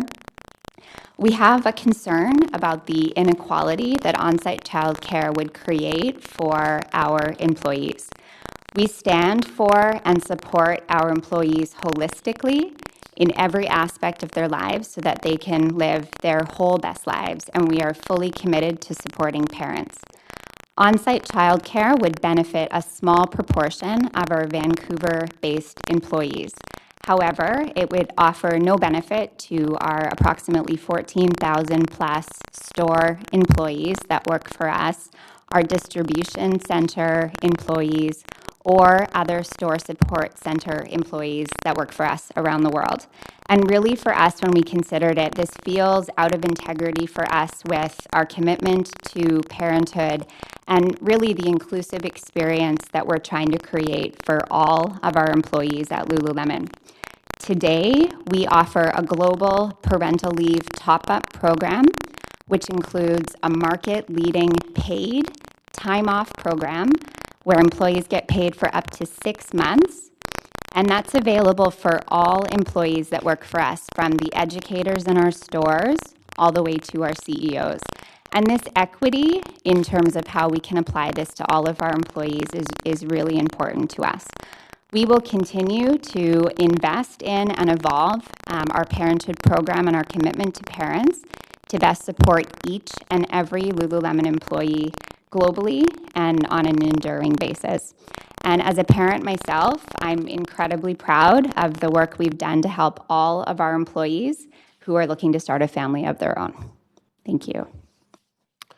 Thank you for that. I just want to follow up because I guess when council was inquiring about this last year, my impression was that it was with the view of having a childcare facility be built into the building so it would be accessible to the broader public and residents of Vancouver, not specifically to employees of Lululemon. So what I was hearing, so I guess I'm trying to reconcile that. I'll follow up with staff later, but I'm still, because you're also seeking in this application space for a restaurant and other amenities, which I understand. I appreciate that. I know the area quite well and the need for that. But would it have been possible, and maybe you're not the right person, maybe it's the architect, but to have it fit a small facility within the building that could be available to residents in that area?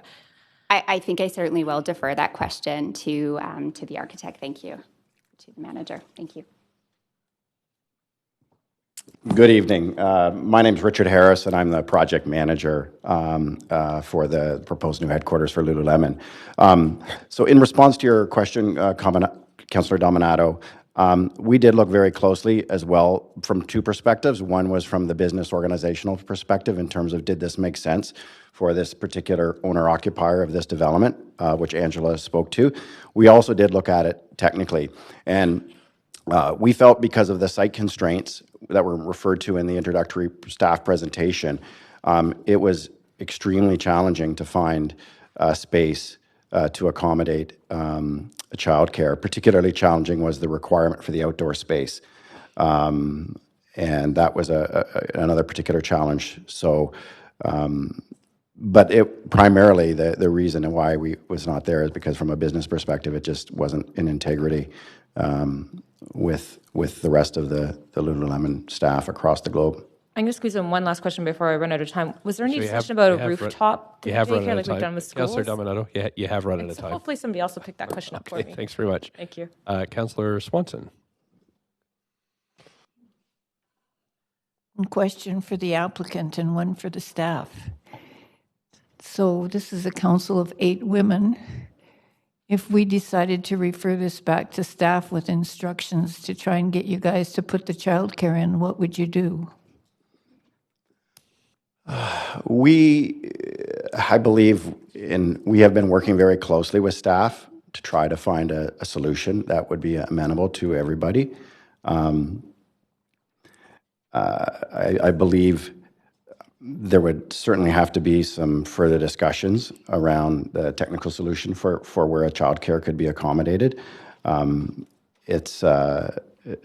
There's just not the space for it. We can't create space. We would have to have some significant relaxations, I believe, such as the ability to use China Creek for outdoor space to share that with the public to accommodate that space. Okay, thank you. You're welcome. So staff, can I ask you about the public art? I'm mindful of the Canadian Tire public art, which is that big stack of tires. And I'm wondering if there's any procedure here in terms of how the public art is decided upon that would make sure that it's not just a big advertisement for Lululemon, like a giant statue of yoga pants or something. Michael Naylor, Senior Rezoning Planner. There is a process that our cultural group goes through with the applicant in selecting the art for the site, and I believe that those kind of things are taken into consideration. It is a separate process. It's not done, the selection of art or artists is not done during the rezoning process at all. It happens separately. And I actually don't witness it myself, and so I can't speak to exactly how it is, but there is staff involvement. So, thank you. Great. Councillor Bly, thanks. Up to 5 minutes. Please go ahead. Thank you very much. So yeah, I have my questions to the applicant as well. Just to get clear around the childcare and the use of the word integrity and equity and sort of to your global staff, is this around whether or not you would be charging people to use it? Let's say hypothetically you did create a daycare. Is it around the daycare fee? I just don't understand how the equity comes into play unless perhaps it's about offering free childcare for staff, which I could see would be perhaps out of integrity. Thank you for the question, Councillor Bly. We actually didn't get to a point of deciding if we would be charging or not charging. It was really a matter of whether or not we wanted to put it on site. And in conversations with the planning team and the design team, I understand that we could have possibly accommodated, for example, 56 spots. And just really in thinking, and even that would mean if we did have those spots, that we would have potentially less spots for our employees, and really wanting to have space for all of our employees to work in this building is our first priority. In terms of your question related to the inequity and the integrity, our preference and our strong preference is to continue to invest in the paid parenthood program that I talked about, and really just we see that as a way that we can offer and support parents by leading what is very much a market-leading program in that we pay salaries, like a top-up program for salaries for employees up to 6 months. And we see that we have a lot of opportunity to continue investing into that program. So it's really saying that's something we can do for every single one of our employees globally, and just kind of comparing that to, on the other hand, potentially being able to help a small number of families.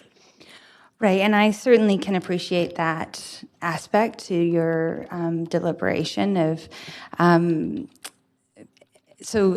presumably that 6 months is within or just above the 12 months, but children typically will obviously need childcare until they go into a preschool or a kindergarten or school, or so up to school age. So there's a few years there. And so I think part of the request I remember from council was, you've got a core demographic of people that you hire that have or will very soon have children at Lululemon, and it's sort of, to me, we're on a pressure cooker when it comes to childcare in Vancouver, and it's something that we're really committed to delivering. So when we talk about connection to the community and giving back and things like that, it's also the possibility of taking quite a bit of pressure off of the very local need. And so looking at it from a bit of a different place from the outside in, I just wonder if that conversation came up in your discussions,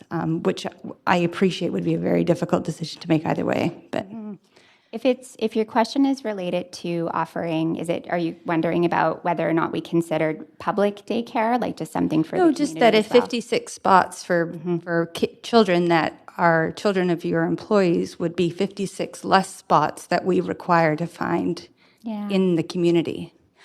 I think ultimately our stance, as I mentioned, is just we're so proud and excited about the parenthood program that we announced and rolled out last year. And just in thinking about how we want to continue to evolve that, we have a lot of ideas and options. And really for us, in looking at this building, we're so excited about being able to bring everyone together.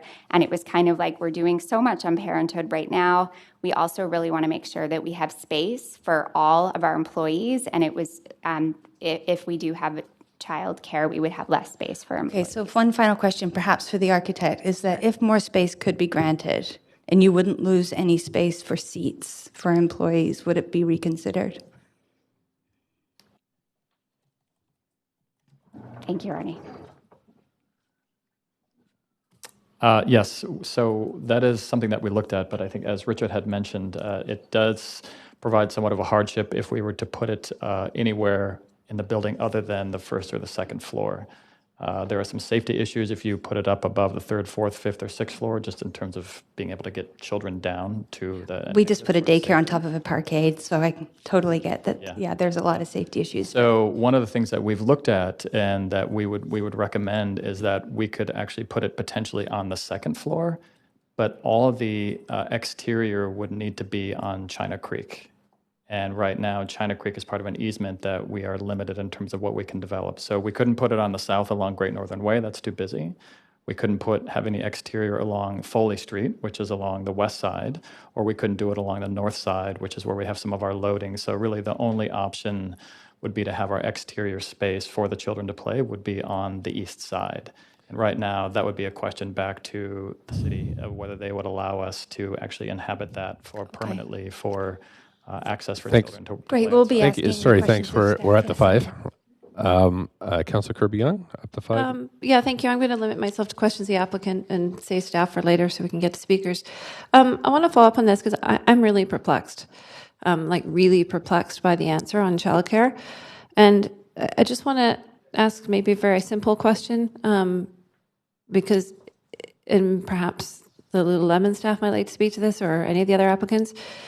Is there an understanding on your side that the idea of public benefit is to provide public benefits, not specifically benefits for employees, but benefits due to the development density that you're requesting or the ability to build what you're looking to build in the city in order to provide amenities for that city where you are building? Because there seems to be a fundamental disconnect around a stated corporate policy and goal and not fitting with that, and the concept that the city has as it relates to development, which is to provide a public amenity for broader public benefit, not specifically for Lululemon employees. So is there a fundamental difference in perspective or understanding on that? I don't believe, from our perspective, there is. This is a rezoning text amendment. It's not a full rezoning. We have to remember that. We are not asking for more density, which invokes a full rezoning process. We're extremely proud and confident that this project is embodied in this project is a significant amount of benefits to the city and to the public and to the neighborhood. And yeah, it would be great if, we could add more. Childcare would be one. I'm sure there are others that would certainly serve the public well if we could put, a social housing, a low-income housing component into the development. That would obviously have a public benefit as well. But we're trying to focus on, what the text amendment requires and or what we require in the form of the text amendment, and do the best we can within the constraints of that. So let me ask a follow-up question, because I think at sort of previous approval stages, I think there was acknowledgement, certainly of the significant role that Lululemon's played in terms of being a local business and the success and the employment benefits that it brings. But was there any other considerations, and we talked about different floors, are there any available setback areas here that could potentially have been utilized for something like a childcare?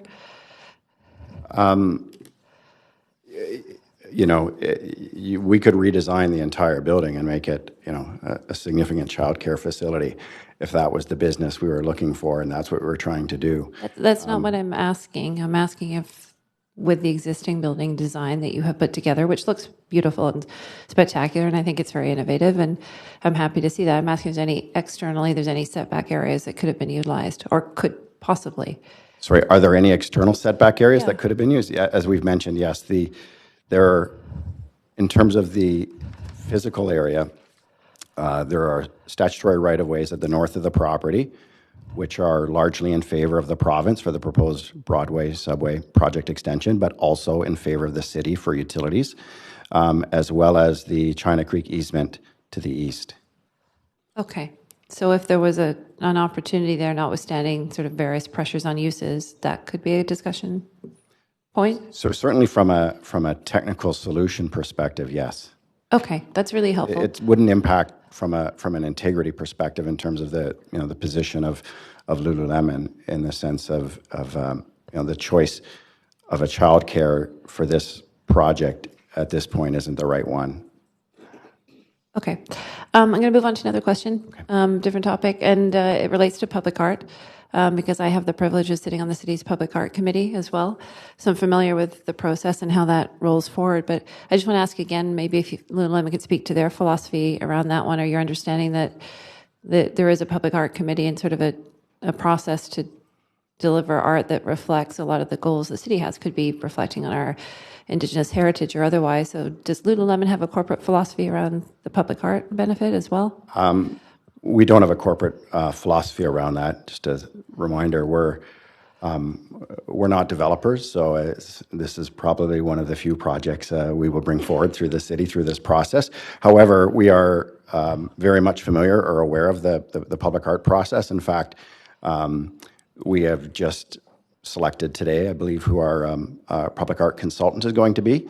And we went through a very thorough process and met with some leading public art consultants, and they've all been very informative. And we are extremely excited about the opportunity that the public art will contribute. And Lululemon is an integrated design firm.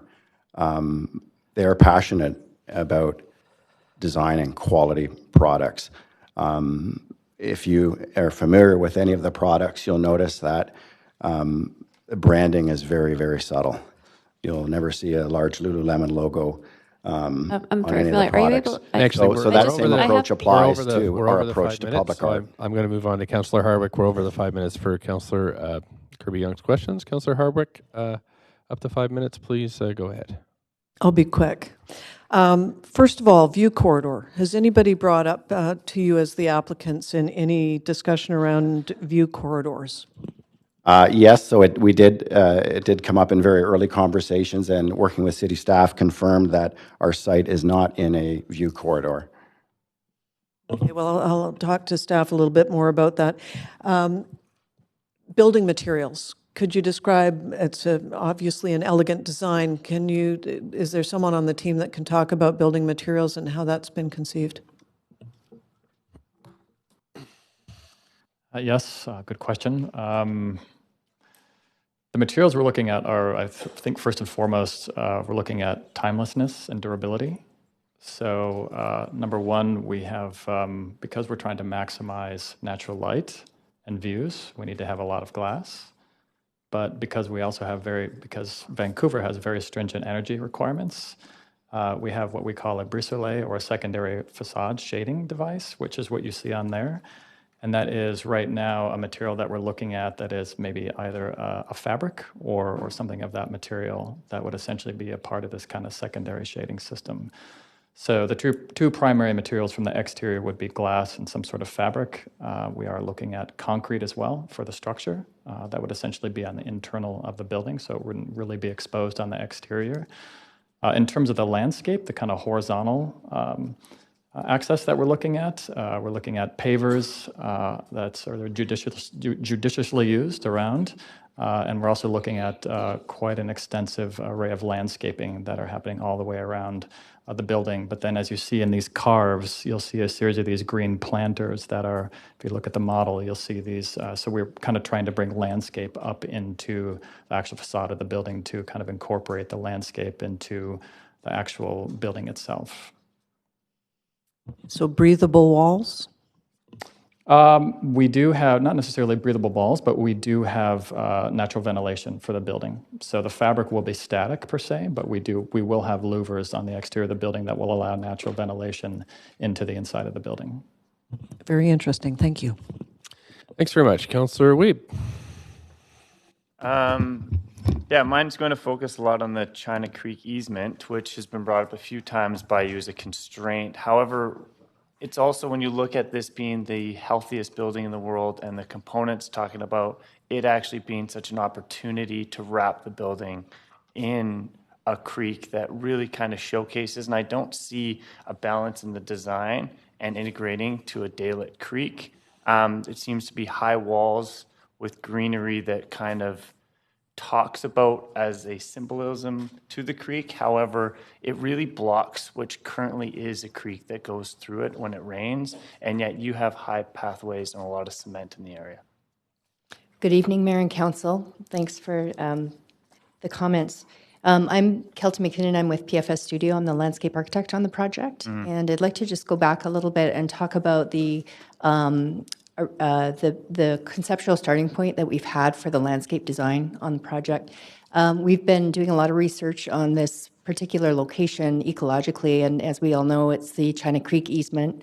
The China Creek used to run through this area, and there was a series of ravines that used to be in this location that was actually filled with construction fill over a long period of time and flattened out.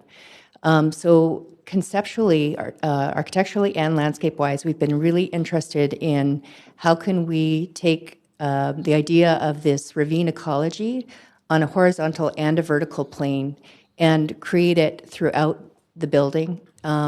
So the idea of the carved areas on the building, we're looking at how do plants behave based on aspect, based on soil, based on the amount of water that they're getting, and based on aspect, where the sun is and the location of that. China Creek itself, so we're trying to really pull public life down through that corridor, but the main goal and intent is to create stormwater gardens through that area. So acknowledging that the pipe itself, the buried pipe of China Creek is actually more than 20 feet below the surface, so it's very difficult to actually daylight that area within this particular lot. The idea is, if you can look closely at the plans, you'll see there's a series of swales that go through there, and there's a winding pathway that takes you through the small areas that you can gather and sit. We've had some meetings with engineering and with the integrated stormwater department. The challenge within that right-of-way area is that what they really want to see is actually grass. They would like to see nothing there but grass where they can drive their larger construction vehicles down for thinking forward into the future if and when they want to get into that pipe. What we're proposing is a light design, which is mostly plants and a couple of trees that could be removed in the future, and removable benches and gathering spaces with granular materials for the pathways, so that if they do need to get in there for utility purpose, they can do that, but that it's actually a very, very lush ecological corridor that tries to bring back the memory of that site. So I do believe that the drainage is there, the filtration and recharging of the groundwater is there, and the quality ecologically is there. We also have a lot of planters that we're designing within the right-of-way. I guess I don't have a lot of time. Sure. The cutoffs with your current walkways and pathways block, which is currently a creek, right? It's grass right now. However, when it rains, there's a creek that goes right down there, and it has a nice topography that kind of recognizes what it is. And a project that's a few blocks down are going to daylight the creek, and it's more of an engineered waterway and a beautiful pedestrian bridge over, because they're working in congruence with what the neighborhood has and what is historically there ecologically. This I see as the opposite, where you're not really reflecting what is there and kind of embracing it to be the healthiest building and integrate yourself in what is around that area, because on both sides of your property, there is waterways that go, and you're now moving away from that. So for me, I'm wondering how you're integrating with what's there now. Yeah, actually, the swale that we're showing is the location of the swale that's there now. So if you see, The swale's here. Just 20 seconds. Yeah, the swale is exactly where the cement pathway is, and not where it currently is. Because where it currently is where the bushes is, and where the road is going into the next property. So that's actually not where the swale is. So, and then the swale's on the northern side of the property, which you also have completely covered with cement. And so I'm just wondering, or pavers or whatever it's going to be. Yeah, there's actually no cement on that side. Pavers and cement, it's gray infrastructure and not green infrastructure. So I'm just wondering, We're just at 5, so you'll have to put yourself up back on the list, Councillor Weep. Okay, thank you. Thanks so much. I've stuck myself on the list, and I appreciate all the detailed questions we've got, this is a great exercise by council, but I have some larger economic questions that are to do with this development. So just reading that Lululemon, I think, had a revenue of $4.3 billion, and maybe somebody from the company can help me with this. This is a question to the applicant. Last year had a revenue of $4.3 billion, which I think if you were located here would make it probably the largest global headquarters in our city or something like that. Does that sound about right? Thank you. Yes, Bill Chandler. I believe that's true. I can't say specifically, but the company is doing well. We're growing, we're expanding, we're creating jobs, and we have considered all these topics that have come up. But yes, we are growing, and that's why we can make this kind of investment, which is obviously a long-term investment in Vancouver. Right. So you were saying that if, I guess a couple of questions. So with $4.3 billion a year, you must have a lot of options to other cities you might be able to go to. Yes, we do. Okay. And have you looked at other sites in other cities and those types of things? Yeah, speaking on behalf of the management team, we're committed to Vancouver. It's our hometown. We haven't looked at other cities. We have no intention of looking at other cities. Okay. We want to be here. We want to invest here, and we want to be good neighbors. And I believe our record shows we are good neighbors, but no, we have not considered other cities. Okay, thanks. And you say once you've ramped up your hiring, you'll have 4,000 people working here. Is that right? Yeah, we think it's rough. It is roughly 2,000 today. This gives capacity to go up to 4,000. Of course, that will take several years. That's not overnight. Well, some other company might like it to be overnight, but we are growing quite rapidly. And we view this as a global headquarters, because right now we have 4 different offices around Vancouver, and we don't have a global place that our leaders from Asia come, and our leaders from EMEA come, or when we have CWEs, that it becomes sort of the gathering spot and brings all the revenue into Vancouver. So it is a global headquarters, and we intend to continue to invest in research, development, innovation, and Vancouver. So you're right beside Emily Carr that I see. Have you had discussions with them about perhaps interacting with their student base and incorporating them into your I will local likely training defer to programs? my colleague. Yes, we have, and Vancouver Community College as well. We've both been talking about how we can synergize on our proximity and create further partnership opportunities, whatever that might be. Great. So I'm thinking with the 2,000 people you're going to hire, that a whole bunch of them might be local people from these local colleges and universities. Is that part of the plan? Is to have a local hiring plan? Well, it's hard to commit specifically, of course, to percentages and numbers. We have a practice of hiring locally, investing in the community. A lot of people also come from our stores, right? So people might start as an educator in our store and want to come to a global headquarters. But those jobs, majority will be Vancouver-based people who will be in those roles, would be my estimate based upon all the conversations I've been involved in. Right, and part of this adjustment, from my understanding, is because the SkyTrain, you had the property and the SkyTrain was planned, so there is an adjustment based on the SkyTrain planning. Is that correct? That's what's happening here? Yes, that is correct. There were some early indications when we purchased the property in 2016, but when we rolled up their sleeves and started talking to both the city and the province, the requirements were significantly larger than we had anticipated, which, until we were given the opportunity to go down the rezoning text amendment path, really questioned whether that site was going to work for us or not. Right. So even though you might not be exploring other cities, there's a possibility that if this doesn't work for you, then you're going to look for other sites in the city or something else. Sorry. Just wanted to say, there is that possibility, because finding sites to accommodate a 600,000 square foot building in the city of Vancouver for office is very difficult, as I think everybody in this room knows. So, it would certainly give rise to, okay, if this solution doesn't work for us, what else are other options? And we'd have to look wherever. Ideally, yes, Vancouver, but we have to look at all options. Okay, thanks. I don't have any other questions, but I do have some for staff. So thanks. Councillor Dominato, on your... Oh, I'm sorry, I knocked you off the queue there. I'll just stick your mic on and please go ahead. I think I did. No, there we go. Sorry, having trouble. Thanks, Mr. Mayor. And I just want to follow up on comment around the use of the building. I was really interested in that, around trying to activate the building more evenings and weekends. And I'm just curious if you could comment on that from the applicants again.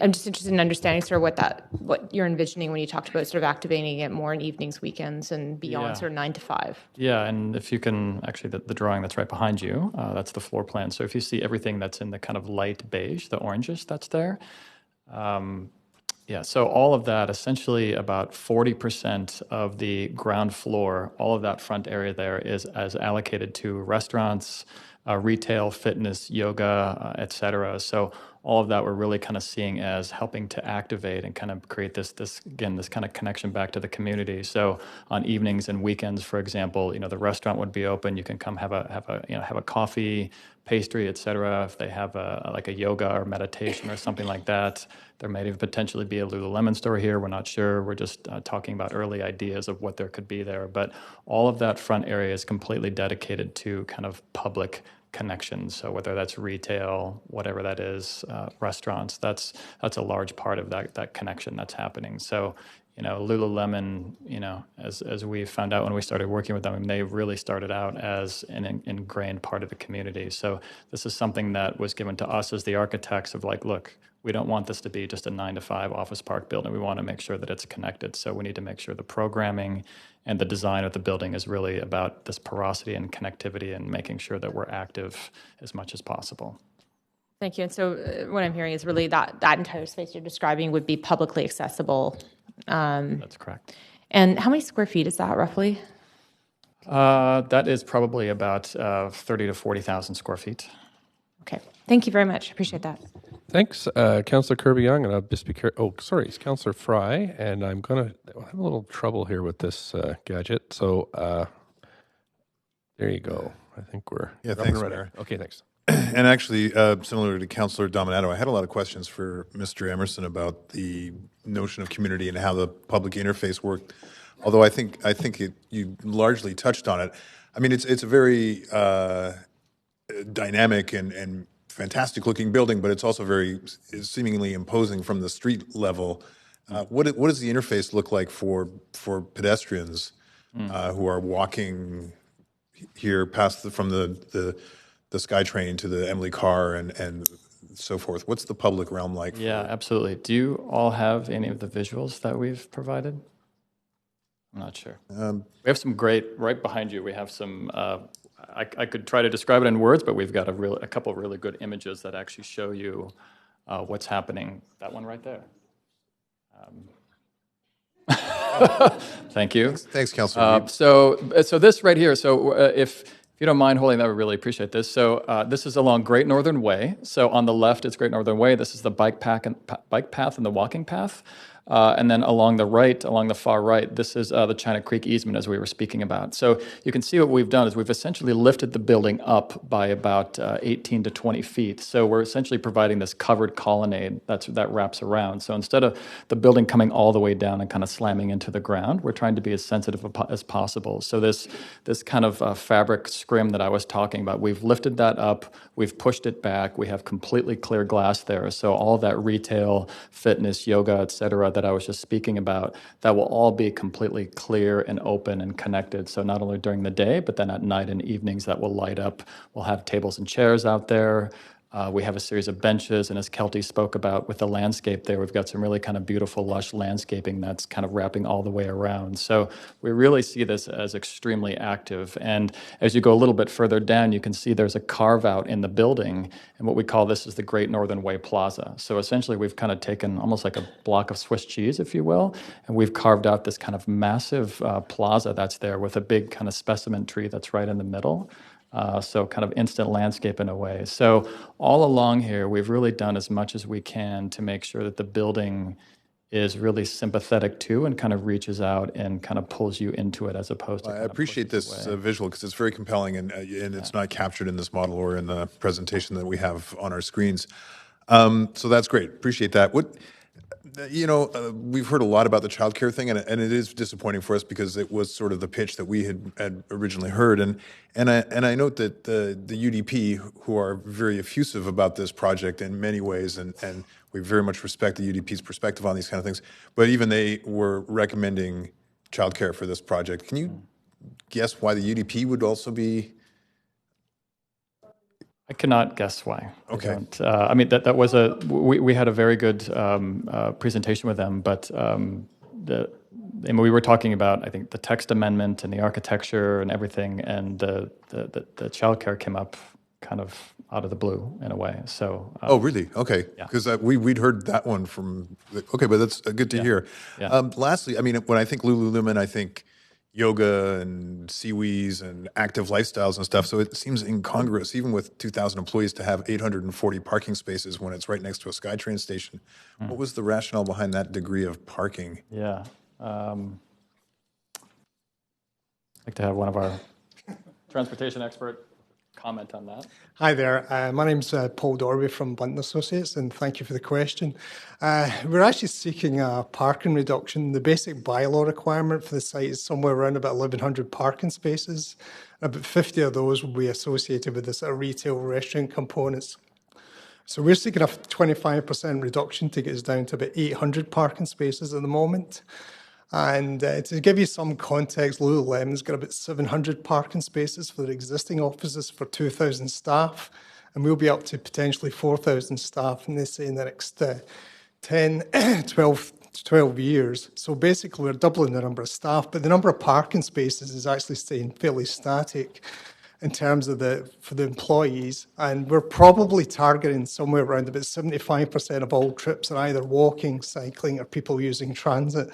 We've got a TDM plan that's part of what the city requirement is, but also Lululemon will be doing their own TDM plan to do sustainable forms of travel. We're just at 2 seconds left, so we'll have to cut it there. Thank you. Councillor Kirby-Young is not in the room. Councillor Boyle. Up to 5 minutes. Thanks. I also have some questions for staff. I'll save now and just ask a few more questions of the applicant and attempting to not totally duplicate what we've been asking. Can you just clarify for me, since this is our last chance to ask questions of you, on the childcare front, you're saying there's a possibility it could work with use of the outdoor space where the creek easement is. Is that correct? It sounds like there's a lot of other use on the ground floors, which is great recreation and commercial, but the challenge is not that kind of space, it's just the outdoor component that's required? That's right. So we would need approximately 6,000 square feet of space inside the building, but then we need a very large amount of space that would be on the exterior for kids to play, and that's part of about the same amount, about 6,000 square feet. And so that becomes the challenge. What we also necessarily don't want to do is necessarily have children playing right at the ground floor, or at least have the daycare right at the ground floor. So we've looked at an option of having that on the second floor with a separate connection that goes down to the ground floor.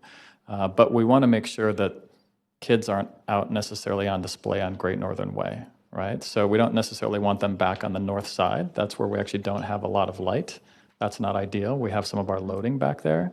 So the west side along Foley also isn't ideal because that's where the main entry is. So really the only option for that would be on China Creek, on the easement there. And that's a challenge because there are certain stipulations that come with that and what we cannot do on that. So I think what we would say, we would pose that back to, if that question be to us, is to you, is say, if that would be a potential requirement, then could we use that for permanent outdoor childcare play?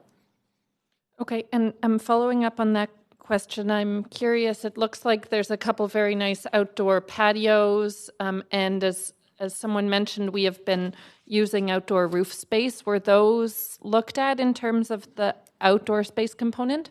Yeah, they were, but unfortunately, it doesn't really work for the interior programming of this building. I mean, these are really, because you're going to have almost 4,000 people working in this space, and we essentially have a vertical campus. Not everyone can be working down on the ground floor. So we want to do everything we can to provide amenities for people to go outside and be able to connect back with nature and with the landscape. So we have a series of smaller terraces, but really that one on the south face that you're looking at is one of the main amenities for the staff that are there. And so for us, that's really not a viable option, and it's right in the heart of the building. And what we don't want, and Lululemon doesn't want, is a childcare center right in the middle of the building. We want to make sure that it's in a place where it can be somewhat isolated. There's security issues and concerns that we can deal with. So putting it up anywhere in the building isn't something that we think is feasible. And even kind of back to some of the security issues of bringing children up above a fourth, fifth, or sixth, seventh floor. We as architects actually don't, even though we could probably solve that with code, we do not recommend that at all. We think that's not necessarily a great option. So we think being as close as possible to the ground floor would be the best option for that. Okay, I have two other questions that are shorter, and one is the plan to have natural gas in this building? No. Okay. We're trying to go all electric. Great. We're trying to go for zero carbon. Thrilled to hear it. And my last question is the plaza, Great Northern Way plaza space you mentioned, is it an open kind of public space, or what's the... It is. It's completely open. It's probably 100 feet by 100 feet wide, and as it carves in by about 35 feet deep. It's completely open. It's connected right along the bike path and the walkway, so it's all there. Anyone can come in. We'll have tables and chairs there. We'll have a cafe that's right inside of that, so it's completely open for anyone to inhabit. 24 hours a day open? I'm picturing the Woodward's atrium and their... Yeah, I mean, I would say there's some security concerns for sure. I would say open 24 hours a day. We're not going to have any gates that will close it off. Okay. I think we'll want to make sure that we don't have any people who are just hanging out there there at night, so we'll light that as best as we can. But yeah, right now there's absolutely no... there aren't doors that No, there's no doors or anything. All the carves that we have are completely open to the public, and people can... And we're at the 5 minutes, Councillor Boyle, and I'm just conscious that we're 9:45, everybody, so we're probably going to have to extend if we're going to get through this evening, so I just flag that for you as we go. Councillor Boyle, good. Councillor Kirby-Young. Thanks. Just I'll be quick. Just a couple of quick questions on lighting. You had mentioned and touched on that because that can really lend a lot to the feel of the building. And it's very exciting to see this Falls Creek Flats area developing. But there's also the residential area, and so some of the questions that we received was really around what would the lighting light be like in the evenings and the plans. And so with that extended use, can you speak to what you're looking for from a lighting design point of view? Yes. The good news is you have very stringent codes here in Vancouver about light pollution. So number one, that will probably mitigate most of it. But I think second of all, we're not interested, and Lululemon's not interested in this being this kind of big washed behemoth at night that's lit up. So we want to make sure that we're being very subtle about that. We don't really have any ideas to kind of activate what's happening up above. It would only be some kind of ground level landscape lighting and things like that to light the walkways, the pathways, and some of those plazas that are there. But other than that, we really don't have any plans to light up or wash the building by any means. We want to be a little bit more subtle and indirect about it because we do want to be sensitive. We're in more than just a commercial strip. We've got all of the apartments that are directly to the south, along with China Creek North Park. So we want to be sensitive to that and make sure that we're providing low levels of light. Great. That's really helpful. Thank you. And then just one quick follow-up to the gentleman earlier on the applicant team regarding public art. And I felt like I didn't quite give you a chance to finish that because you had mentioned you were really excited you got a consultant on. And I'm just wondering if you have anything or not to share at this point around the vision for public art? No, we don't. We don't yet. But I do know we're quite excited about it. And we are certainly looking at a number, whatever options, a lot of things. Early conversations have been around integrating public art into the building or into the site. We see it as part of the solution to animating it, giving it that 24/7 experience. We've seen some examples in some of the other leading types of projects that we've seen across the globe that how the public art or just art, whether it's public or not, can really animate a site and make it both from a SEPTED and a safety perspective, as well as just sort of as something that's pretty contributes to the community and that. So we're really hoping we can achieve something consistent with those thoughts and that vision. Great. Thanks for sharing. Appreciate it. Thank you. Councillor Weep. Mine's on the transparency through the building for the residents on the slope. I know that the building to the east had done a great job for the top two floors, allowing visual transparency for views. And with the atrium and kind of the short floor plates on the top couple floors, I'm wondering what the transparency will be from the view side. Well, we will, as with any architects or any, but we always want to have as clear a glass as possible. There are codes that limit that, but generally speaking, there will be transparency. So in terms of being able to see kind of in or through the building, we're going to try to maximize that as much as possible. But as the building kind of steps up and it's sculpted and sloped back, we've really done as much as we can, really working with the city to try to make sure that when you're looking at it from those apartments, not only is the wall, it's not straight up, it's actually sloping back. So it's kind of this visual perception of trying to reduce the height of it. But then we've also actually looked at kind of radiusing or the kind of rounding or easing the edges. So when you're looking at it, it's not kind of squared angles. So it's really trying to kind of minimize the impact that it's having. It's like kind of some visual tricks we're trying to play, but essentially trying to do everything we can to minimize that impact on the views and kind of maximize the transparency. And not only through the building, but then on either side of the building as well, in between the building to the east and then whatever would be on the west. Okay, and with the removal of the 30 trees on the property, are there opportunities to add some of the greenery? Like some of the renderings and some of the conversation, it talks about how you're going to do those little tree wells on different floors and the greenery. So we don't see a lot of it when we're looking at some of the designs. I'm just wondering how that visually will look 2 years after it's kind of developed. So what would the biodiversity look like from the view side? Yeah, well, I can say, she can speak to this more so, but I can say that, we're very much interested in making sure that landscape is an integral part of this building and not just an afterthought. This looks like a substantially severe wall, right, with really reflective. So I'm just wondering how that will be softened with landscaping, lighting, and all the things. Yeah, well, it's a good point. I think number one, it's going to be softened with the material that we have. If you think of that as essentially a fabric, so the way the light hits that, it's going to be more of a dappled effect. Dappled effect. Exactly. So we think that'll help soften it. And then just to the right there, you'll see this kind of green oval carve in a way, if you will. And essentially what those are is a series of planters that are kind of wrapping and occurring all the way up there. So we see landscaping really starting to kind of take over not only the horizontal part of the building, but then also the vertical part of the building as well. And that's happening on all four sides, actually. So, we're trying to do as much as we can to make sure that we've got a robust landscape on all four sides, that it actually provides a community benefit. It's not just an afterthought. Okay, thank you. Thank you. I have one question. I think we're finished. To put myself at the end of the list. I just had a question about the value of this building. What do you think this will be worth when it's finished? Why I'm asking is because I'm thinking of property tax calculations. We've been, and I know it might scare you away, but we just have a shift if you're happy about that. But what I'm wondering about is it looks like the conversation here is about contributions to the community, but I do think we have leeway with monies, however we collect them, to put them into different programs, and so we have leeway to put property tax into childcare, for example. So I'm just wondering if you can give us a rough estimate of what your building would be worth after it's built.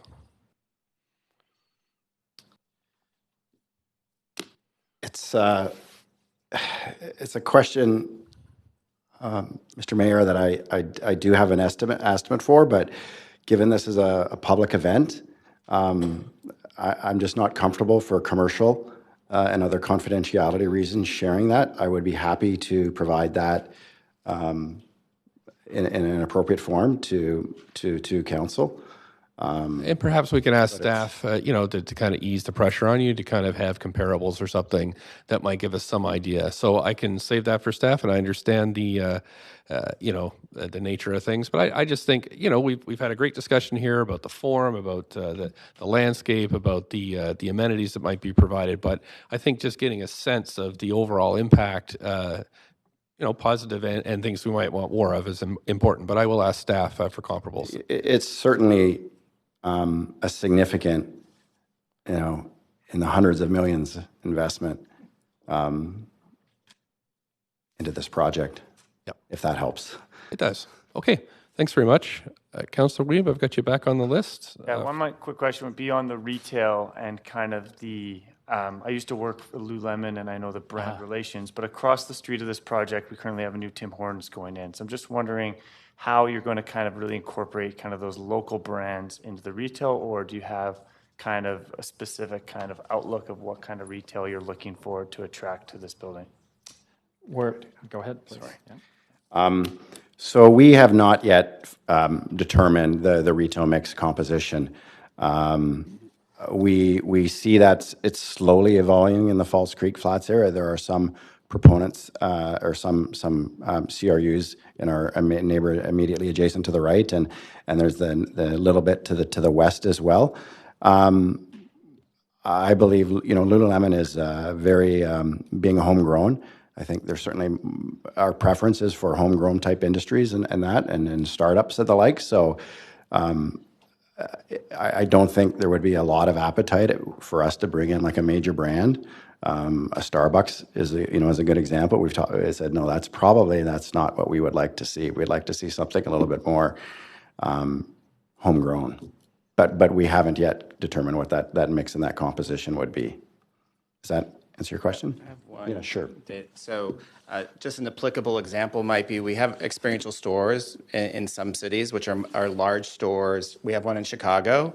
There's what we call a fuel station, food's offered, and it's all local. Like everything's local in terms of what's offered there. So I think the practice, if you look at our experiential stores today, is making sure that what we create embeds in the neighborhood and in the community.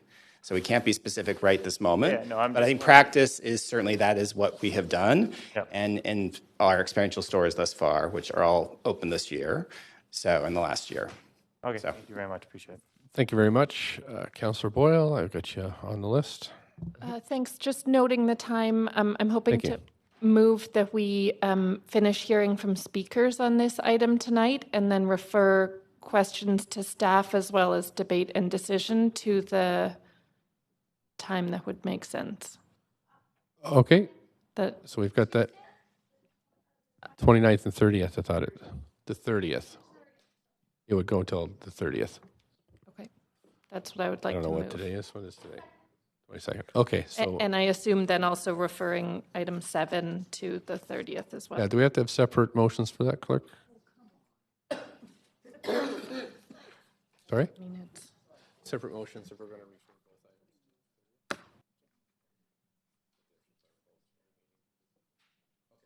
items. No, all we need is one item. So the motion is to hear the rest of the speakers as they're signed up and close to the point where we close the speakers list. Yes, just on this item, not on item 7. Close the speakers list for this item, and then we would refer debate and decision and questions to staff, perhaps reply from the applicant to the next day, which is the next public hearing day, reserve day, which is the 30th, as well as item 7. Does that sound right? Yes, thank Okay, you. great. Have a seconder? Okay. All those in favor? Any opposed? One opposed. All right. How do we do? Clerk, did we pass that one? Okay, that's passed. Thank you. Okay, so Councillor Deschanova? Well, I was on to Councillor Boyle must have read my mind. I was All going right. to do the same thing so we could get through speakers on both items. Great, so let's do that. Okay, thank you. We got a speakers list here. Let's see. Charles Erich? Charles Erich. Sorry, I don't have my glasses on. E-Y-R-I-C-H. Eric. Erich? Eric. Great. Thank you very much for coming in. And up to 5 minutes, please go ahead. Yeah. Hi, my name is Charles Eyrich. I'd just like to take a moment to thank staff and council and all the fellow citizens who've been here for 4 hours to kind of voice their opinions on this project. Life comes at you pretty fast. I had the whole thing sort of written out with what I wanted to say, and then Councillor Fry asked my question about parking, and then the answer has sort of thrown me off from my phone calls that I've had with staff about this project. So this might be a little bit more unprepared than I was originally. That's okay. First of all, this is I think this project is really exciting. I live just up the hill from this building, and it's going to take away some of the views. But I think everything that Lululemon has done in terms of being established in Vancouver and staying in Vancouver and sort of committing to Vancouver, I think all of that is super worthwhile. I also think that just because I live in an area, I shouldn't get, neither I nor anyone else who lives there should get veto over sort of what specifically the building looks like. You know, they've done their due diligence. They've made their efforts to try and adapt for the viewing corridors. Staff have done an excellent job in terms of working with them, and I think the building looks great. The questions that I had were sort of related around whether this building is sort of the healthiest workplace in the world. You know, it's got all of these, it's supposed to be LEED Platinum certified and Living Building Challenge Pedal and WELL Platinum and Zero Carbon and all the rest of it, which is great. But the building has 5 layers of underground parking with 840 spots. Now, when I was talking to staff about that, they said that sort of the 840 parking spaces was the minimum that was going to be, that is required by law. The pun is very much intended because I have no sense of humor. But there's only providing space for 338 bicycles. Now, the gentleman who's working with the applicant said that it was actually supposed to be 1,100 and they've reduced it to 840, which is sort of a surprise to me because I didn't hear that from staff. And also going through the proposal, I never saw anything in there where they said that they were making a transportation demand management plan that was going to demonstrate that they could provide less parking. So I was under the impression that 840 was the sort of the minimum required and that they weren't going to try and reduce it further, which I thought was a mistake, given that the building is on not just sort of an existing transit line from the Millennium Line, but it's also where the Millennium Line extension as it goes out to Arbutus and hopefully UBC will provide more options to that. The 84 is a sort of fairly frequently running bus loop. It's on the CVG as a sort of a major cycling cycling route as well as a pedestrian access through the False Creek Flats and everything else. So it seemed like this would be a perfect place for them to reduce parking. And the gentleman did say that they were going to come up with a transportation demand management plan, which is good news. That was something that I hadn't heard, so I'm excited to hear that, and I think that further supports, that makes me support the project even more. I would just like to sort of conclude in saying that I hope that the 840 is sort of the minimum, but they could actually reduce that further. Because that would save Lululemon a lot of money. I mean, this building is not going to be cheap, and building 5 layers of underground parking certainly doesn't help. So if they can provide less parking, I may be having only 4 stories of underground parking, if that ends up working out that way.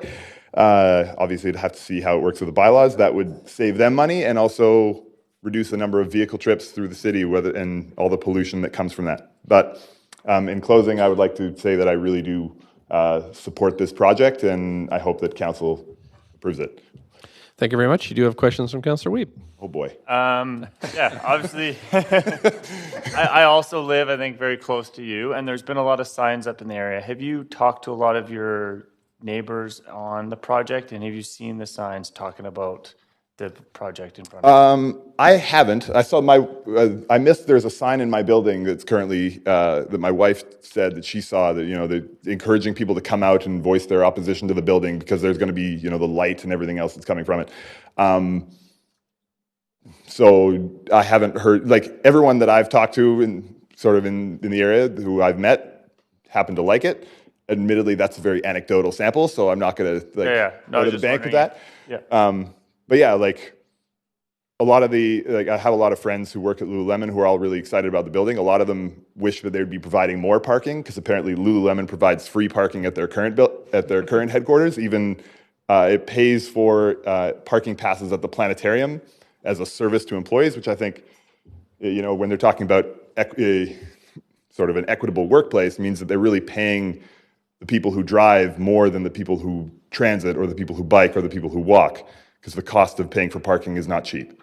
So as far as an equitable workplace, I think you have a small step to go. Thank you very much. Yeah. Thank you, and that's it for questions. Thanks very much for coming in. We have Tim Grant. Mr. Grant, and you have up to 5 minutes whenever you're ready. Great, thank you. Good evening, Mayor and Council. I'm Tim Grant from PCI Developments, here speaking in support of tonight's proposal. PCI is a co-owner and developer of several properties along Great Northern Way, including the 2 adjacent properties east of Lululemon's property at 887 and 901 Great Northern Way. In our view, the application is very exciting for the city and critical for the city to support Lululemon, one of Vancouver's largest and most important employers and very best corporate citizens. The application would contribute significantly to the rapidly evolving Great Northern Way corridor with improvements to the public realm and green space, active transportation network, and streetscape, including much needed retail and food service. Space for approximately 4,000 innovation industry jobs and a high quality differentiated architectural building. As an active participant in the Broadway planning program and given the many unique merits of this application, we do think it appropriate that it's being pushed forward at this time. And having attended the open houses, it's apparent that Lululemon has endeavored to complete a thorough, wide-reaching community engagement process. So in summary, we'd very much welcome them on Great Northern Way and joining our South Flats community there. Just given some of the previous discussion, I think it's also worth pointing out that in our plans and working with staff on the Broadway plan, we very much anticipate and are required to deliver a daycare at Great Northern Way in Thornton. That would be significant. That would be community benefit and certainly relevant to tonight's discussion. And I know there's some other opportunities along Great Northern Way that are being considered as well for daycare. So I thought that was relevant to the discussion earlier tonight. Thank you very much. Thanks for coming in. You do have a question from Councillor Wiebe.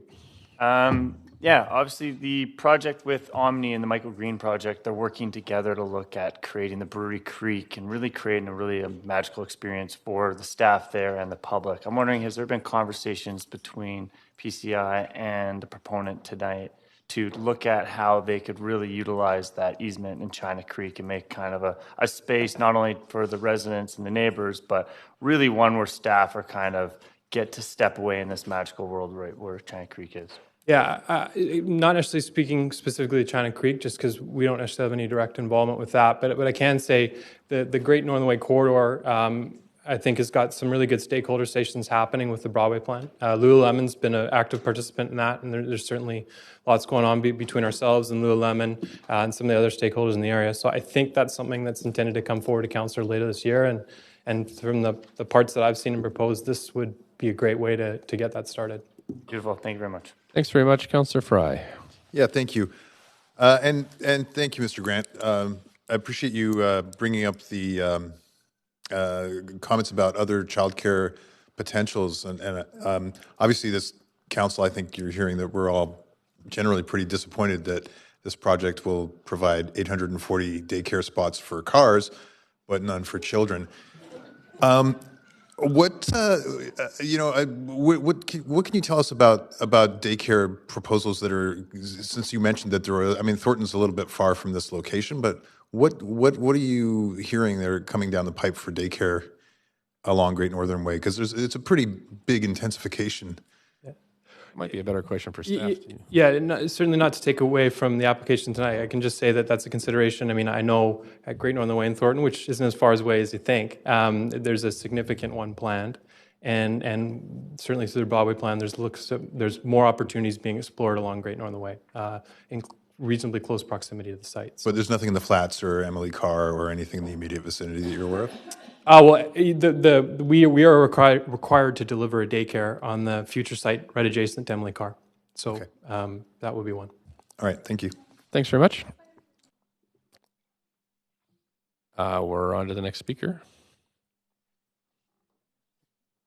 Yep, Stephen Boas.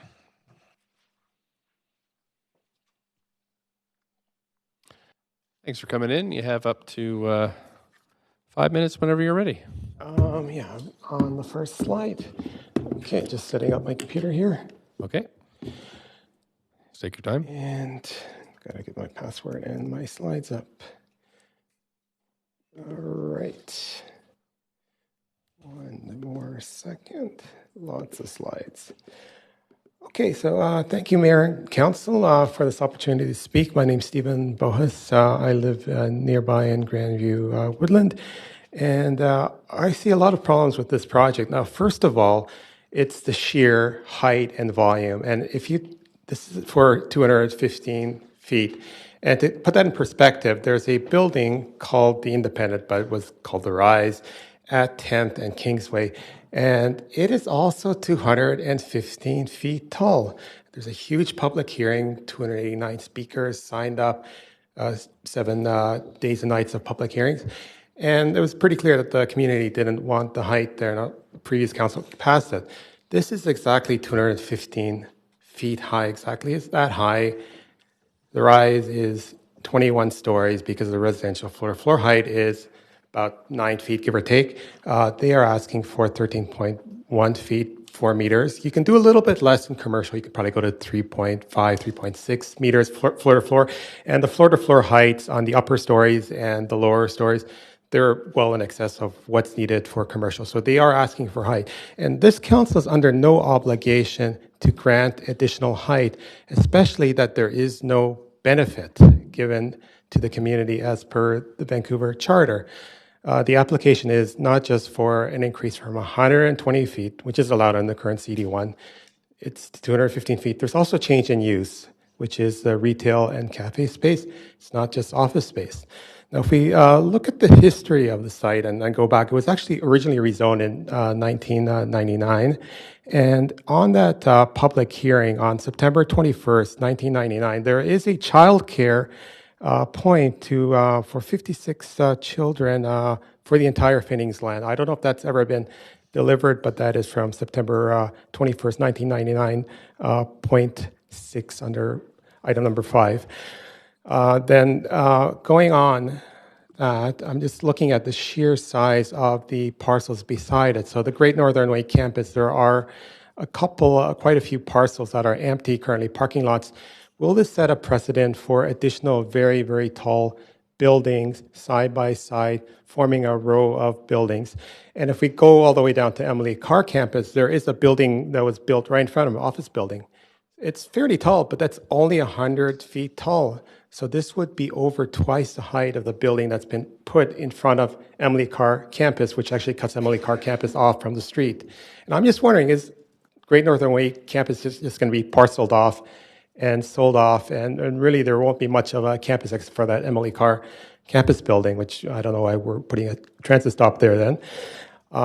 My next point is just look at the sheer size of this. This is actually a bigger impact than the independent by rise, just because of the sheer size of the building. I'll point out that the atrium is an ask. You don't need to have the atrium. I actually work in a huge floor plate building, and there are plenty on West Broadway and other places. They're asking for big floor-to-floor height, or a little bit bigger, asking for 840 feet. And they're asking for that section of the sky, 120 feet to 215 feet, that are public views, spectacular public views from 6th, 7th, 8th, and so on, going up. And that would be actually a blockage. And I'm very disappointed in staff for not doing a thorough analysis of the views. And I'm wondering why we don't even have a computer model with Fortnite and things like that. We could put on the website and people can just look at it in Google or in Unreal Engine or wherever, just to see the visual impact. Going back to the sheer site area, just look at the slope, look at the blockage. So I do have a very, very big issue of the entire size of the rezoning and the volume that's asked. It is the applicant that's asking the city for additional height, but they are not providing any CAC with a multi-billion-dollar corporation in terms of contributing, whether it is to childcare or to some other CAC offsite if they can't do it on site. I think the city is under no obligation to, first of all, grant the extra height. And if you look at the benefits in terms of if this space is going to be sublet and rented, and what the price of real estate is at 215 feet with those views, and views, of course, unobstructed by the buildings on the side, I think there's a very strong case. If you look at the difference in the value of land, which is now $86 million per the current assessment, if you look at the difference, are you capturing 75% of the land list? So thank you for your time. Thank you. You do have a question from Councillor Fry. Thank you. Yeah, thanks, Councillor Mayor. Fry. Thanks, Mr. Bohus.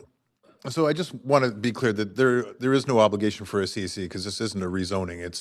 So there's a sizable DCL coming from this project, and I think that the design and the public realm is considerate of a benefit beyond what they're mandated to include, and of course the additional height is coming from the atrium. So, but that being said, I'm wondering if you could speak to where you may see merit in this design, and if there's, without reinventing the wheel, where's I'm not quite sure in terms of what you like with the design. Yeah, sure. Yeah. How could you modify it or so on? Well, I'm asking. I mean, I guess where do you see the merit in this design? Because I do find it quite a handsome design. I don't think it's terribly out of scale, and given the context of where we're looking to intensify this part of town. Okay, there's no win on this one for you? Okay, there are several factors. I would disagree that I think council does have the authority under the charter to ask for a CAC in return for the extra height, because you're under no obligation to give that. In terms of this design, I do have issues with the 840 parking spaces. I think you could, if you want to do 840 parking stalls, you can do 840 EV chargers with each of those stalls, right? And do something. In the design itself, you could have somewhat of a larger floor plate, reduce the height, reduce the floor to floor. I'd still have the essential essence of it, but bring the height down a little bit by just changing the massing up somewhat. And in terms of the landscape corridor, like for China Creek, it's on, there's no relationship to the building on the other side. So there's like this fence. And I'm just wondering if the two properties could work with each other in terms of the landscape design of that creek continuation. Okay, thanks. Thank you. That's it for questions. Thanks for coming in. Next is Sharon Gregson.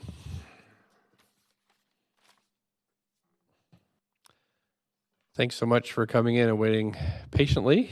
Well, I'm hoping you're all worth waiting for. Oh, we're definitely worth waiting for. Hello, my name is Sharon Gregson. I work with the Coalition of Childcare Advocates of British Columbia. I'm the provincial spokesperson for the $10 a day childcare plan. I've raised my 4 children in Vancouver, and I'm a previous 2-term Vancouver School Board trustee. It is important to know that Vancouver City Council is one of 63 local governments that have passed resolutions to support the $10 a day childcare plan, asking for a quality, affordable childcare system that pays educators a decent wage in this province.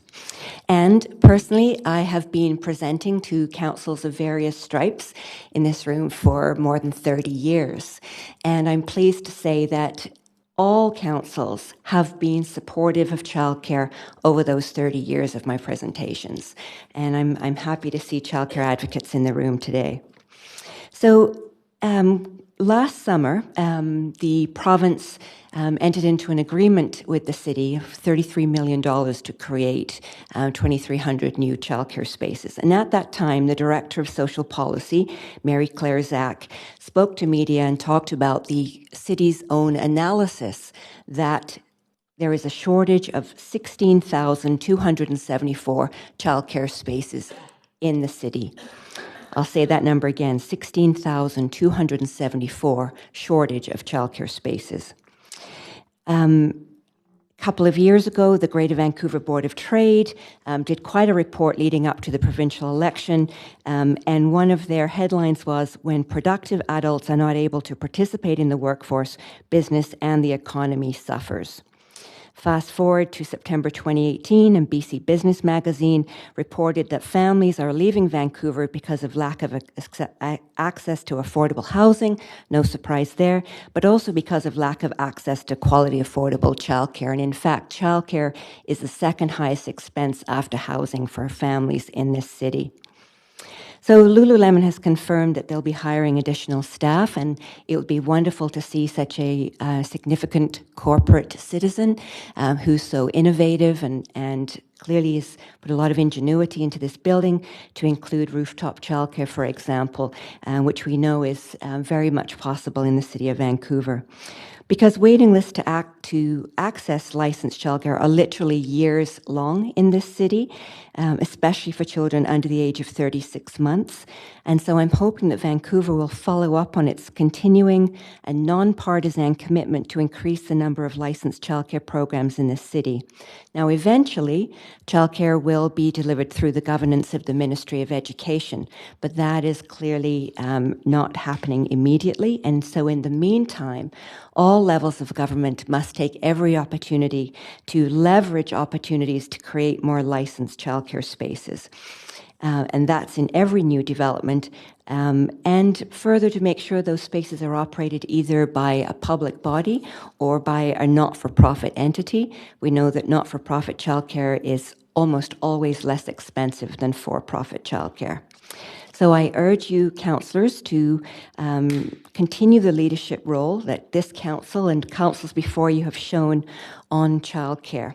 Please do not pass up this important opportunity to require the applicant to include childcare for under 3-year-olds and 3 to 5-year-olds in their development. And just to point out that while it is true that childcare in the whole Great Northern Way, it'll likely be more than one program. When we're talking about thousands and thousands of people coming to that area, and the childcare centre for under 3-year-olds only accommodates 12 children, that's the capacity, and for 3 to 5-year-olds accommodates 25 children.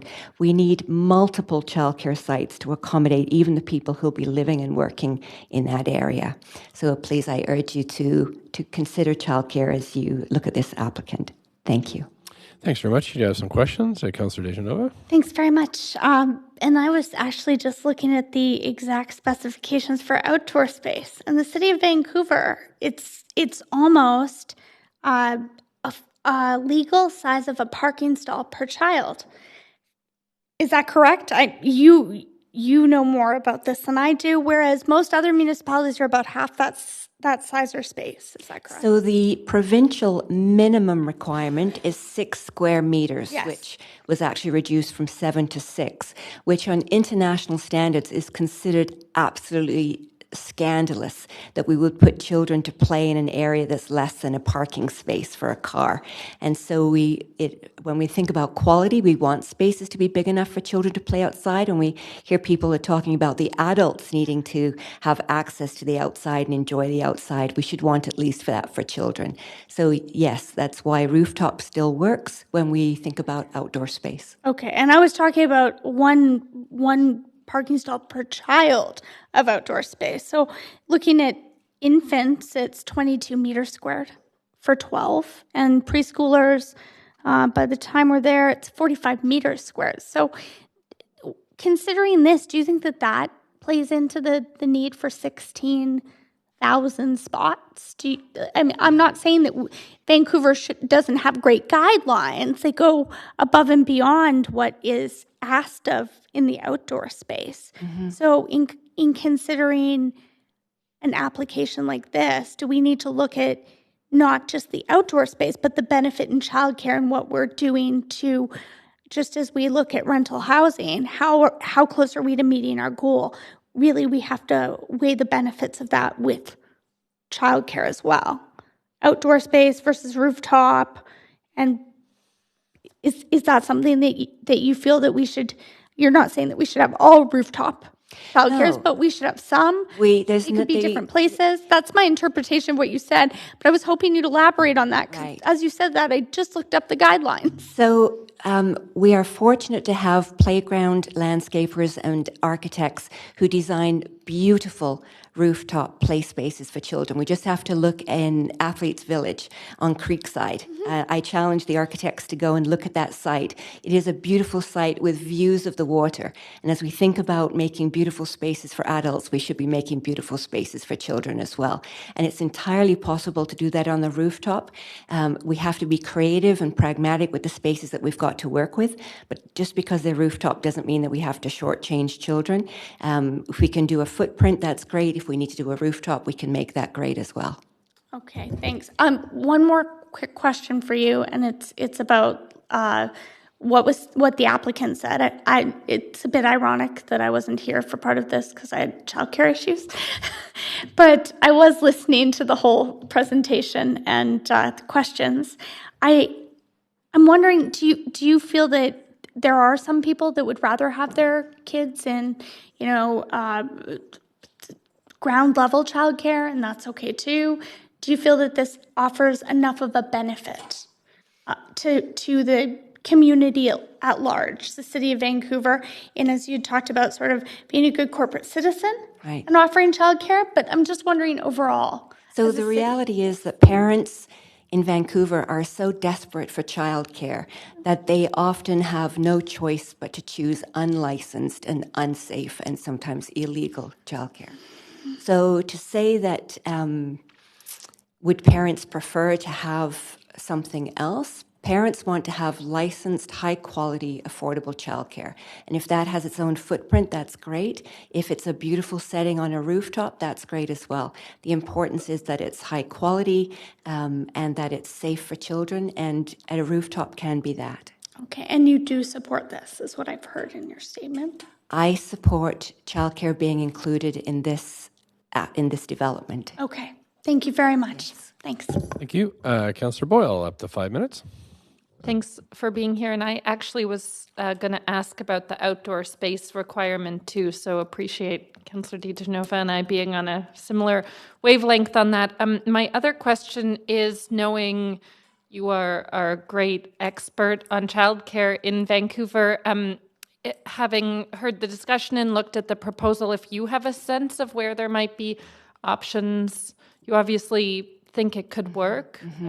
So I think we're seeing a lot of ingenuity around childcare now, given how it's common knowledge how desperate families are to access care and how it's become a public policy issue at every level of government. And so I think it's very valid to think about rooftop. It's very valid to think about it being on the second floor. I've seen some great designs being on as high as the 8th floor at the UGM that's being built in the downtown east side.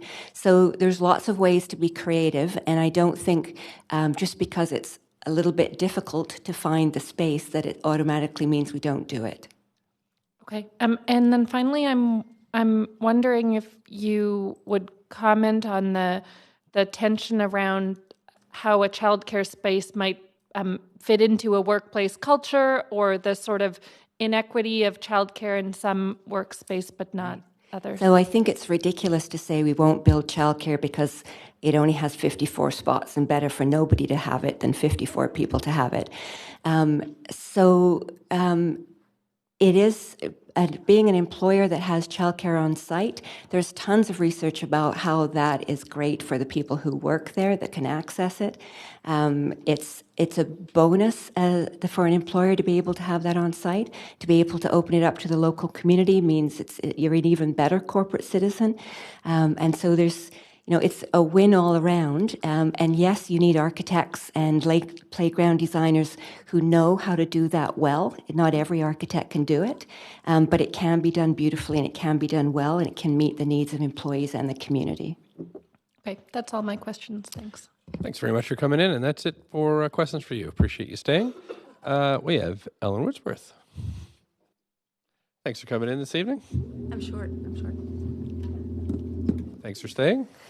Thank you very, very much. This is very exciting to be a part of this discussion where corporate responsibility encounters a council that's made significant commitments to childcare over many, many years. And as Sharon Gregson and the Child Care Coalition have said, many councils with many different political viewpoints. The City of Vancouver Gender Equity Strategy commits to childcare. The majority of city councillors committed to the 3 points in the Women Transforming Cities Hot Pink Paper campaign about childcare. One was continue to improve and develop the $10 a day childcare plan. The second was partner with the provincial government to create new spaces and facilities. And the third was create policies to include childcare spaces in all large developments. The majority of the council that's sitting here today voted for this in the Hot Pink Paper. Your record is on our website, and we really appreciated that forward thinking on your part. Lululemon just said this evening that was committed to connecting to the community. I don't normally quote McKinsey reports, but the McKinsey report of 2017, the Canadian report, said this. And they were talking to corporations, and they included the city as a corporation and Lululemon, obviously, as a corporation. Corporations and other stakeholders need to focus change on priority areas to address Canada's 7 areas in inequality and capture significant economic benefits. Individual corporations need to improve gender diversity within their organizations. At the same time, all stakeholders need to initiate broad socioeconomic change to advance women in the economy and society in certain areas, namely removing barriers against women in STEM fields, enabling more women to be entrepreneurs, reducing gender inequalities in childcare and unpaid work, amplifying women's voices in politics, and reducing gender bias and reshaping social gender norms. Actions to drive change were: what can corporations do within their own organizations? Attract, retain, and advance women through the corporate pipeline. What can all stakeholders do to more broadly in the economy and society?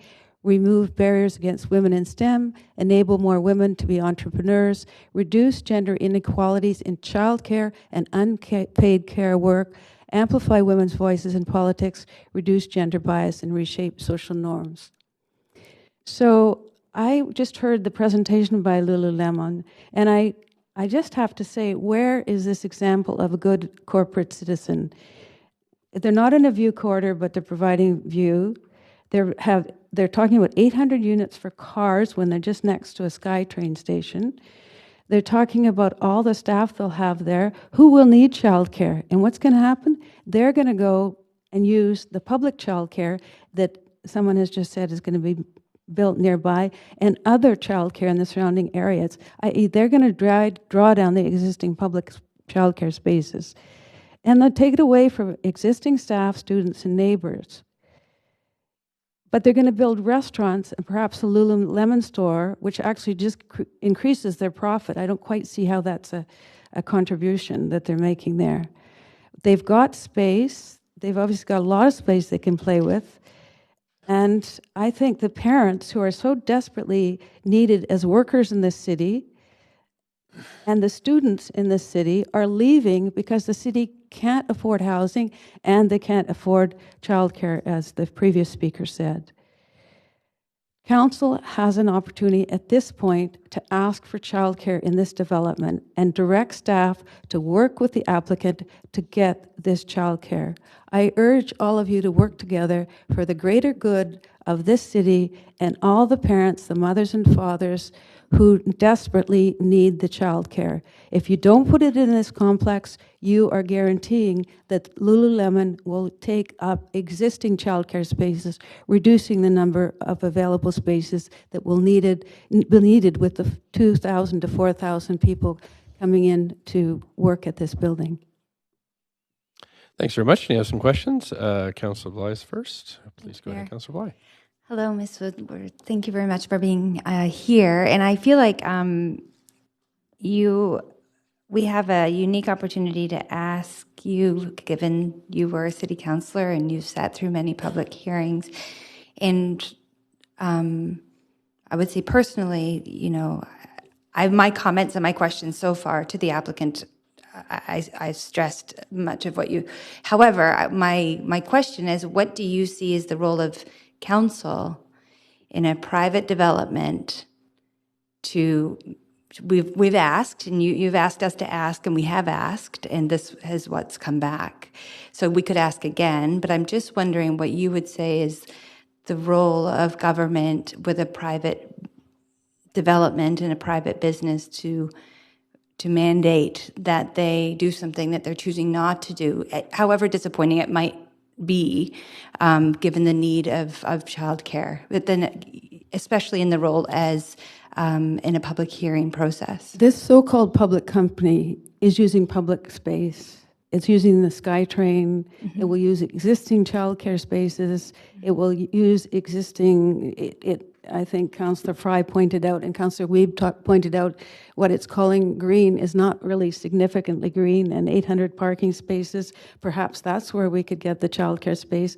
You can direct staff to go away and work with the developer to come up with the 50 to 60 units that they'd previously discussed, and for some reason figured they couldn't afford, whether it's because of greater height for each floor, or because they want to make more profit from a restaurant, or what it is, I'm not quite sure. You have the opportunity to say, you don't accept this application, send them away. It's not that we don't think they should be in this space, but if they want to be in this safe space, they really have to show they're a good corporate citizen to all citizens, which means parents, and especially women. If women are moving ahead in companies, and I understand they haven't reached 50% of women in their management model, then they have to do things to enable that to happen. Okay, so what I'm gathering from that is you do see it's our role in this process. Absolutely. You have a moment right now to take. Okay. Thank you. Thank you. Thanks very much, Councillor Fry. Yeah, thanks, Mayor. And thanks, Ms. Woodworth, for being here and for your ongoing advocacy, and you too, Ms. Gregson. As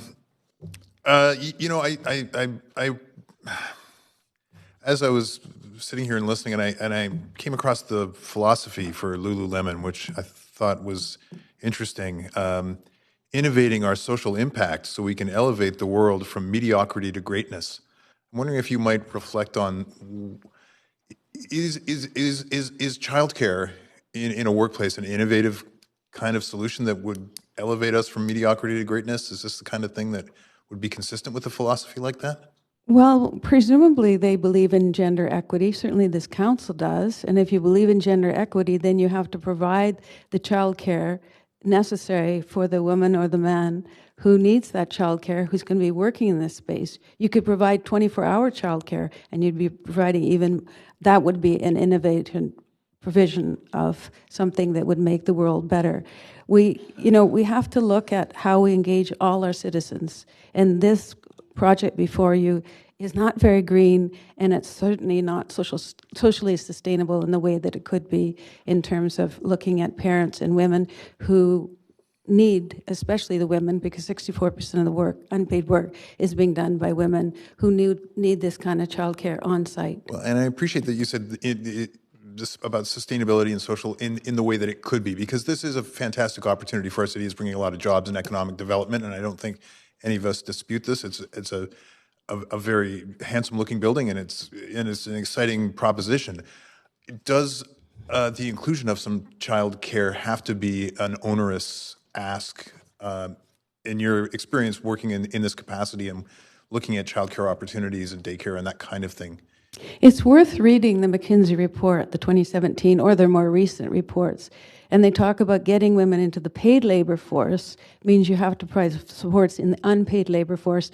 And then the returns from that financially in Canada, over $12 trillion.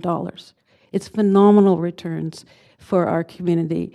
Otherwise, we're losing people out of the city that we need to work in our businesses. And we're only allowing people who don't have childcare needs or don't have other social needs even to stay in the city. They're even being forced out. Young people are being forced out. These kind of social returns have to happen if our cities are to survive, because our cities are collapsing due to speculation and lack of affordable housing, lack of affordable childcare. Lastly, I just want to highlight that you made a comment earlier in response to Councillor Bly about public infrastructure and presumably around proximity to the new Broadway subway line and that kind of infrastructure. Is this sort of consistent with those kind of values where we invest in public infrastructure and we should provide, there's an obligation for more public benefit in commensurate to that access to? We have to look at what Vienna's been doing. Vienna's been, for 30 years, been building gender mainstreaming into their work. So has Seoul, Korea. London has a gender equity strategy. I'm off to the World Urban Forum to speak in a couple of weeks. All over the world, cities are looking at ways they can place people in affordable situations. And that affordability has to be available to women as well as men, and providing childcare is one way to do it. Okay, fantastic. Thank you. Thanks very much, and that's it for questions. Thank you for coming in. Thank you. We have Tasha Henderson. Thanks so much for waiting. Oh, this is definitely the latest I've been up in a while. Good evening, Mayor and Council. It's an early night for us. Yeah. Remind me never to run. Tonight I'm here wearing a few different hats. I'm here as a board member with Women Transforming Cities, a planner, but mostly I'm here as a parent who is far too aware of the childcare crisis in the city. I'm not really a childcare advocate, I mean, not specifically, but what I am an advocate for is city planning done in a good way. For intersectional policy that supports the full participation of women and families in civic life, for planning and development that supports the creation and maintenance of complete communities that represent the needs of all residents. I don't want to go too deeply into the benefits of on-site childcare as a business model, or that I think the healthiest workplace on earth would necessarily take into account the needs of its employees with kids whenever it can. I'm not here to tell Lulu how to run their business. That's not the focus of Women Transforming Cities, and it's beyond the jurisdiction of this council.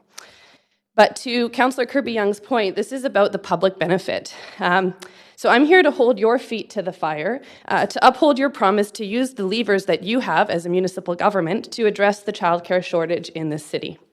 And the commitment that you made to make your decisions using a gendered intersectional lens. Because let's face it, the burden of the childcare crisis falls on the shoulders of women, on mothers. The city's women equity strategy has a specific goal around childcare, with a commitment to add 1,000 new childcare spaces in 2018-19, a drop in the bucket compared to the 16,000 needed. We've heard many times tonight about that lag between development and the development of crucial community amenities that families need. Any commercial development of this size should be required to provide the city with childcare spaces. Upfront, if companies want to set up shop in this town, they must do their part in helping women have a seat at their table. In the absence of corporate leadership on this issue, it's up to you to hold the private sector accountable for responsible development that leads to the achievement of our shared community goals. If residential developers didn't have to build 3 bedrooms, they wouldn't. If they didn't have to have low-income units, they wouldn't. So to your point, Councillor Bly, you absolutely do have a role in ensuring that there is corporate responsibility here. We know that communities work best when they are mixed use. Having industry and commercial development in one place and residential and services for families in another isn't good planning practice. By and large, research shows that caregivers prefer to have their childcare near their place of work in case of emergency, illness, or just having to fight traffic to make it on time for pickup. And if you yourself have ever been a caregiver to a small kid and have to work outside the home, you know that even if it's just being in transit together, when it's about being with your little people, every second more counts. So whether or not they get it through their employee program, these new employees will require childcare. And let's keep women and families living and working in Vancouver. The applicant may tell you that they're working on negotiating the development of external childcare or bring in a supporter who talks about their development of childcare. I look forward to hearing council ask staff about the wait lists in the area and whether or not those developments that are underway would even make a dent in the problem. You and I both know that this is the last point in the process where you can actually secure childcare on the site. You can add a condition to rezoning right here, right now, or Tuesday, or whenever you're going to meet again. But after this, there's absolutely no guarantee that the applicant will pursue or achieve an off-site option. They can say whatever they want, but you have no way to hold them accountable. This is it. A site this large can absolutely accommodate childcare. It's not always possible in the higher density areas in the city, so where it is, council has a responsibility to pull that lever and require it. It's about more than this particular rezoning, quite frankly. It's about setting a precedent for commercial development coming down the pipe and staying firm in your commitment to make sure that all neighborhoods work for all people. Access to quality childcare is one important piece of that puzzle and within your power to act on tonight. Thanks. Thank you very much. Thanks for coming in and waiting and staying. There are no questions for you, but appreciate you sharing your point of view. And I think that's it for listed speakers. Now I'm going to call for anybody else in the audience that would like to speak to this item. Yes, sir. Come on up and state your name. And you have up to 5 minutes. And there may be questions. Thanks for coming. Hi, thanks for hearing me tonight. My name is Ryan Ingram. I'm a rental resident of Mount Pleasant living along East 6th Avenue. I'm concerned about the height increase on the table for this development for a couple reasons. At the top of the list is destruction of green space, which is used year-round by residents, and also the removal of the North Shore mountain views from the neighborhood. The building would block the views even for the residents situated at the top of the escarpment. Essentially taking the views from the people who live in the community and giving it to a corporation, which doesn't really reflect the community involvement or quality of life targets that they've stated were the goals of the project. I'd also like to note that there's a recent announcement by MEC that they would be placing their headquarters up for lease, and that's less than a block away. So before giving rise to another large corporate headquarters, I think it's worth considering what the results of that have been very close by. Thank you very much for coming in. Appreciate it and staying so late. And no questions. Anybody else? It's my second call now for speakers. Any other speakers to this item? Going to make a third call now as required. Don't see anybody else, so thank you very much. Seeing there are no speakers, the speakers list is now closed. And as few or no public comments were received on this item after 5 p.m. today, we now close the receipt of public comments and move on to hearing closing comments, asking further questions to staff, and to make a decision. Of course, as noted in the motion passed earlier, this will happen on January 30th. And clerk, what time would this start? This will start at 3 p.m. on January 30th. This will be the first item on the agenda. Just also a reminder to council that, of course, because we're in mid-application, you should not be talking to either proponents or opponents of this. That would violate the quasi-judicial nature of this hearing.